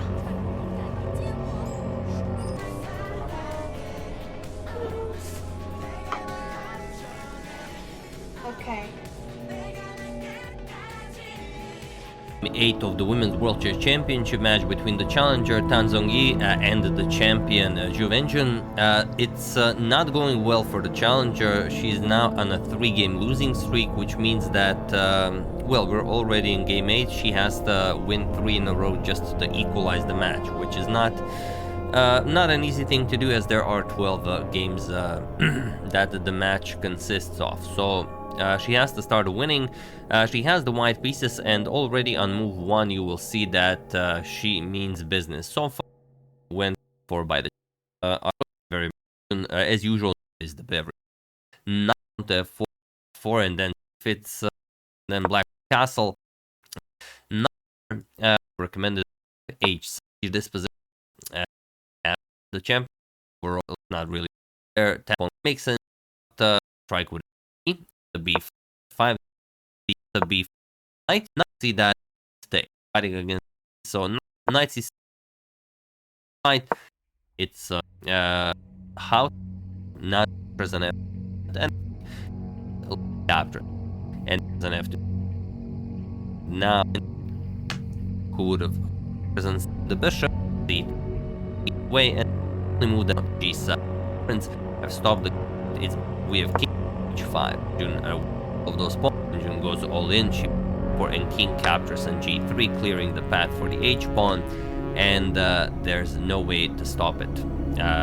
There's just nothing. If the pawn was not on A6, you could advance the B pawn, but with the pawn there, not much to be done. Knight F5 check was played. King G4. We have knight E3 check. Now king F3, stopping further checks. Knight captures on C2 and pawn to H4. We have knight to E1 check. King to G3, king to E3, and pawn to H3. We have knight F3, and here just pawn to H2, and he was in this position on move 53 that the challenger Tan Zhongyi resigned the game, as there is nothing more to be done here. You could maybe, play some knight captures on H2, but the problem is it's an elementary endgame, and we can easily show, like, okay, you either go after this pawn or after this pawn. If you go after this pawn, then this pawn queens. If you go after this pawn, then this pawn queens. Black will just go after the b4 pawn. There's not much that you can do about this. King G6, king D4, you will capture. King to D4, king to F6, you're going to go king to C4, king E5, you're going to capture the pawn, and you're not in time to stop the black king from controlling these squares, and then the pawn will just promote, like king to B3, king to D3, pawn to A5, you're going to play king to D2, and now king B2, you control these 3 squares, the white king cannot approach, and you just queen your pawn and win the game easily. So that makes it 4 in a row, and yeah, I don't know the exact scores of all the World Chess Championship matches. I made a quick check, but the last time someone won in both women's and open World Chess Championship matches 4 games in a row was during the first ever official World Chess Championship match between Wilhelm Steinitz and Johannes Zukertort, where Zukertort won 4 in a row, but in the end she played in the 2024 Tata Steel tournament, and she played brilliant chess. She defeated Alireza.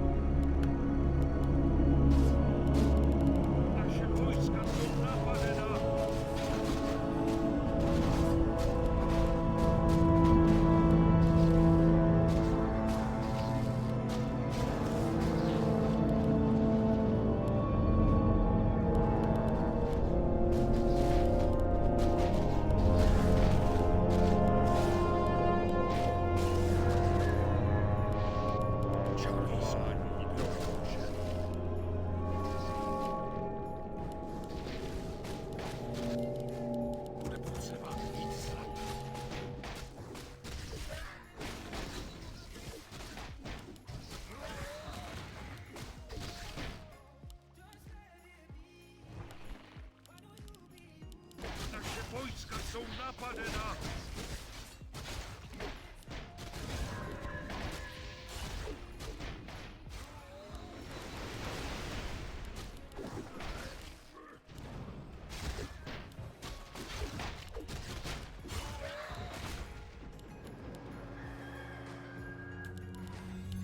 I mean, not bad. Actually, practice warpaint, honestly. Not bad. I tried. Could be worse, could be better. Like work in progress, I'm just testing.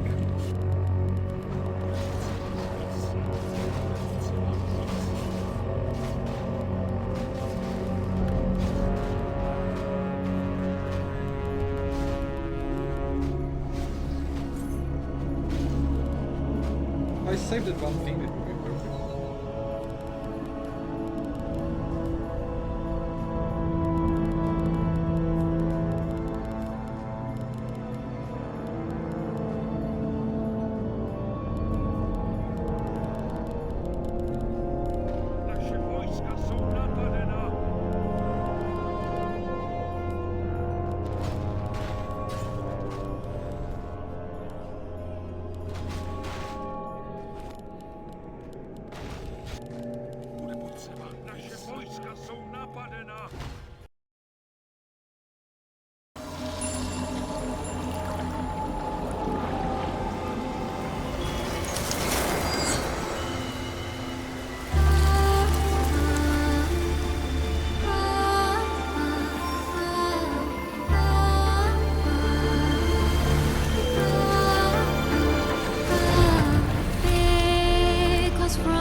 And this time, every rose has its thorns.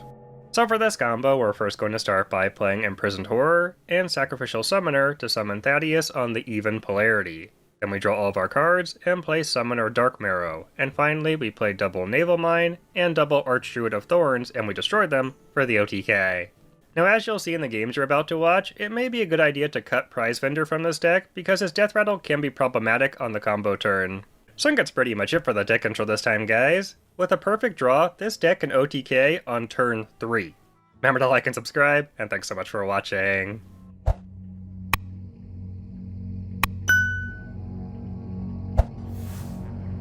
Okay, promising. Oh my god. I greet you. Greetings indeed. I could probably get my self-damage done. Need my sacrificial summoner now. Try to find it next turn, maybe. Oh. Well. I guess in theory... Well...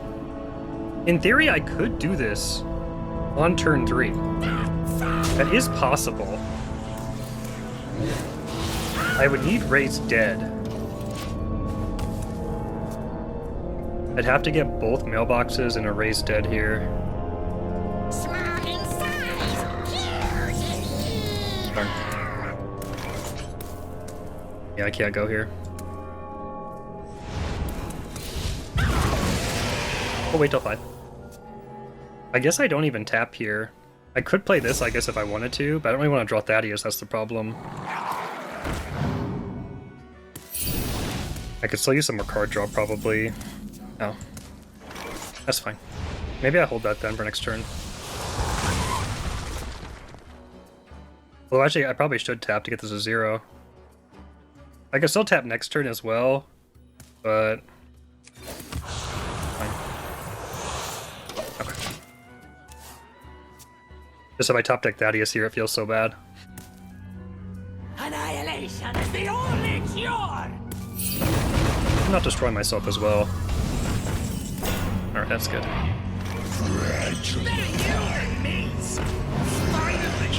Finally? Have to be careful with this. That's right. Feel the groove.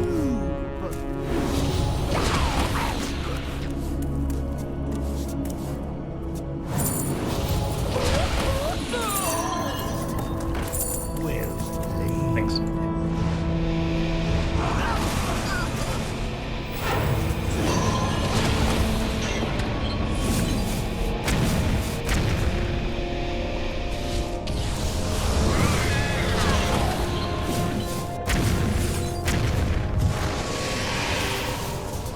Oh god.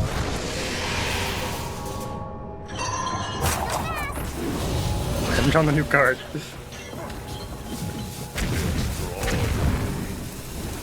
Look at my game.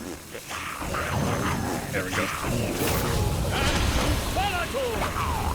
Whoa! What if I destroyed myself?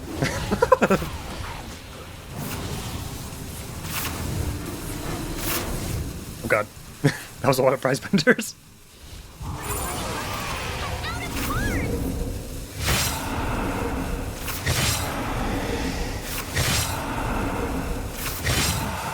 Never was there a doubt.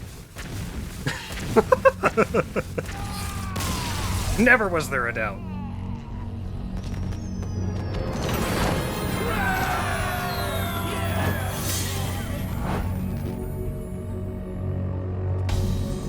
Wow. I'm 11. And how long have you been playing chess for? 4 years, maybe. So you started when you were 7?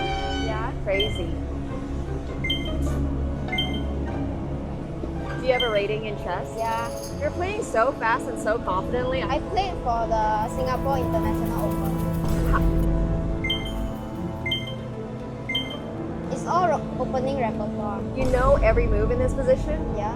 This is something you've looked at before? Yeah. Ooh, wow, you really came here today to try to win money, huh? I do not enjoy my position. Do you enjoy your position? Yeah. Yeah? What did you say your rating was again? 1,488. You're only 1,488? Yeah. What do you think my rating is? 2,000 something. I actually really appreciate that because I don't feel like I'm playing 2,000 right now. You just keep moving the best moves.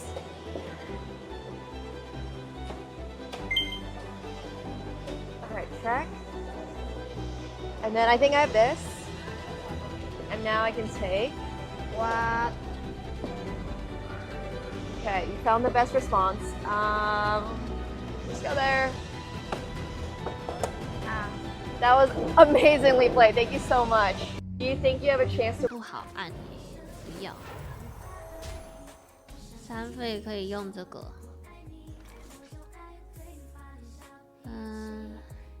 6 6个冲刺11的海獭。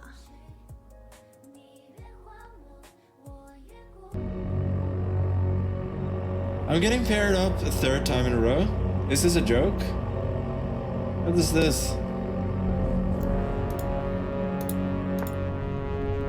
Okay, I lost, or I almost lost to a pole earlier in the tournament, so maybe I'll lose to another. Okay, let's go A6.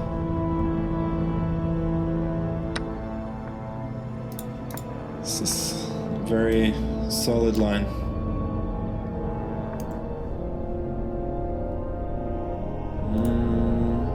Let's go here. Oh, this is this the trick? Now I can take and bishop G4, I think. Ah, this is not great, actually. I don't know why I did that. He could have given a check on E2, I think. Would have been better. Now I'm sort of fine. My pawn structure is very solid, and though he has some extra space, he's probably gonna try and attack on the king side somehow, but it's not so easy.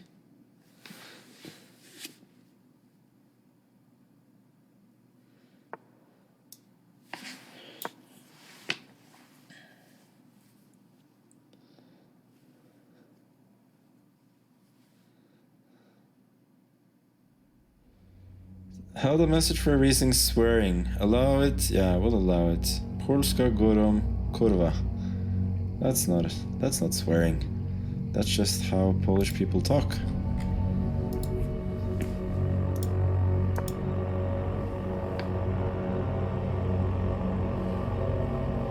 Would you play Minecraft with me? Probably not. Never played Minecraft. Although I do like the game in principle. I never played it, and you probably, I don't know you, but you probably wouldn't be my first choice to play my first Minecraft game with.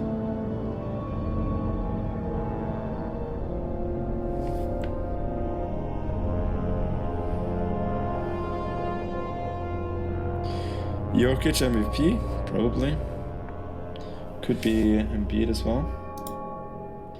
Now we can trade the rook off. Shouldn't be doing too badly.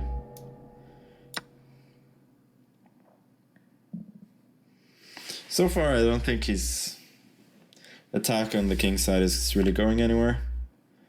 So now he's resorting to one move threats. I can't do this, and then queen d2.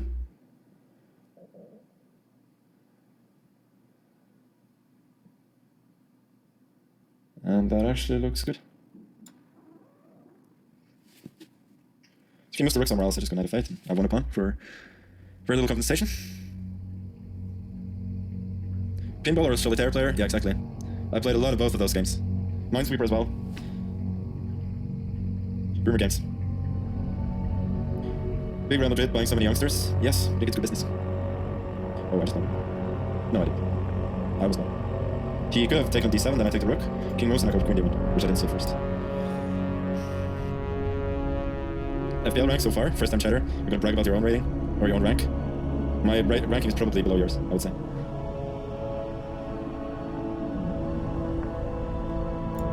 Liverpool will destroy Real Madrid? Maybe. It would be the first time they destroy a team this season, though. Okay, let's keep taking some pawns.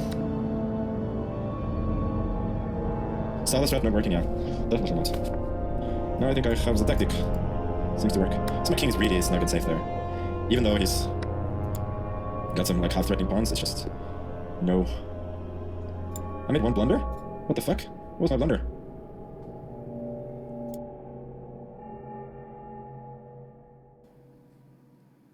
Intense, nice win, you were never in trouble.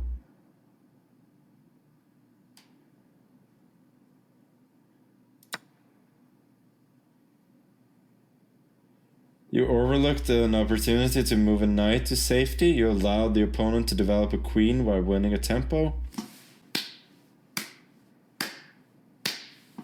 Well done. Thank you for the explanation. Develop a queen while winning a tempo.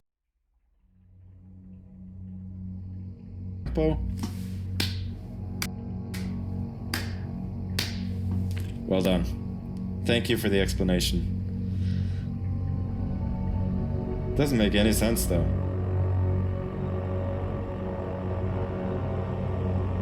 How does this line go? Queen takes d7? No, that just loses. Rook b1 and as a knight of fate. Okay. Okay, cool. The line was actually pretty cool. This, and rook b7, which I didn't see at all. Otherwise, black is much better. That's sick. I'm getting paired. Only one queen here in this puzzle, but you can mat in only 2 moves. If you can solve this chess puzzle with white, pause the video and tell me in the comments what is the best move to checkmate in only 2 moves for white. Welcome back. So if you played your queen to d6, like you are threatening check and maybe you promote the queen and checkmate, that's not a checkmate because he will play his king to f7 and right now is white to move. You don't have a check. Like you need to play your queen here to promote the queen and there's no checkmate in 2 moves here. If you play your queen to e2 as a waiting move, he will play his king either to f7 or to d7 and when you promote the queen, he will just run away and it is not a checkmate in 2 moves. Maybe moving your king as a first move? Good job. Right now, black is stalemate and you draw in this game. So it must be your queen move, but where do you move your queen? Maybe this way, but it is the same, like you will go to d7 and you need to protect your promote checkmate in only queen. And how do you check 2 move? Why queen e5? Why not queen e4, queen e2, queen e3? Because whenever he go in any way, if he went to d7, when you promote the queen here, this queen like preventing his king from going to the white squares and this queen is preventing his king from going to the dark squares and it is a checkmate in 2 moves. But what if he went the other way? The same, when you promote the queen, this one prevents the white squares and this queen is preventing the dark squares and it is the only checkmate in 2 moves here for white. If you enjoyed it, like the video and subscribe and thank you for watching. 全新升级，晚安好棉裤，蚕丝超透气，轻薄